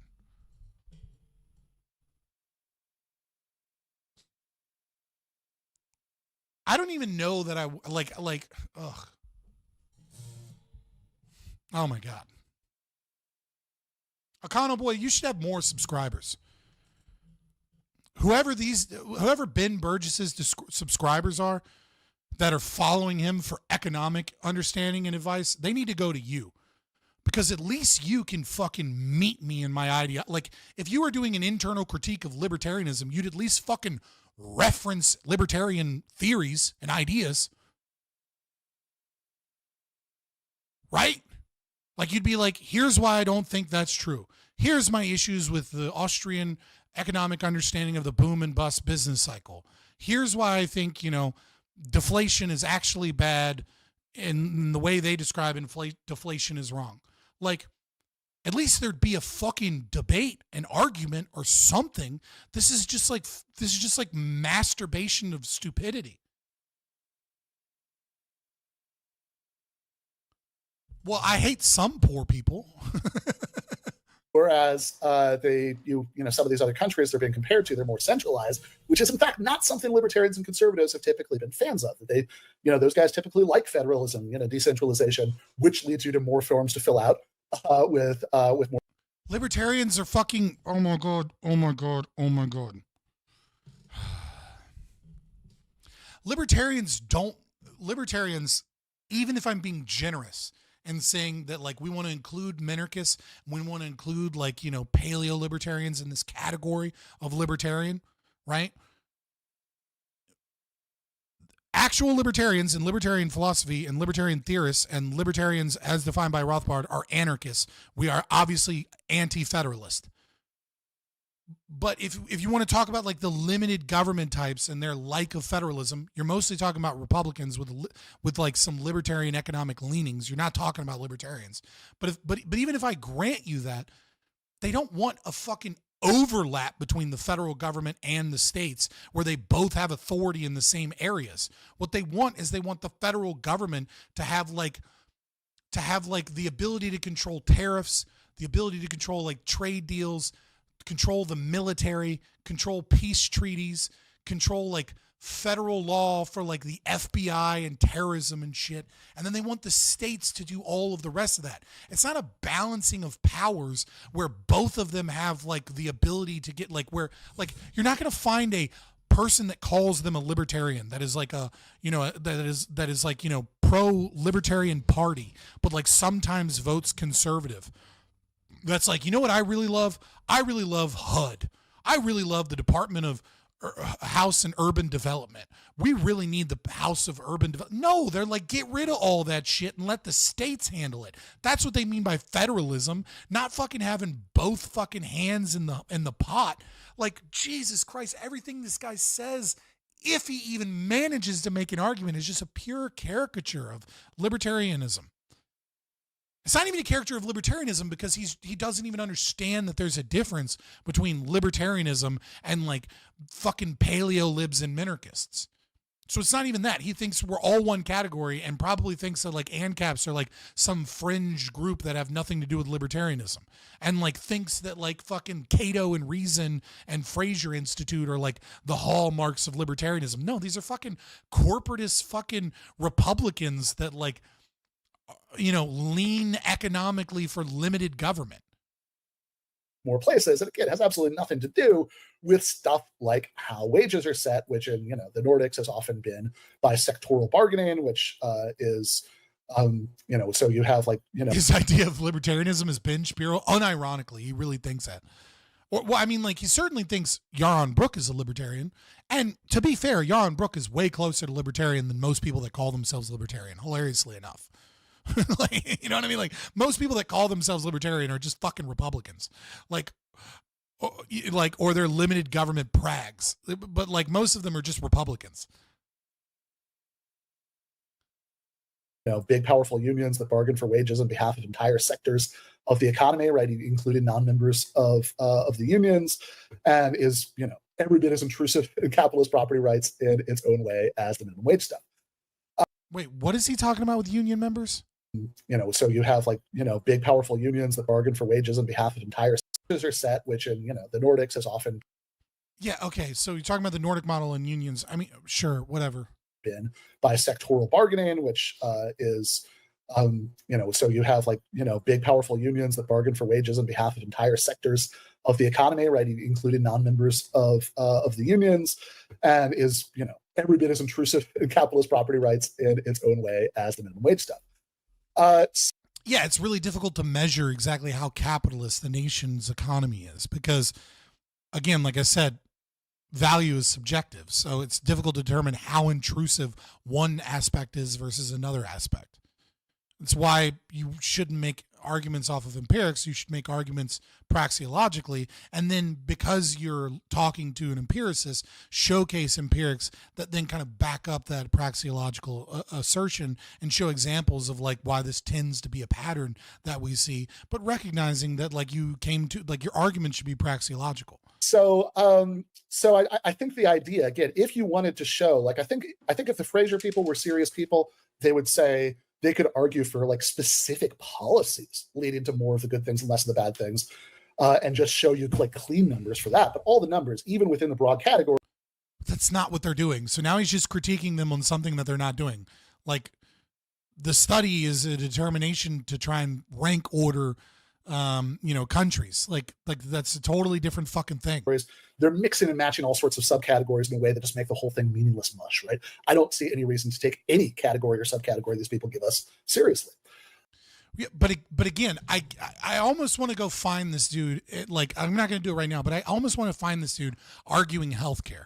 Because I'm willing to bet when this dude argues healthcare, he uses fucking empirics that are full of fucking methodological problems as a big, like, as him trying to be like, see, and this is why socialist healthcare is cheaper and better.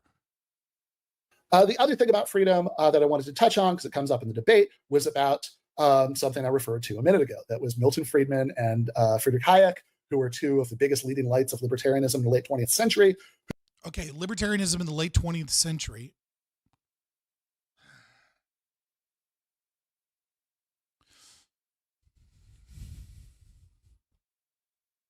Hayek's an early Austrian. Friedman is a Chicago school. The Chicago School of Economics is basically Milton Friedman. That's why they called the people under the Reagan administration the Chicago Boys, because they studied under Milton Friedman. At best, you can call this little L libertarianism. At best. At best. I like Thomas Sowell. I like the Chicago School, right? I think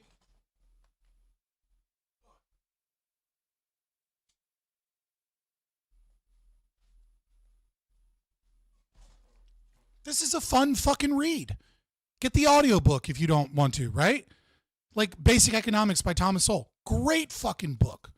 Great book from the Chicago School. And a lot of this analysis is praxeological. Most of this analysis is praxeological. The thing is that he uses empirical evidence to suggest the outcomes. But more often than not, if you listen to this or you read Basic Economics by Thomas Sowell, you'll find that most of his arguments, when he's explaining why these outcomes exist, are praxeological arguments, right? And so you can say the same thing about Milton Friedman. So I will give him that it's like little L libertarian, but that's not. There's no part of Milton Friedman or Hayek that's talking about the non-aggression principle and why all taxation is theft. Like it's libertarian adjacent. And Friedrich Hayek, who were two of the biggest leading lights of libertarianism in the late 20th century, who both supported, Also, the late 20th century, like libertarianism as an ideology is invented by Murray S. Rothbard in the 1950s. So again, they're not, these are classical liberals. These aren't fucking libertarian ideas. Also, Milton Friedman, when was hold on.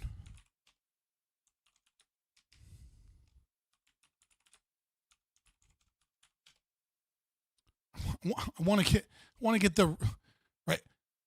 In the late 20th century, Hayek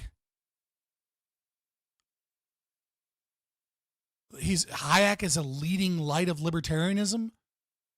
Like,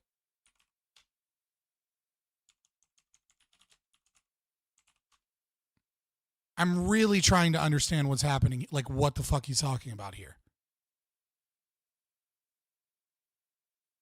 I mean, what are we defining as late? Because, like,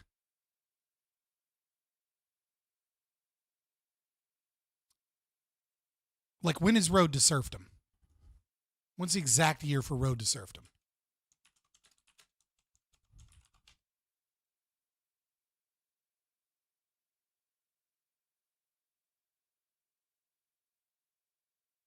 $1944, right? When was Milton Friedman a professor?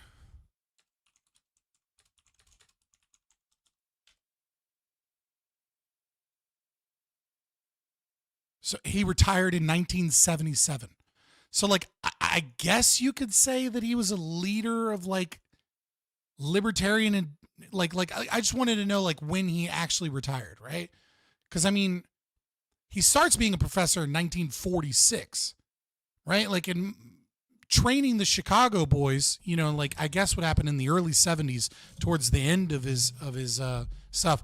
So I guess you could say that, like, their ideas were really popular in like the turn of the century, but like libertarianism at that point, like, you're talking about Chicago School economics when you're talking about Milton Friedman, and when you're talking about Hayek, you're talking about Austrianism for sure. You know, the local knowledge problem is him, but, like, you're not talking about anarcho-capitalism, libertarianism, which comes from that. Comes from Hayek to a certain degree in Mises, and is then like I don't like it seems to be like he's just kind of throwing every libertarian and libertarian adjacent thing into one big bucket and then just kind of like mixing it all up so that he can just kind of like muddy the waters. Or maybe he's not that certain. Yeah, Mises is not a libertarian, but he's an Austrian. Neolib describes a return to neoclassical economics post-Keynesian 1940 to 1970s. Yeah, but it's still not. It's not libertarianism. I don't know. Like, we're apologists to one extent or another for the military right-wing dictator Augusto Pinochet after he overthrew the democratically elected. Yeah, so of course he's going straight to the Chicago boys and being like, libertarianism is at fault because the Reagan administration had people educated by Milton Friedman and they learned some of these things and then just use right-wing authoritarianism and secrecy and intelligence to fucking like overthrow the Sandinistas and help Pinochet. Like, none of that shit is libertarian at fucking all. It's like 3 degrees of separation from libertarianism. Like, oh my God. So that's what he was doing. He was showcasing people that were economically close to libertarianism so that then the people that were the Chicago boys that were separated from them again, that were under a Republican administration that was engaged in like anti-communist bullshit and doing horrible things. Now that's libertarianism's fault. It's like, oh my God. What a piece of shit. What a fucking lying sack of shit. Chilean socialist president Salvador Allende, and initiated this reign of terror against the Chilean left because he couldn't defeat them electorally. And in the debate, I say... Because he couldn't defeat him electorally? Whoa, motherfucker. The lies on top of the fucking lies. Look, I'm not a fucking fan of Pinochet, but he was duly elected. He wasn't duly elected. The opposition was duly elected, and the Supreme Court said that the president in charge needed to leave, and he violated the Supreme Court. The military coup didn't come in until the socialists wanted to ignore their constitution and their Supreme Court, and then just decided that they were going to maintain power despite the fact that they were losing elections. Holy shit. Okay. Pinochet's revolution, if you will, or coup, has a lot of fucking flaws. And he should have gave up power the moment he got power and had an election and then left, for sure. There's a lot of fucking problems with Pinochet. But the idea that like Pinochet just staged a coup because they couldn't win an election is just the revisionist history to the extreme degree that is placed into that is just fucking wild. Like, just tried to sneak in there. Oh, and by the way, holy fuck, you lying sack of shit. He couldn't defeat them electorally. And you can tell that he knows that he's full of shit because look at him. Against the Chilean left because he couldn't defeat them electorally. He's like, I just got one over on you. I got my little jab in because you guys are weak and you couldn't win elections because the socialism's so popular. It's like, you fucking lying sack of shit. You can see the smile on his smug, elitist, out of touch fucking face. And in the debate, I say this, and then Walter says, well, people say that about Milton Friedman. He totally ignores the Hayek part. People say that about Milton Friedman, but all he did was go down to Chile and give Pinochet economic advice, and he went to China and gave Deng Xiaoping the same economic advice. So why is it that people are using the Chile one to prove something and not the Deng Xiaoping one? It's like, okay, well, first of all, I actually think criticizing libertarians for being too buddy-buddy with the authoritarian leader of China is also definitely legitimate, right? But also I think some relevant differences between the two situations. The libertarian leader. You're talking about, oh my God.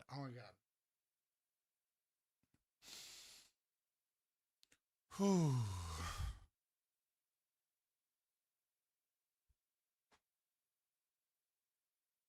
I'm gonna just let that go.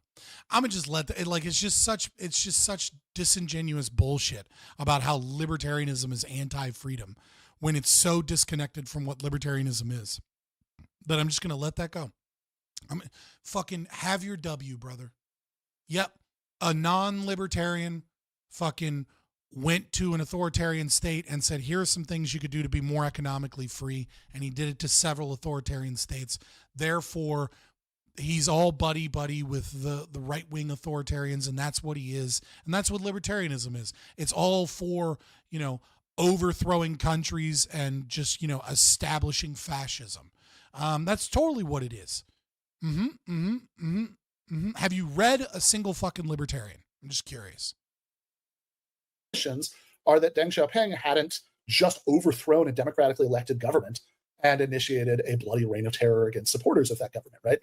China had already been authoritarian long before he came on the scene. And particularly if you look at the letter that Milton Friedman wrote to Pinochet after his visit, warmly thanking him for his hospitality and saying he was happy to see that Chile was on the right track.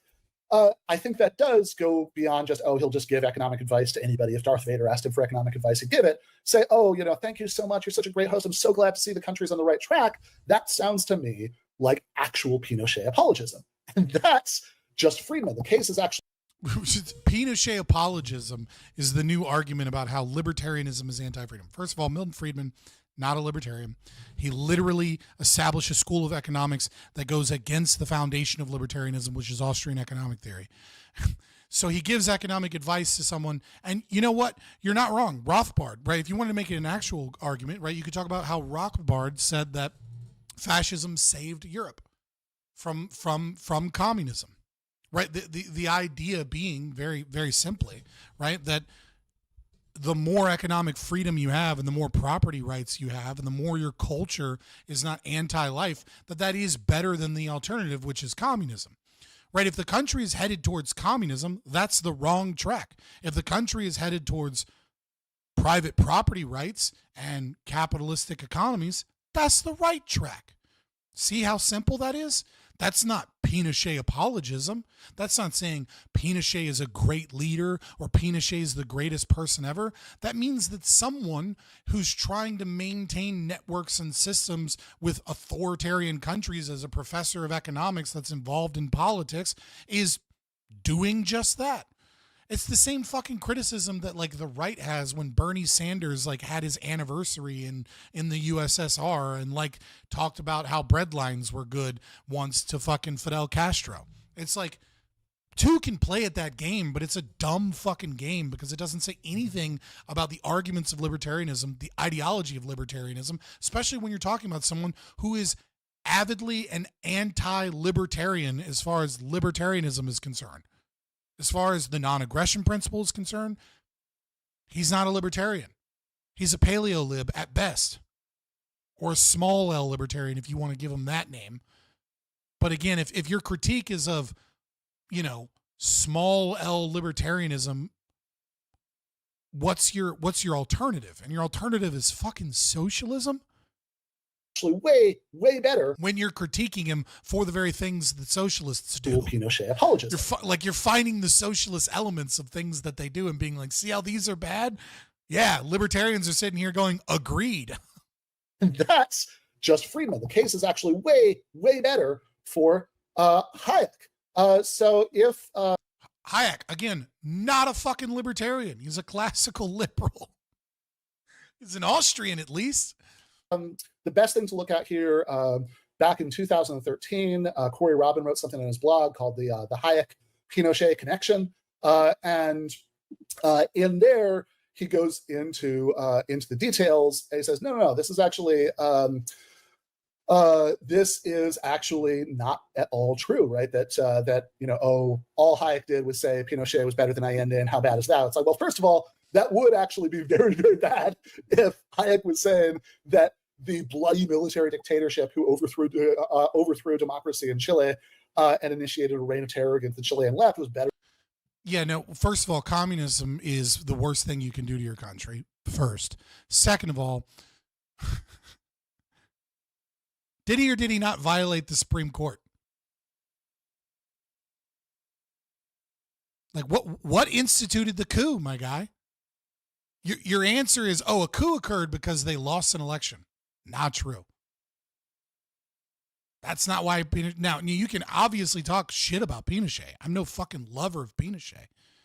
But it's just an objective fact to say that fascists are better than communists. They're both bloody, brutal dictators that destroy their country and the people's lives in there. But fascists are better, without a doubt. They tend to maintain a facade of a market economy in which communists don't. And because of this, there seems to be limited control of individuals within the economy. So they're slightly less socialist in that regard. and they tend to maintain national identity and family values within the culture, which are not dysgenic to a culture. So there's a reason why when you compare a country that had a communist dictator and a country that had a fascist dictator, that the countries that had communist dictators don't fucking do well for a long time. And the countries that had fascist dictators tend to heal a lot better and a lot quicker. There's one fucking outlier, and that's China. And China has had a lot of special circumstances. Look at Russia. Look at the USSR. Look at Cambodia. Look at northern Spain. In every now compare those to fascist dictators. Look at Germany. Look at Italy. Portugal, I think. And like they're both really fucking bad and destructive. Every time a communist has taken power, absolute power, it has been devastating to the country. Every time Japan, it's fascistic, but it's not really like it's its whole other thing. It's like an imperial, like Japan's a fucking outlier, but right. But like overwhelmingly, fascism and communism have destroyed a nation and its people. More often than not, the fascists tend to recover a lot quicker and a lot better because they don't spread dysgenic cultural values and because they maintain some level of like a facade, a pseudo market economy, and like kind of pretend that there's private property. Better than the democratically elected president who came before him, right? So even if that were true, that'd be bad enough, but it's not true, right? So from the Robin article, Hayek first visited Pinochet's Chile in 1977 when he was 78. Amnesty International had already provided him with ample evidence of Pinochet's crimes, much to his annoyance, but he went anyway. He met with Pinochet and other government officials who he described as educated, reasonable, and insightful men. According to the Chilean newspaper El Mercurio, Hayek told reporters that he talked to Pinochet about the issue of limited democracy and representative government. He said that in his writings, he showed that unlimited democracy does not work because it creates the forces that in the end destroy. So your argument is a Chilean article said that he said some nice things when he's in a fascist dictator's country who murders people. And he was like, these are fairly reasonable guys. I'm here to give you some economic advice. And then he said something that's just demonstrably true, which is that direct democracy is disastrous. That's your argument, that he's like a fascist dictator lover? And again, Hayek is not a fucking libertarian. Hayek doesn't write about the non-aggression principle. He's just like he's an Austrian. Yes, our ideas come from some of his economic ideas. They stem from them, and then they were improved upon them. But what the fuck are you like? What the fuck does that have to do with libertarianism and its concept of freedom? We're 31 minutes and 16 seconds in. The only person he has referenced as a libertarian is Walter Block. In this entire time, he has never once discussed the non-aggression principle, theory of human action, praxeology, argumentation ethics. None of the things that, like, he has vaguely hinted at the concept that libertarians are for negative rights, but also hasn't named them. He has just spurred about how great he is, how amazing he is, how great socialism is, and now he's starting to talk about how he's just lied through his teeth over and over and over again about homelessness, about the values of socialism, about the success of of democratizing the workplace. He has brought up the one study that presumably Walter Block uses to evidence his arguments and attempted to eviscerate it, and every step of the way has only showcased their methodology as being extensive and proper, whilst talking about how their methodology is horrendous and being like, trust me, bro, I totally destroyed it in that Jacobin magazine. And now he's taking people that are economically libertarian leaning that went to Pinochet to fucking give him economic advice to try and convince him to engage in increasing private property rights in that country, because our governments were allied with them, in the fight against communism during the Cold War. At no point does he discuss any libertarian thinkers. At no point does he even discuss Mises, much less fucking actual libertarians like Rothbard or Kinsella or Hoppe or, like what is going on here? It's just diarrhea of the mouth full of layers of lies and misdirection, poisoning the well before his audience watches a debate. I'm guessing he fucking lost. And it's a standalone video with a title that makes no sense compared to what he's actually talking about. Democracy. He said that the head of state listened carefully, and he'd asked him to provide him with the documents written on this issue.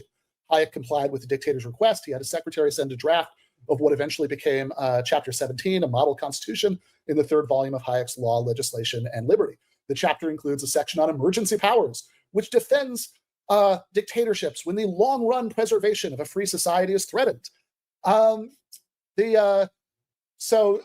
Robin notes, long run is an elastic phrase. Yeah, it's almost like he's not a fucking libertarian. Like having a guy that gave us some economic ideas that is pro fucking coups by fascist dictators, in the event that something worse comes along, is consequentialist nonsense that violates the non-aggression principle and in no way, shape, or form what libertarians talk about. It's almost like you're critiquing libertarianism whilst not fucking critiquing libertarianism at all. Like you're not straw-manning libertarians, you're straw-manning fucking libertarian adjacent fucking economic thinkers that aren't libertarian. By free society, Hayek didn't mean liberal democracy. He has something more particular and peculiar in mind. Quote, that the coercive powers of government are restricted to the enforcement of universal rules of just conduct and cannot be used for the achievement of particular purposes. That phrase, Robin notes, is doing a lot of the work here. Hayek believed, for example, that the effort to secure a specific distribution of wealth constituted the pursuit of a particular purpose. So the threats to a free society might not simply come from international civil war, nor they be imminent. In other words, it's fine to have, this is me, not Corey Robin. It's fine to have a temporary dictatorship in order to prevent socialists from violating capitalist property rights, because what they really mean when they talk about freedom. Yeah, if gun to my head and I have to choose between a dictator that establishes property rights versus a communist dictator, yeah, a communist dictator is worse. How is this a critique of libertarianism? Saying, oh, but this guy who's libertarian adjacent says that it's better to have a dictator that establishes some level of private property rights than a dictator that starves his people with communism. Ooh, really, really owned the libertarians on that one as we sit on the sidelines and wonder who you're talking to. Is capitalist property rights, right? So, but what is that, right? What we're talking about, we talk about capitalist property rights, right? Property rights in the means of production is the freedom of particular sort of miniature economic dictators to run their little miniature kingdoms as they please, right? I mean, this is the freedom of a child who has trapped a bug in a jar to do whatever he wants to with the bug, except for in this analogy, the bug is the working class majority of society. Yeah, I also have read Bukowski, that's cool. You know what I mean? Like, I don't know how that is, I don't know how reading Bukowski has somehow magically made you fucking understand libertarian property rights. But yeah, this one is a libertarian argument. It is absolutely, I mean, it's horribly fucking framed. Right? You know what I mean? Like we're with like the fucking Bukowski analogy and this fucking like the freedom for their own dictatorships. Well, it's not a dictatorship if it's capitalist because it's voluntary. So that part's not true. I don't know what kingdom he's talking about. Like he's engaged in this idea that if people are poor, then the state ought to use guns to force people to give them democracy in the workplace, which means that the state ought to use guns to coerce people into not having the freedom to utilize their property in a voluntary way and to violate all bodily autonomy rights so that the people that are poor can have more bargaining power, not based off of the economic reality of their skills and the output of their skills and the value of their labor versus the individual that needs labor in a free market, but based off of the arbitrary notions of a central planner who is already utilizing force and guns against people to maintain their own power and wealth. So I don't know why I'm the child, because I'm engaged in reality and I'm looking at and I put forward a system of ethics that say you don't get to violate other people's bodily autonomy rights so that you can presumably, off of a guess in the future, have better conditions, yet it showcased that you are not engaged in a realistic understanding of how the world works, but I'm supposed to trust you as a central planner and give you the guns and the authority to do this central planning. I don't know why that makes me the child that is having a fantasy about pulling, the legs off of a bug in a garage and then gleefully, going forward, which, by the way, that reference of the bug in the jar, or that reference of torturing a little bug that Bukowski is making, is an argument against God.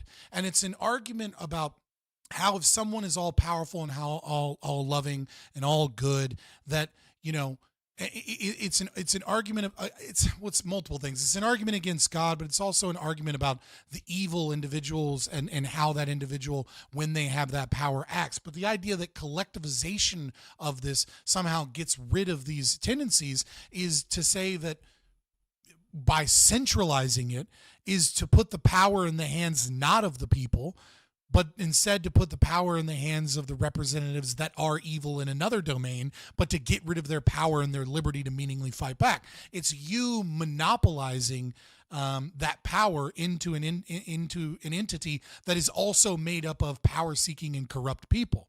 It's even antithetical to your own ideas, and it's antithetical to the poem that you're referencing. And so, again, it kind of feels like Ben Burgis here read something really cool in college and didn't understand it, and he's patting himself on the back because he got a reference.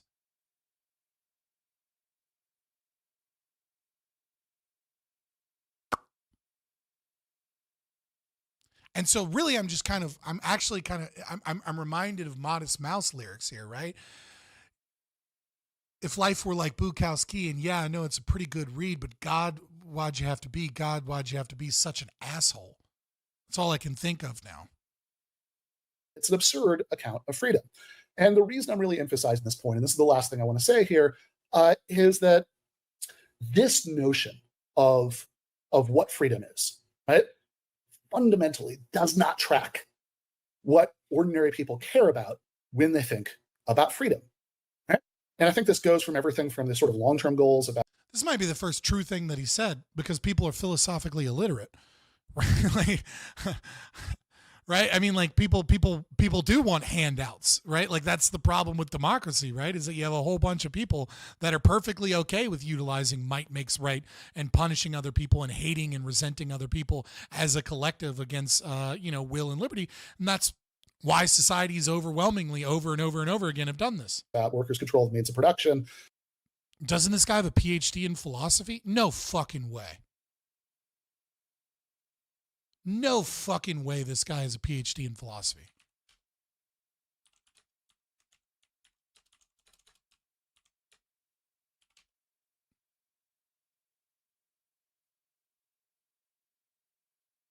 Holy shit. Not only does he have a post, is he, hold on, that can't be the same person. Hold on.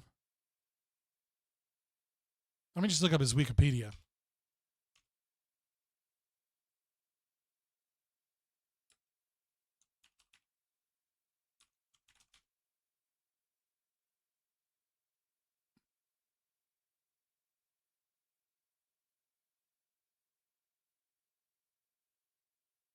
I can't find that information.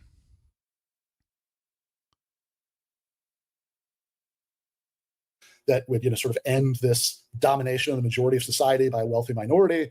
to very short-term issues like, are you going to stay in a job you hate, right, for fear of losing your health insurance? Right. I love how he almost his critique of it is right. But what about what about high time preference thinking idiots? Oh, you have short-term issues. What about your high time preference thinking? Won't it just be cool if we upend our economic system and steal from those that produce to improve your material conditions in the short term? Who cares about the long-term issues? Normal people, when they're thinking about freedom, they're thinking about how they can be leeches off of the successful in society. Like, there are plenty of problems with our fucking state, and like, we don't have capitalism. Like, that's like, we can have those arguments in that critique, but holy shit, man. It's like, yeah, but the normal people, the working class, they know in their hearts that they should steal from the haves, and it'll totally work out in the long run. Or can you take a year off to write that novel, right? These are the kinds of issues that impact how free people are. And I think there's a bad habit by some on the left to sort of cede the freedom framing to the libertarians, if anything, right? To say, oh, those guys care too much about freedom as opposed to these other values, that's where they go wrong. That they have a sort of selfish obsession with their own rights as opposed to the greater good. And I think that's exactly the wrong way to argue with them, right? So I just saw this quote from Naomi Klein, who's somebody who does. Maybe this guy is good at arguing because the masses are stupid and like they fall for this stupidity. I don't know. You know what I mean? Like, sometimes my ability to understand rhetoric, it can be flawed because, I overly emphasize logos over ethos and pathos.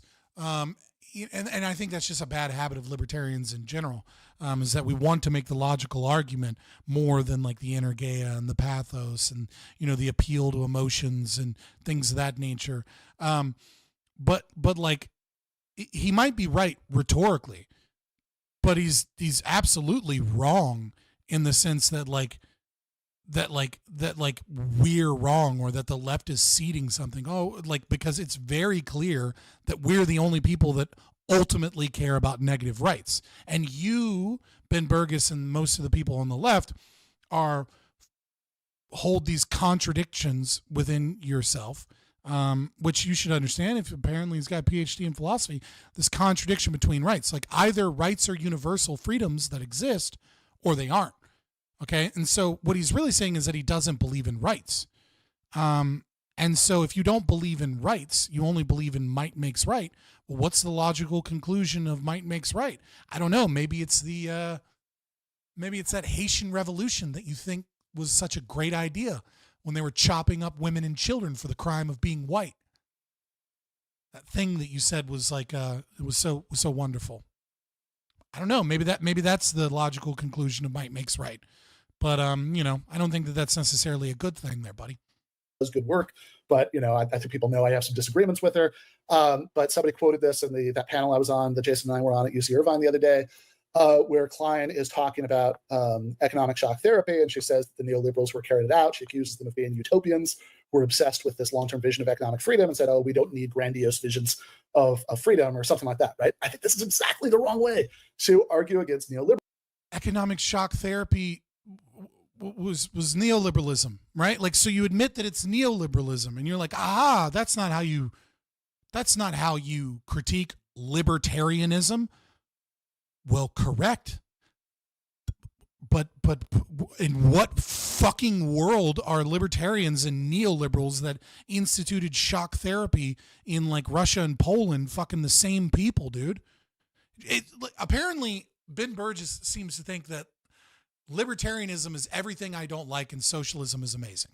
There you go. I have summed up this entire fucking reaction. Liberalism. We need to argue against this stuff on the basis of a much more expansive view of human freedom, as opposed to the privatized petty tyrannies that are being defended. An expansive view of human freedom, right? Like, contradictions. Just fucking admit it. Like, you don't believe in rights as extant. You don't believe in rights. You believe in might makes right. And doing some consequential analysis about like your end goals, except you prove your economic illiteracy at every fucking turn of this discussion. So maybe, just maybe, even if I was to say that central planning would be good, It shouldn't be people with your ideas. By libertarians.